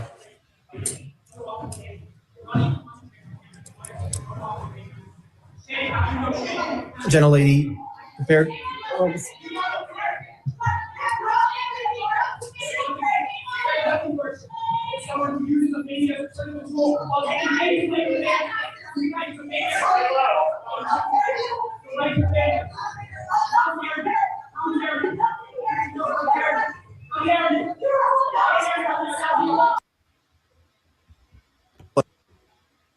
Questioning is like, all right, where's Antifa located? Where's their headquarters?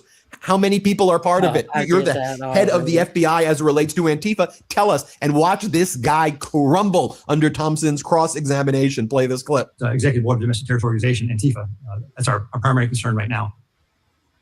All right, that's what ProPublica from October 16, 2025, entitled, "We found that more than 170 U.S. citizens have been held by immigration agents. They've been kicked."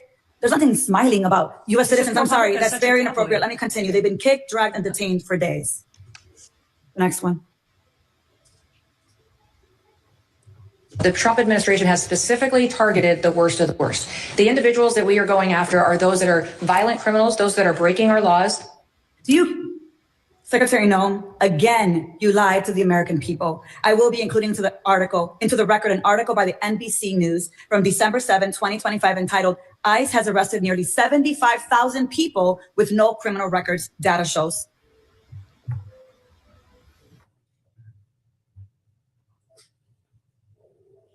The co-equal branch of government, and it is your obligation as a member of the executive branch to honor decisions made by the highest court of the land. Yes or no, Secretary?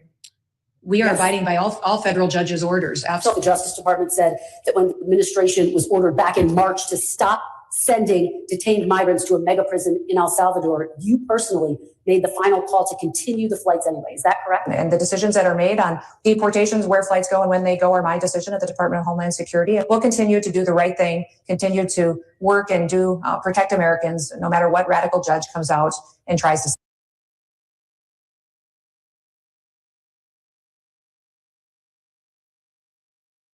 We will continue to do the right things no matter what a radical judge comes out and says. Defying court orders. Are we clear? So, what happens when you defy a court order? What happens when you defy a court order? What happens when a court orders something for you to do? What's going to happen then? You're going to have to do it.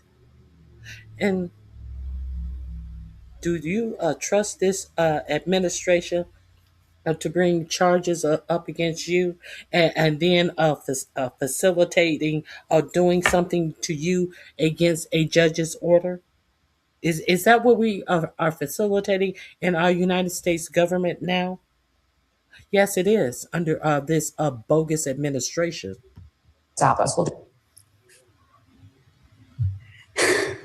You lied on the record, and you lied to members of this committee. You violated court orders by not turning around deportation flights bound for El Salvador, where we know that hundreds of people under your leadership have reported that they were raped, they were beaten, and they nearly died. And your agents used chemical weapons in Chicago despite court orders from District Court Judge Ellis forbidding their use. Secretary Noem, you, Gregory Bovino, and your ICBP and DHS deputized agents have waged an unaccountable, unlawful, unconstitutional war against communities across the nation. I'll show you this other moment too, where you had another Democratic congressman say, look, you're not following federal court orders. We all know that to be the case. Here, let's play this. Donald Trump said that your ICE agents haven't gone far enough. Do you think terrorizing American citizens and assaulting peaceful protesters I think that's isn't it. far enough? Called them out and said, "Don't you dare steal my music," in attacking migrants, and they go cuffing season. And then they made another one, obviously, with Sabrina Carpenter's music and Sabrina Official post from the White House. We hear it's cuffing season, and they have a ICE person up here. Bad news for criminal illegal aliens. Great news for America. This is what America is becoming. Now, I want to get into Emile Bove, who was at the Department of Justice giving advice. Let me. I have to play this one more. Ranging from international terrorists to hostile. Pregnant U.S. citizen was reportedly thrown to the ground, kicked and left in hand. Hold on. Attacks and prepare for natural and serious people. Because I want to get into this money, the money issue of it all.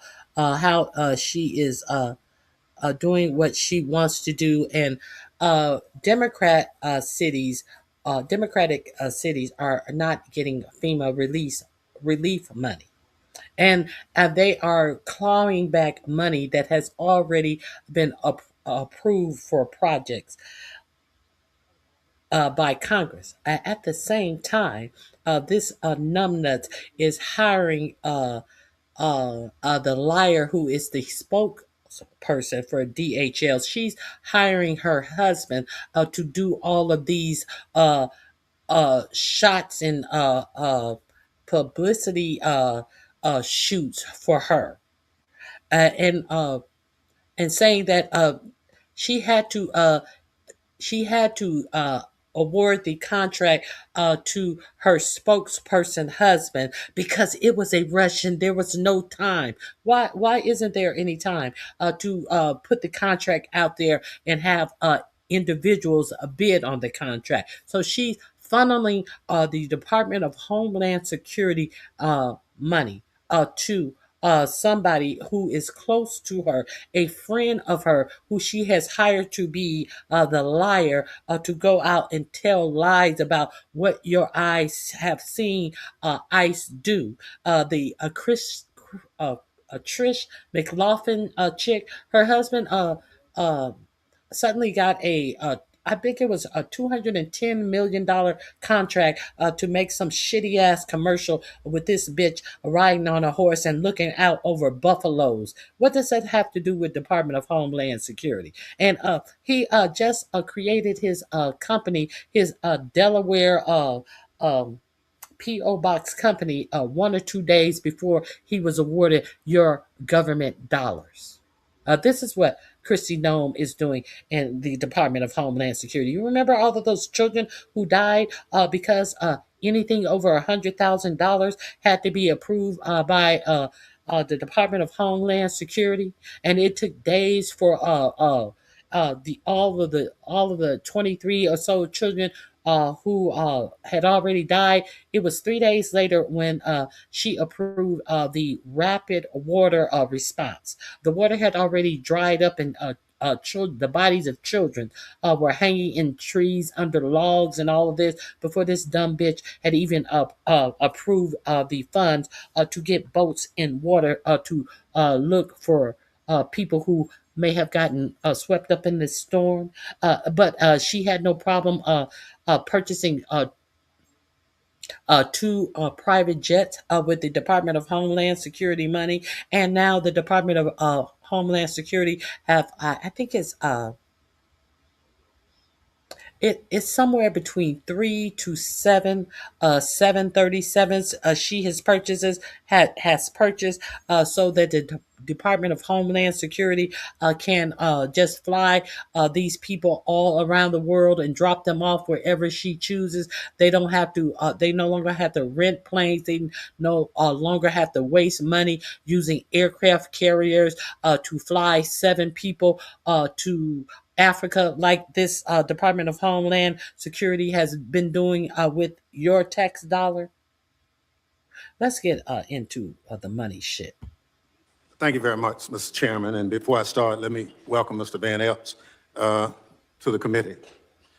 Mr. Chairman, thank you for getting the Secretary of Homeland Security and National Counterterrorism Center Director here today. Your predecessor couldn't seem to get that done, and I appreciate your commitment to holding this hearing. Each day, we've had more examples of Republicans abdicating their constitutional oversight responsibilities. Fortunately, unlike other chairs in this body, it appears that if you are serious about this committee work being done, and I compliment you for that. As I look at the witnesses table, though, I can't help but notice that FBI Director Kash Patel isn't here with Secretary Nome and Director Kent. I'd also say that we have just been provided Secretary Nome's testimony. I've been on the committee since its inception, and I've never had the rules violated where we couldn't get testimony so members of the committee could look at it until today. Today's hearing is supposed to be one of the most important exercises of this committee's oversight jurisdiction. Each year, we hear from the Secretary of Homeland Security, the Director of National Counterterrorism. Oh, so she brings in the questionnaires. She don't give them a chance to review her answers to the questions. How convenient. You bring in the answer to the question when you show up at the hearing. So nobody will be able to dig into the insufficient answers that I put on the questionnaire. That's what happened. This is what your government is doing. And nobody is up in arms about it. The Republicans are over there feasting at her feet and thanking her for this performance, this horrible job, this waste of taxpayer dollars. Now, where's Elon Musk now? Oh, he's somewhere. Let's continue. Center and the Director of the Federal Bureau of Investigation, who is nowhere to be seen today. Maybe Director Patel is too busy spending taxpayer dollars flying to his girlfriend's concert on the FBI's jet to answer questions from Congress. Maybe the FBI director isn't here because he's afraid of scrutiny from Democrats who want to know what the FBI is doing to keep America safe. Or maybe Director Patel knows that the Trump administration itself is a threat to Homeland Security and want to hide from public accountability. On the other hand, Director Kent is here, which is good because we have questions for him about NCTC's work, as well as his comments about the January 6th insurrectionists he called, and I quote, political prisoners, unquote, who deserve to be pardoned. Some of the people he defended, however. Oh, but we are to believe that he is not a friend of the Proud Boys. We are to believe that was just some hype that they wrote when you see him supporting the January 6 prisoners. And we are to believe that he had to separate himself from the Groypers because the Groypers showed up at a town hall to ask him some questions. This is who is in your administration. These are the white nationalists that are in this administration.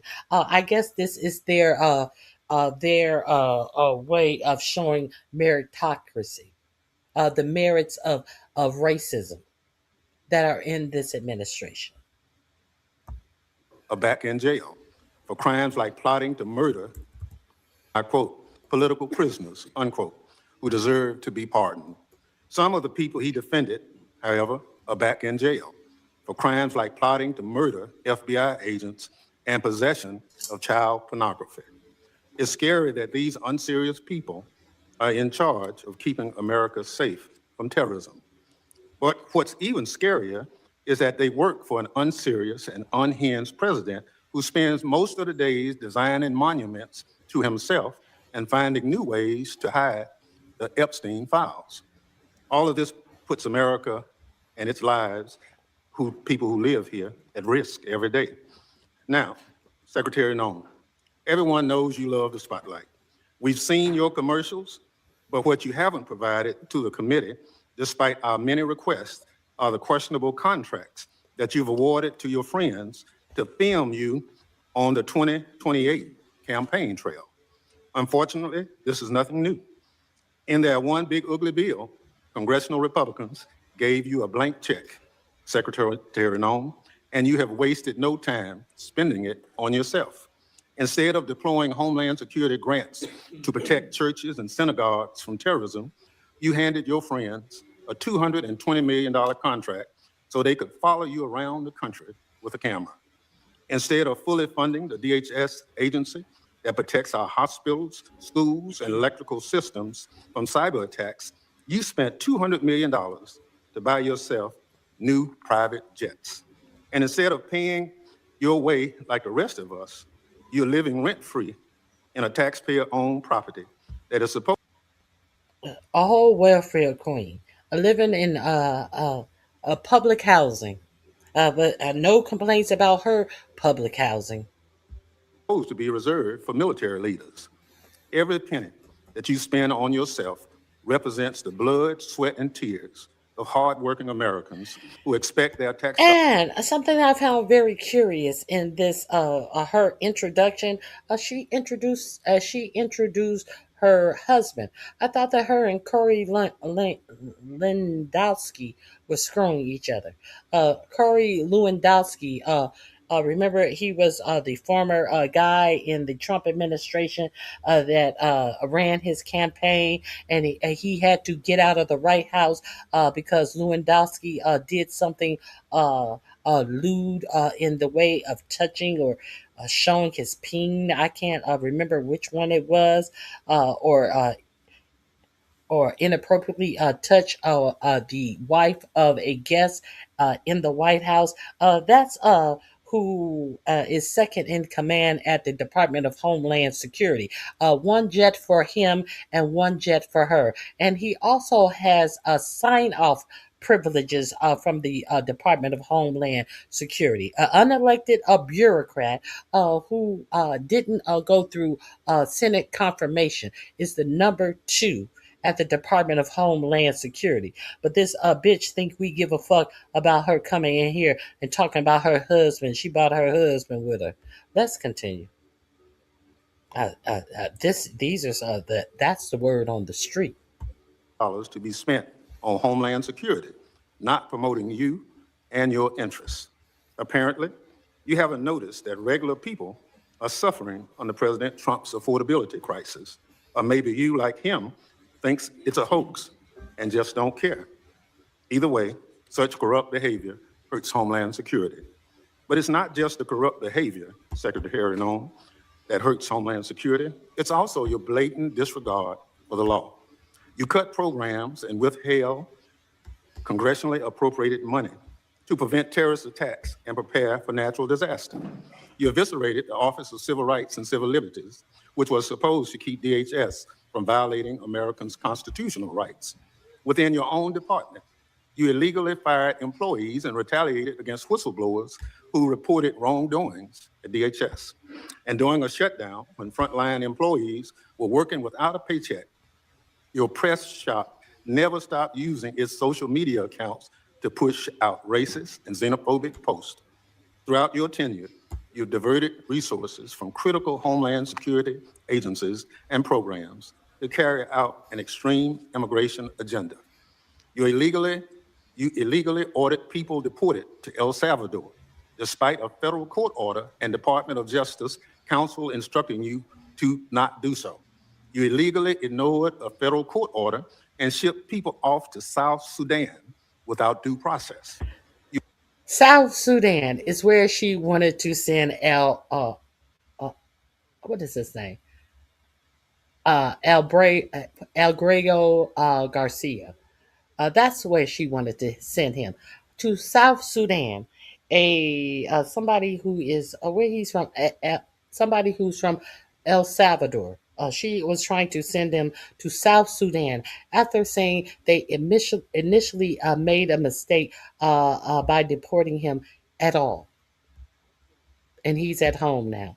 And your tax dollars are going to pay the lawsuit that he wins against this government.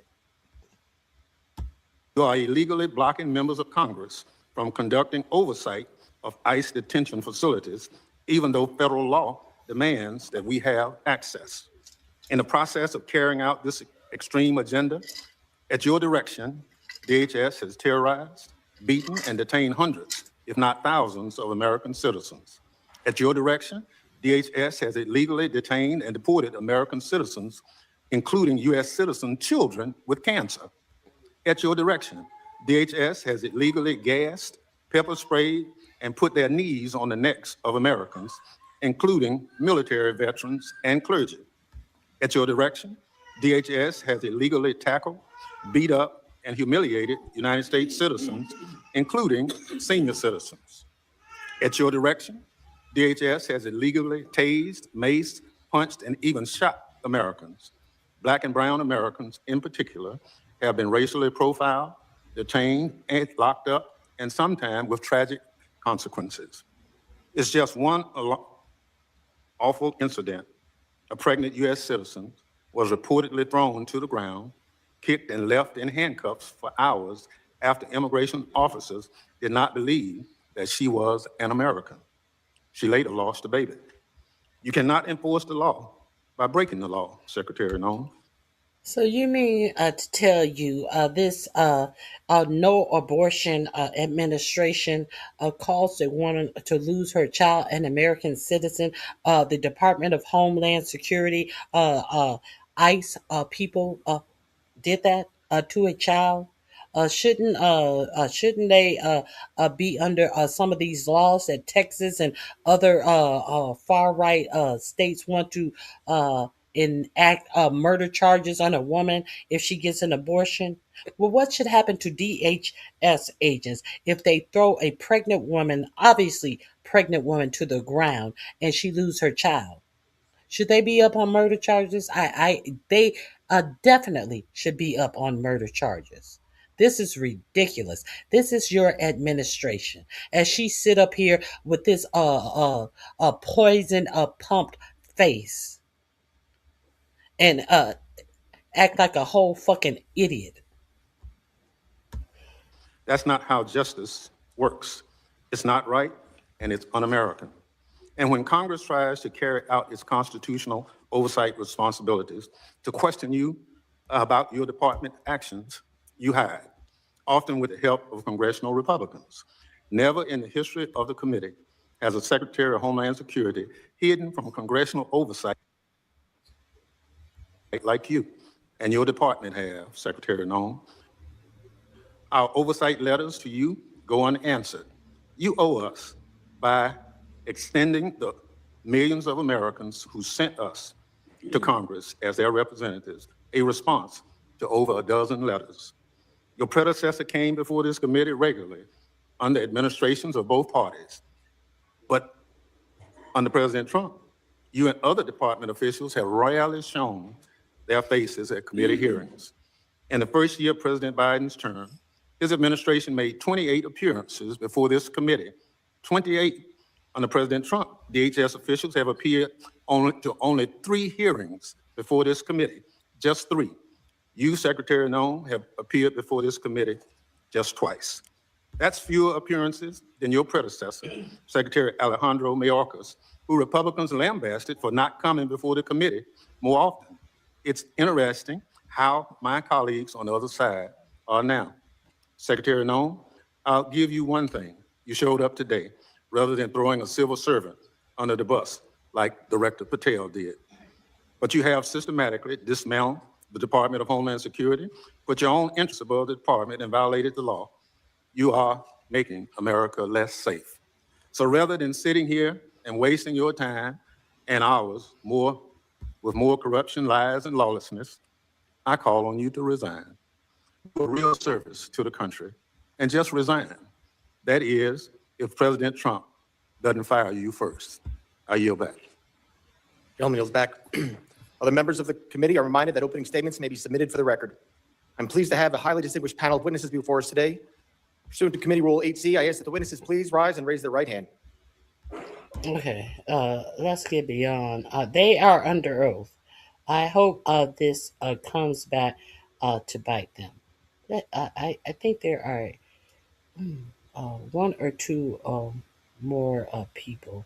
I want you to hear their questions, not that one.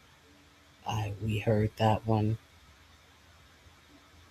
Not that one. Not that one. I hold on. I apologize. We heard him. I don't want to hear him. The link is in my description box under the title. Just answer the questions. Now she has already left at this point. No, she hadn't left. Hold on.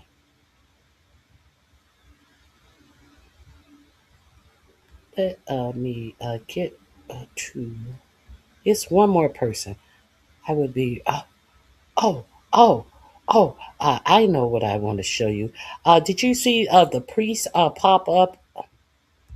Let's see the priest pop up. Is national security, because a country that cannot feed itself, can't fuel itself, and cannot provide for itself cannot possibly defend itself.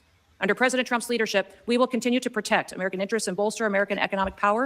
There was a priest that showed up, and I guess he realized that she was going to be there and held a cross up to this old demon bitch. And technological innovation to further growth and prosperity. The American people depend on the Department of Homeland Security to remain vigilant. Why is she sitting up there with a glob of spit on her lip? Oh, they're dead. They're so shot up to look like a black woman lip that her lips are dead, and she doesn't feel that big, nasty glob of spit on her mouth. And that was my grandbaby Noah that was crying a little bit during the ranking member's comments. I don't think she agreed with him. I don't have my son with me or 3 of my grandchildren, but I'm very blessed that I have a wonderful family who is here and loves this country and is grateful for the work that we get to do as a family each and every day. We also have the blessing of having some angel families with us as well. They are here in the audience, and I'm so grateful for them for being willing to come here and be strong. It's hard to lose someone that you dearly love to illegal criminal activity, to people who never should have been in our country to begin with, and to lose those loved ones to drug overdoses that get perpetuated by the terrorist organizations that filter them into our country that President Trump works so hard to stop. So I'm grateful that they're here and that they are telling their story. Under President Biden, he closed the office in the Department of Homeland Security that serviced these families. He closed it because he didn't want them to speak. He didn't want them to have support or services. And President Trump reopened the Voices office so that they can get services, so they can hear about the cases of the individuals who killed their family members, for being here, and continue to pray for them. I want to thank you for the opportunity to be in front of you today to discuss the wide range of threats that the Department of Homeland Security is working on to protect us. A shot 2 of our National Guardsmen in Washington. Fortunately, we've had some really good news about Andrew recently. We continue to lift him up and pray he has allies welcome. The same week, we arrested another Afghan national who came in away in Washington, D.C. We arrested another Afghan national who also came in under Operation Allies Welcome. Can I find this? Thank you. Please be seated. Let the record reflect that the witnesses have all answered in the affirmative. Previously served as governor. He currently serves as Director of National Counters and 11 Combat Tours, and Director for the National Security Branch of the Federal Building as Director of FBI, the U.S. Marine Corps. Her opening statement. I apologize. Discussing the worldwide threats that this country faces and the work that President Trump and his administration does each and every day to make America safe again. I'm very privileged and honored today to have my family with me. I'd like to introduce them to you. That's right. Did you see? Look, there he is right there in the red cap right here, a protester, and he holds up a cross to this demonic. I'd like to introduce them to you. Disruptions of congressional business is a violation of law, is a criminal offense under federal law. Audience members are advised to take their seats and maintain order. The chairman may now ask Capitol Police. Want to make sure you got that. Mr. Chairman, can I just have a point of personal privilege to ask you a question? It's an easy one. It's a statement. It's a point of personal privilege.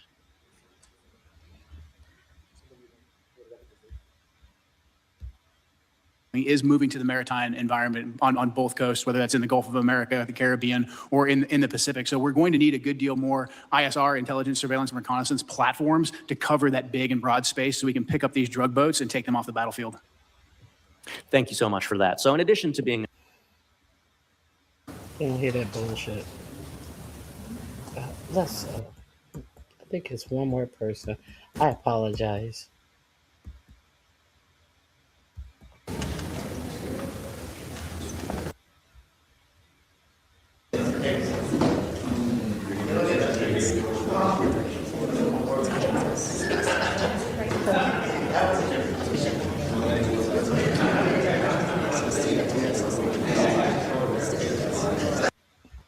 more, I'd also ask for unanimous consent to enter into the record an article from USA Today, December 2nd, titled "Trump Pardons Cocaine Kingpin Who Ruled Honduras."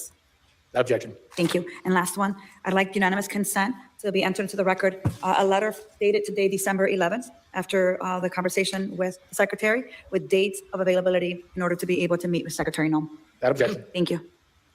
Gentleman yields. Any other? Mr. Chairman, I ask unanimous consent to enter. Gentleman's recognized. You know, we've heard over and over again that Border Patrol would only target those people that were, in fact, dangerous criminals. We've seen since the time in New Orleans that less than 1/3 of those have been detained have been criminals. I'd like to submit in the record this article by the AP, which demonstrates the statistics that clearly show that these agents aren't, in fact, going after hardened criminals, but people who look a certain way. Mr. Chairman, I have one other item that I'd like to also show over and over again. DHS would be targeting dangerous criminals. And here's a second article that demonstrates, in fact, that the people that they're picking up, many of which are, in fact, U.S. citizens because they look a certain way. The central theme that I'm offering in these unanimous consent articles is you cannot singularly identify a place or person of origin by the way they look. Our Constitution protects us from that. This is a gross miscarriage of justice. Without objection. Okay, that link is in my description box. Let's move on. There is something else that I wanted to share with you. I talk about Emile Bove in the things that he has directed the Department of Justice to do, to lie, to disobey judges, and it has come out via a whistleblower who was fired because he was unsuccessful in getting the judge to believe his lies. Let's hear about a big head, a bloated head Bove. News, a judicial complaint of misconduct has just been filed against former Trump attorney turned appeals court judge Emile Bove after he attended the president's rally in Pennsylvania last night. A lot of people spotted him there in the audience. MS Now senior legal reporter Lisa Rubin joins me now. Lisa, what's the substance of the complaint here? The substance of the complaint is that it is a violation of the Code of Judicial Ethics for a sitting federal judge to show up at a political event. And so according to Gabe Roth, who's the founder and executive director of Fix the Courts, there's two problems here. He says that Judge Bove violated Canon 2, which says that a judge should avoid impropriety in the appearance of impropriety in all activities, and also Canon 5, which piqued my own interest last night after we first learned about it, which says that a judge should refrain from political activity. The president last night was in Pennsylvania for an event that was put on by the White House. But by all accounts, it was a rally. In fact, USA Today described it as a rally last night. And I want to give credit where credit is due to our own Vaughn Hilliard, who was the one who spotted Judge Bove last night at this event and asked him, "Sir, what are you doing here?" And the response, according to Vaughn on his X feed last night, was, "I'm just here as a citizen coming to watch the president speak." That's an interesting choice of timing in particular because Emile Bove is also right now a prospective witness in an ongoing contempt proceeding before Judge Jeb Boasberg in the District of D.C. that concerns the flight of multiple alleged members of Tren de Aragua to El Salvador to imprison them in the notorious Sikot prison. That was done against what Judge Boasberg says was his order at the time. That order has since been invalidated, but at the time there was an order by Judge Boasberg. If people are in the air, you need to turn them around. And the Department of Justice has since put in several declarations from folks involved in that decision. Those people are Department of Homeland Security head Kristi Noem, Deputy Attorney General Todd Blanche, the General Counsel of the Department of Homeland Security, and one Third Circuit Judge, Emile Bove. So for him to show up at a Trump event last night in the middle of all of that, I think particularly strikes people as an inappropriate choice. So given the era of the DOJ that we are living in, even if he claims that he's there as an average civilian, what's at stake here for Emile Bove? What could come next for him?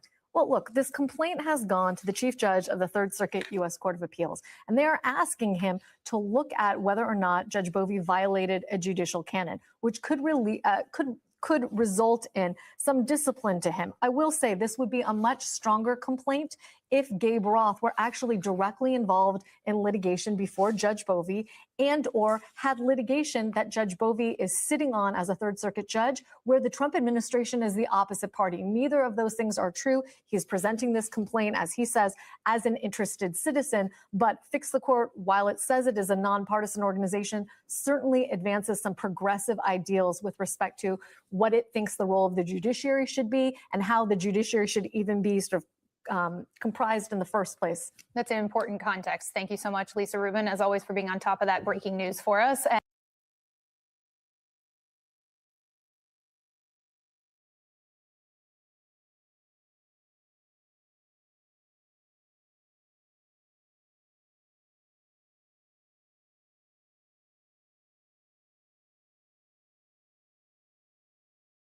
Here are a couple of more things I've told you about. Far be it from me to expect anyone to just take my word for anything. I just do not talk to talk. I will drop these links in the chat. This is something I spoke to you about earlier. I'm going to drop this link in the chat, not in the description box, actually in the chat. Company backed by Donald Trump Jr.'s firm nabs $260 million government contract. They initially said it was a government loan for the Department of Defense. And I was like, how is it a loan? I didn't know that the Department of Defense were in the loan business. So, Vulcan Elements, a rare earth magnet startup. You know, the magnets that 4547 is so interested in now. He was talking about who knew these magnets to do this. Vulcan Elements, a rare earth magnet startup backed by Donald Trump Jr., VC firm, 1789 Capital, has secured a $620 million contract from the U.S. Defense Department, as reported by the Financial Times. The contract is part of a $1.4 billion partnership with the U.S. government and ReElement Technologies to expand and boost the domestic supply of magnets. You remember last week when that dumbhead 4547 was talking about who knew about magnets, who ever heard about magnets. Here is the link to this article. I will let you peruse it for yourselves.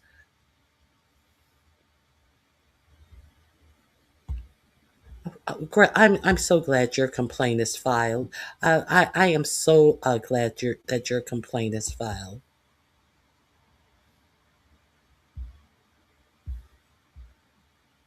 Okay. Let me share this with you.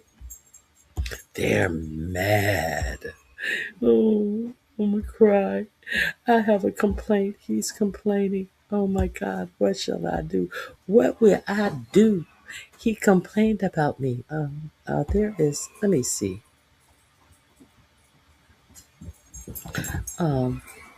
This is something else that I spoke to you about. Let's. I'm gonna put this link in my chat. In the chat, you can peruse it at your own in your own time. So, what is this? The Supreme Court is set to pick financial predators over the people. The Roberts Court is about to hand the president an untold number of financial predators a massive win.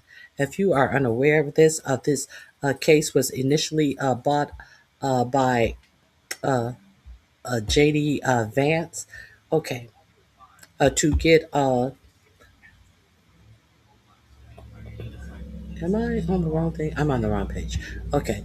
Justice Brett Kavanaugh used an interesting choice of phrase when describing the constitutional issues in the Trump versus Slager, a vividly named case on the president's ability to remove certain federal officials that Congress stipulated could only be filed for cause. How do you answer the accountability theme, which I think the theme of the other side is the independent agencies are not accountable to the people? Kavanaugh asks Ahmed Agarwal, who argued on behalf of the Federal Trade Commission, Rebecca Slaughter. They are not elected as Congress and the president are, and are exercising massive power over individual liberty and billion-dollar industries. Whether it's the FCC or the FTC or whatever it might be. So God forbid that oh that you send your public dollar into something and it has the authority over private companies. Private companies are more important than you. So your dollar should not count as much as a private company because they will and they will massive amounts of money, and therefore what you feel is important. We'll get to the mayors of Kavanaugh's point later. What really jumped out to me was how he phrased it. The court's conservative justice speak often about protecting liberty and individual liberty when referencing the president's removal of power and Congress constraints on it. In their view, it is essential for individual liberty that the president is able to fire any top level federal official for any reason or for none at all. Kavanaugh articulated something a little different on Monday by adding billion-dollar industries there. As the original arguments made clear, the Supreme Court is about to bless an unholy union between presidential corruption and the corporate power under the premise that it is actually upholding constitutional principles. The namesake of Monday's case, Rebecca Slaughter, is the commissioner on the uh, Federal Trade Commission. She does not appear to be a threat to anyone's individual liberty. Ironically, Slaughter was originally nominated to serve on the FTC by Trump himself. The Senate confirmed her in 2018 to fill a vacancy by one of the commission's Democrat seats, and then President Joe Biden successfully renominated Slaughter to a full 7-year term in 2023. So let me put this link in the description box because it's not about you for this administration. It's about business and money and corruption, in my opinion. There's one more I would like to share with you. Donald Trump is trying to mold Latin America in his own image. If you are not aware of that, I talked about the spheres of influence. Uh, Here is another sphere of influence. This link is right here, and while you think that it may be about oil, no, it's not about oil. Um, Let me close this one.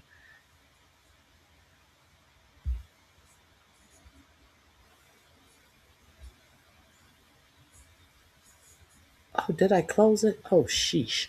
I closed it. Oh, well, I put the link in the description box. Did I close it? I think I closed it. Oh, no, I haven't closed it. Here it is.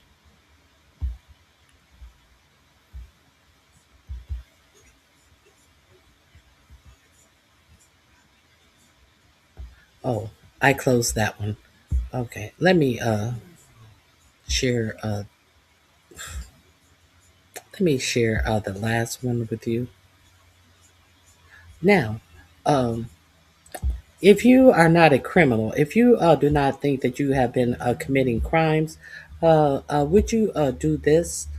Uh, if you are unaware,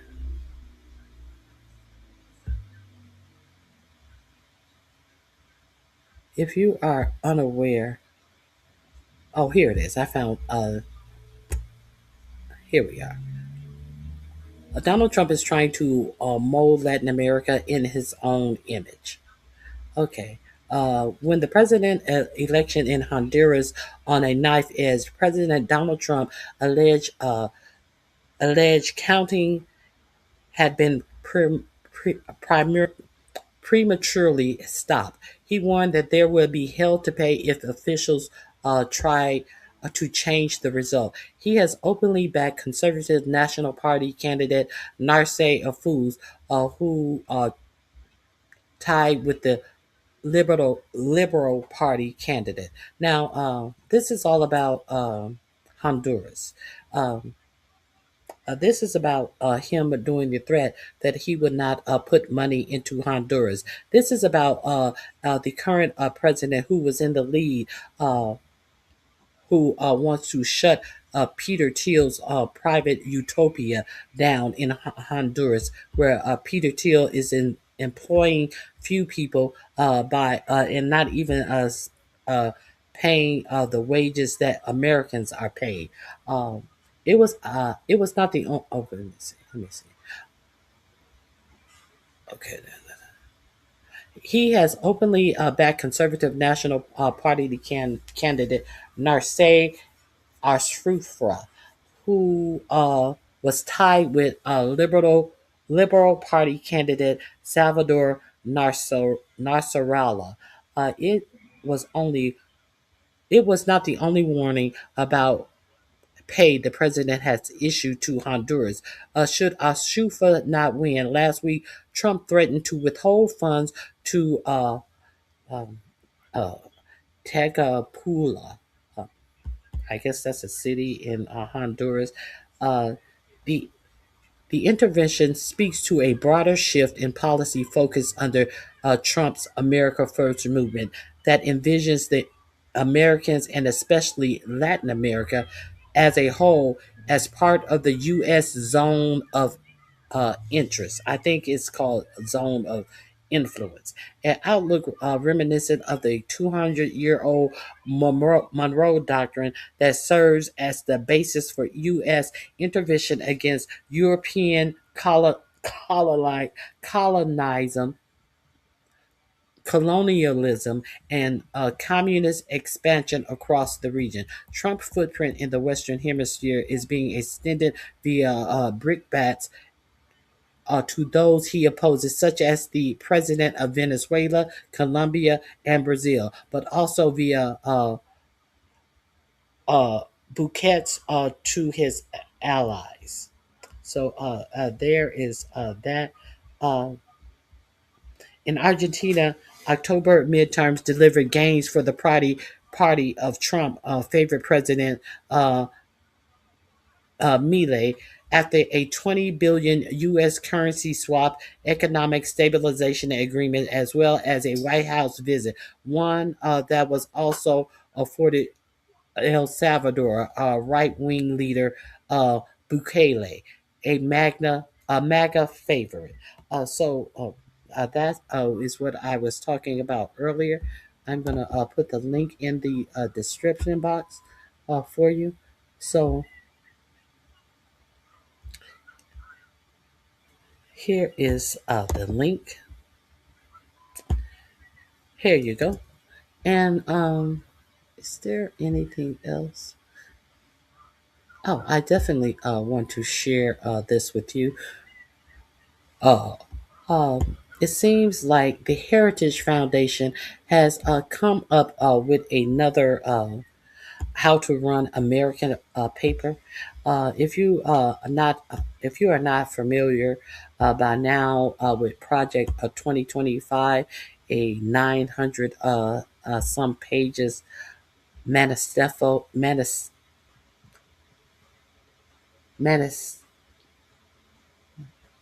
manifesto for this administration, you may want to uh, familiarize yourself with this. Now, 4547 has already broken this manifesto that the heads of Project 2025 have put out because he has allowed. Now, in this manifesto, they are saying that the United States is, you know, are fighting to beat China in the AI. Now, we do know that 4547 has already given some of the excuses that they use is that, we can't do this because China is going to beat us in the fight for AI. So what do you say now that 4547 already gave China the AI chip? So all of this is scare tactics to scare you into believing that what these people are saying is actually true. Now,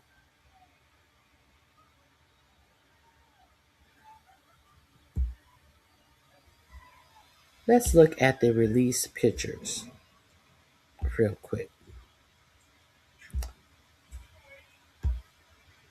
The Democrats released some more pictures, so let's take a look at the release pictures, and then I'm gonna get out of here.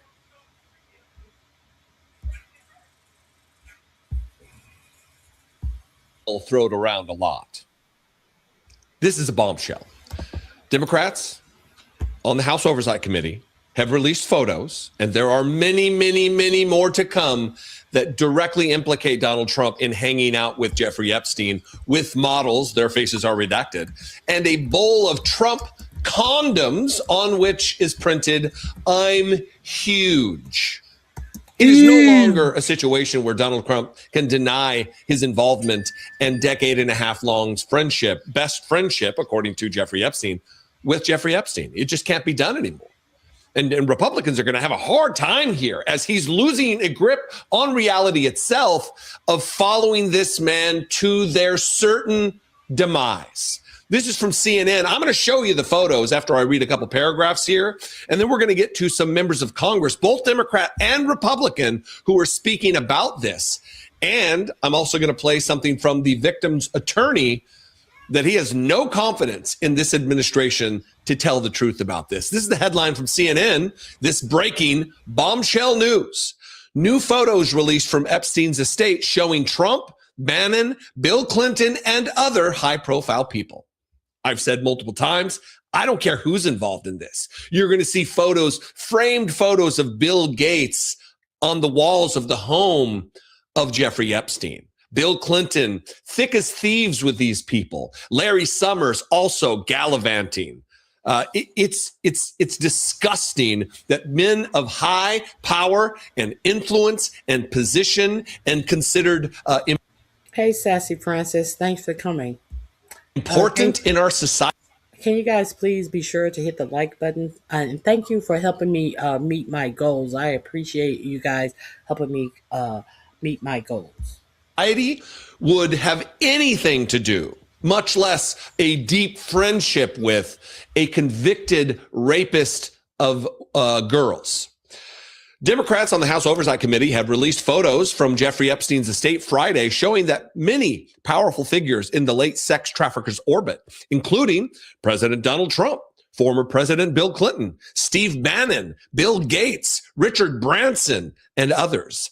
Many of the men have been previously linked to Epstein, though the photos may shed new light on the extent of those relationships. Taken collectively, the 19 images, which the Democrats on the committee said came from the Epstein estate, reinforced the financier was tied in the past to a wide variety of powerful and high-profile people whose ties to him are now under significant scrutiny. Every single one of these people, if found to have committed crimes, needs to be burned to the ground. Bill Clinton or not, Bill Gates or not, who cares? If you harm children, if you victimize innocent children, you need to go. One released image shows Trump with 6 women with leis, like the Hawaiian flowers with leis, whose faces were redacted by committee members, while another depicts what appears to be a bowl of novelty condoms with a caricature of Trump's face with the text, "I'm huge." Other released images depict Steve Bannon and Epstein taking a photograph in a mirror, Bill Clinton with Epstein, Maxwell and another couple, and tech billionaire Bill Gates with the former Prince Andrew. Former Harvard president Larry Summers and lawyer Alan Dershowitz also appear in pictures from the estate. So here's what we're going to do. We're going to do a little screen recording here. And I will show you these photos that have been released. Here's one of 16, Jeffrey Epstein with Steve Bannon on the desk. A framed photograph of a woman lying down is visible. Part of that photograph has been redacted by the House Democrats on the Oversight Committee. This is bizarre. This is Steve Bannon, thick as thieves, with a rapist of children, a convicted pedophile and sexual abuser and trafficker. Tell me again that these people are patriots who have the best interest of America at heart. Here's, oh, shocker, Woody Allen and Jeffrey Epstein on the set of one of his movies, ostensibly. Here are those condoms, the Trump condoms. We already know this is a lie. Huge. No. Trump condom, $4.50. I'm huge. What's going on? What strange that Donald Trump, who has nothing to do with this creep, has his face emblazoned on condoms at parties where sex trafficking and rape occurred. Here's Larry Summers, the former president of Harvard, with Jeffrey Epstein. Or looks like Woody Allen there on the Jeffrey Epstein jet. Here's Jeffrey Epstein taking a little selfie action with Steve Bannon. Richard Branson of Virgin Empire, Virgin Airline, Virgin Hotels, Virgin Records, hanging out with Jeffrey Epstein. All of these people need to go. Here's Donald Trump. Trump poses with a group of women. The women's faces were redacted by Democrats on the House Oversight Committee. Look at his little hand here, working its way down. Donald Trump, nothing to do with the creep. Nothing to do. Here's Woody Allen again with an unidentified woman and Jeffrey Epstein. We don't know all the years of these photos. I'm certain this will be coming out. Here's Jeffrey Epstein with Donald Trump. Here's the photo of what appears to be Bill Gates in an airplane or something that just happens to be framed on the wall of Jeffrey Epstein's house. That seems like a problem, Bill. Does it not, Mr. Philanthropist? Mr. Good for the human cause? Bill Gates? Oh, another with Bill Gates and disgraced rapist of girls, former Prince Andrew, brother of King Charles, pedophile, child rapist. Bill Gates, glad-handed with the pilot. Jeffrey Epstein and Alan Dershowitz, Mr. I got a massage in my underwear. Another one of Woody Allen and Steve Bannon, who apparently really loves to hang out with people who are abusers. And then Donald Trump with an unidentified woman. And then we're going to wrap it up with this one of Bill Clinton, his big rosy cheeks, big rosy face with an autographed photo of himself, Jeffrey Epstein and Ghislaine Maxwell. Every single one of these people needs to burn to the ground, needs to be jettisoned from polite society, put away so they can do no harm to children anymore. I'm gonna share this little clip with you. This is Robert Garcia, House Democrat, talking about the trove of photos. This is just a smattering, just a scintilla of what they have. There are more to come to the tune of tens of thousands of documents. Watch this. Obviously, just last night, we received about 95,000 photographs from the Epstein estate. I want to be clear. Our committee, Oversight Democrats, have gone through maybe about 25,000 of them so far. So there's an enormous amount of photos that we have not gone through. It will take days and weeks to ensure that we got those photos and that a redaction is done in the appropriate way. Let me just also say that clearly we have put out, I think maybe 15 to 20 of those photos this morning, Democrats have. We will continue to put out more photos in the days and weeks ahead. But I just caution folks that the redaction process and ensuring that we are protecting the survivors and the women who were abused by Epstein are protected. What else do you... 95,000 photographs. There's going to be more. Donald Trump must be sweating bullets. Even Donald Trump, who acts like, oh, he's untouchable. He can't be harmed by anything. He is panicking about this because this is his worst nightmare. Now we're learning exactly why he refused to release these files. Now we know exactly what's going on here. And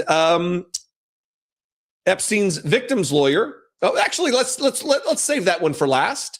Here's Thomas Massey, Republican, who has been instrumental in getting the discharge petition passed and the vote to come to the House floor to force the DOJ to release these files. Here he is on the question of what if they decide not to release them. If DOJ doesn't release the files it has by next Friday, is there anything Congress can do to compel that to happen? Well, I mean, it's a crime if they don't. It's not like they're in contempt of Congress because they didn't respond to a subpoena. This is a new law with, criminal implications if they don't follow it. But I was encouraged, again, by the fact that they went back to these 3 judges and got the judges to release the grand jury material to the DOJ. Thank you. Is that grand jury material enough, you think, No. to comply with the law? No, the grand jury material is just a small fraction of what the DOJ needs to release, because the FBI and DOJ probably has evidence that they chose not to take to the grand jury because the evidence they're in possession of would implicate other people, not Epstein or Maxwell. So the grand jury material is probably going to just be mostly facts and evidence that was used to convict those 2. And what we want to see are the facts and evidence that the FBI and the DOJ have never given to a grand jury. It's a crime if they don't release them, simply stated. And then let's end with this. This is one of the lawyers for the many, many dozens, if not hundreds of Epstein victims. And he is stating clearly what the rest of us already know, that Donald Trump and this administration is unreliable. They cannot be counted on to tell the truth. It's mixed. There is some very cautious optimism that something will be released on the 19th. But the problem is that this administration has given the survivors and frankly, the American public no assurance that they are trustworthy when it comes to the Jeffrey Epstein files.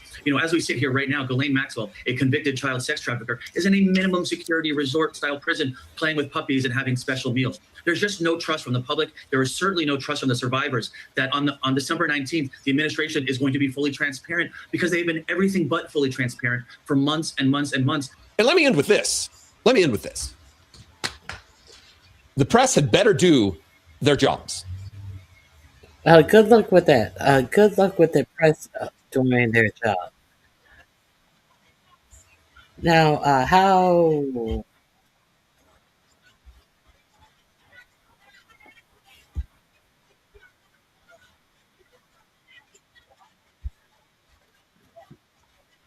And the Department of Justice lawyers. I talked to you about the Department of Justice being investigated about not following the law when it was about the Department of Homeland Security. So look what 4547 did. Of Justice attorneys and Kristi Noem are running scared all the way to the D.C. Court of Appeals. They're not even waiting around to see if Chief Judge Boasberg grants their motion for reconsideration. Instead, they have moved on their own for an order of mandamus to block Judge Boasberg from continuing to conduct criminal contempt proceedings against Kristi Noem and the Department of Justice lawyers like Drew Ensign. And what they've said is that the judge is on a mindless fishing expedition in violation of the separation of powers and of the attorney-client privilege, that he can't get to the bottom of this, that he has no right or grounds to look into the minds of the officials such as Kristi Noem, such as that would be, even though he's been allowed by this very court, this Court of Appeals, to conduct a fact-finding investigation as to whether his order on March 15th was violated by the continued flying of planes from the United States to El Salvador containing people and whisking them away from federal oversight by the courts. That's what he's trying to get to the bottom of. He already found in April that there was a probable cause, that there was criminal contempt committed by the Trump administration and the Department of Justice. He has to determine whether there has been willful. That's what I was telling you about earlier. Now, this is in my description box under contempt. Disobedience. He's not trying to get to the bottom of whether a crime has been committed, as they have distortedly said to the circuit court today. Instead, he's trying to get to the bottom of whether there has been willful disobedience, intentional disobedience of his order to ground those planes. And we all know, based on the timeline, and an effort to do an end run around the court's orders by delaying the hearing and then having lawyers show up at the hearing like Drew Ensign, who didn't know a darn thing about the planes that were flying. And that's what the judge is trying to get to the bottom of, to make an ultimate criminal referral for prosecution of somebody. And that somebody could be Kristi Noem and lawyers in the Department of Justice. They're trying to hide behind the attorney-client privilege. They're trying to get the D.C. Circuit Court to do it with them. And I'll tell you why this should fail. Now, there may be an administrative stay for a short period of time to allow the other side, the American Civil Liberties Union, to file their brief. The judge, because it's a writ of mandamus and it's directed at this particular district court, he has a role to play. He could file a paper as well, although I don't think he will. But I'm Michael Popak. You're here on Legal AF on Friday. Let's get to this fast-moving story and why it matters. Okay, here's what, let me read to you. I'm going to post in Legal AF Substack for you to read. Let me read just the introduction that the Trump administration has just filed in the last hour. Again, they're so panicked and worried about what Judge Boasberg is going to do at a hearing he's scheduled for next week and the testimony that he's going to take. But they're not even waiting to see if Judge Boasberg ruled on their motion for reconsideration that was just filed in the last 24 to 36 hours. Oh, no, they're going to skip that step. Just the facts. Let's read the court documents. No, everyone is not sick with Trump defensive syndrome. No, people are just stating the court documents. Writ of mandamus direct to the appellate court. 9 months ago, they say in their introduction, the district court in this case issued a temporary restraining order that prohibited the removal of a class of aliens detained under the Alien Enemies Act. The Supreme Court vacated the order for lack of jurisdiction. Supreme Court said, wrong court. That should be done by writs of habeas corpus where the people were located at the time. They were located in Texas because they had been moved away from D.C. It was just a procedural issue, but he still had an order in place and they violated that order. But ever since, the Trump administration says in their filing, the district judge has been doggedly pursuing an idiosyncratic and misguided inquiry into whether defendants willfully violated the temporary restraining order and thus committed criminal contempt. First, the court found probable cause for contempt and threatened to initiate criminal proceedings unless the government took steps to comply with the since vacated TRO. Undaunted, the judge has now decided to personally investigate the mens rea, that's the criminal mind of decision makers, executive officials, and supposedly compel live testimony from government attorneys. This violates the attorney-client privilege and the separation of powers. All right, back up, pump the brakes. He's not trying to get to the bottom of criminal intent. He's on probable cause standard for what he's observed by a judge in violation of his orders to determine whether willful disobedience has happened, which is a precondition under the statute that relates to criminal contempt, section 401. He has to do exactly that. And this panel, or this court, the appellate court, already sent it back to him and allowed him to continue his fact-finding and said it was appropriate for him. Now, some people might be asking, well, I thought his order was overturned by the Supreme Court. It was, but it was overturned later. And until it's overturned, everybody is subject to a federal judge's orders unless and until it is vacated or overturned. So you can't say, well, I think it's going to be overturned in the future. I hope it's going to be overturned because I'm going to be in violation of it in the meantime. That doesn't work. Otherwise, this whole thing collapses on itself. If people don't respect the orders of federal judges, the whole thing, this whole charade of rule of law collapses, right? I think I'm going to win an appeal. So F you, judge, go pound sand. See ya. No. You have to comply with the order unless you get relief from a higher authority. And that's what we're fighting over here. So here's what they say on page 3, because they love dealing in hyperbole. The judge's order is incoherent on its own terms. There was no willful violation as a matter of law because the TRO did not clearly forbid the conduct at issue. Sure it did. The TRO said, don't send people, and he issued it at 5:45 or 6 o'clock at night, and you continue to fly planes after you received the order. But if the court disagrees, there are no factual issues to investigate. Perhaps a defendant could invoke an advice of counsel defense at trial, but there is no basis to compel the choice as the probable cause phase. Plus, wasn't that covered in the hearing where they told Noam that she lied, that she followed all government orders, except for the leftist judge for the what did she call the judges? The activist judges. She didn't say if she did follow the activist judge's order because she didn't follow the orders, and so she actually lied, and she actually did not follow the judge's order. And now they're trying to take it to a court above the court who is supposed to hear the appeal. Go sit down.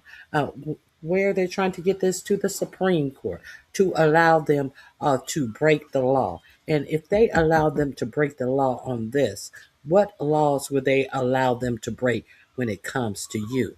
You're unimportant to this administration.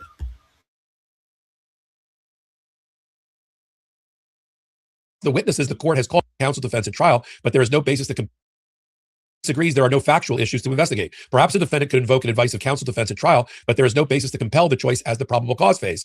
Plus, the witnesses the court has called have no personal knowledge of the decision maker's scienter. It's not scienter. This is the mixing and matching of legal terms that are intentionally confusing. Not to me, just they're being used in they're conflating concepts. Willful, intentional conduct from a judge's perspective is not the same thing as scienter or mens rea on a criminal scale.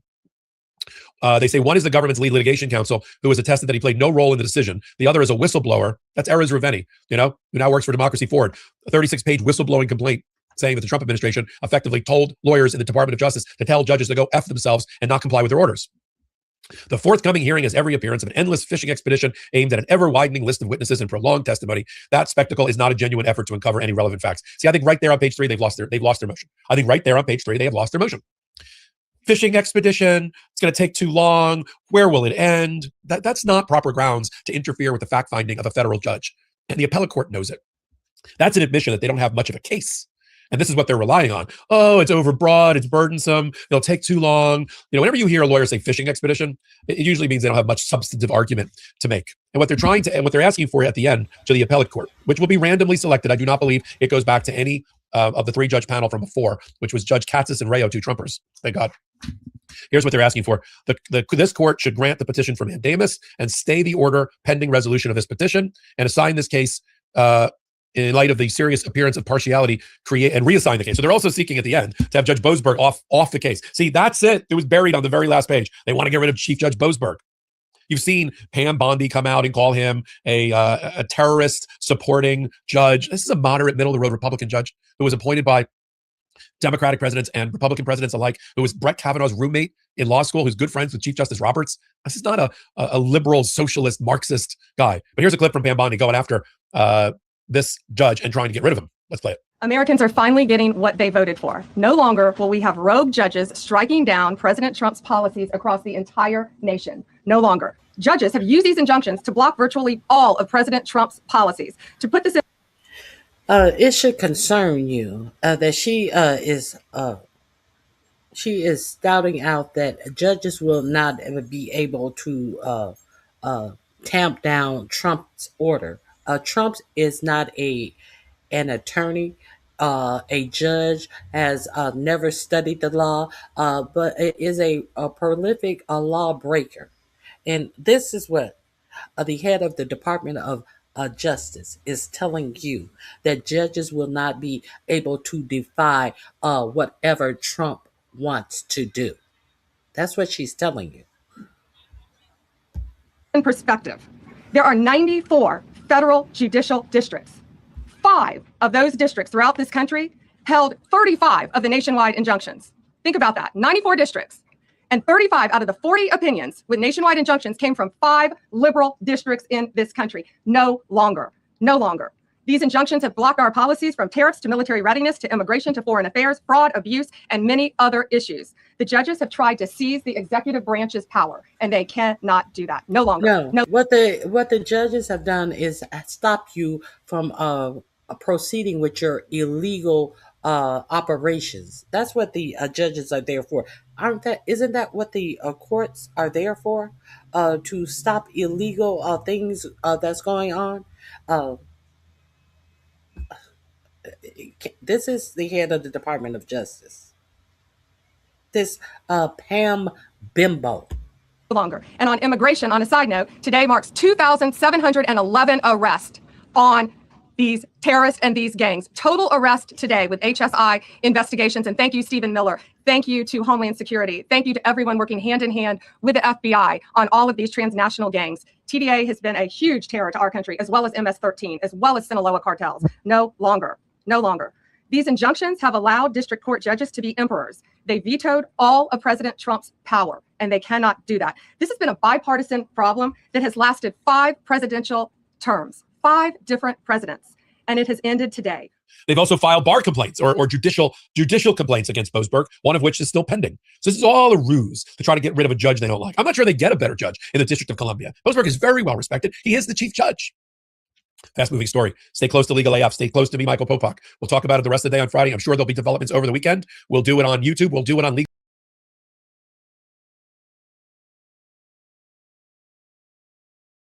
Okay, that's it for me. All of these.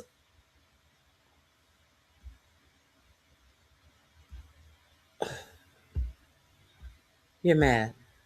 Are you mad, Jonathan?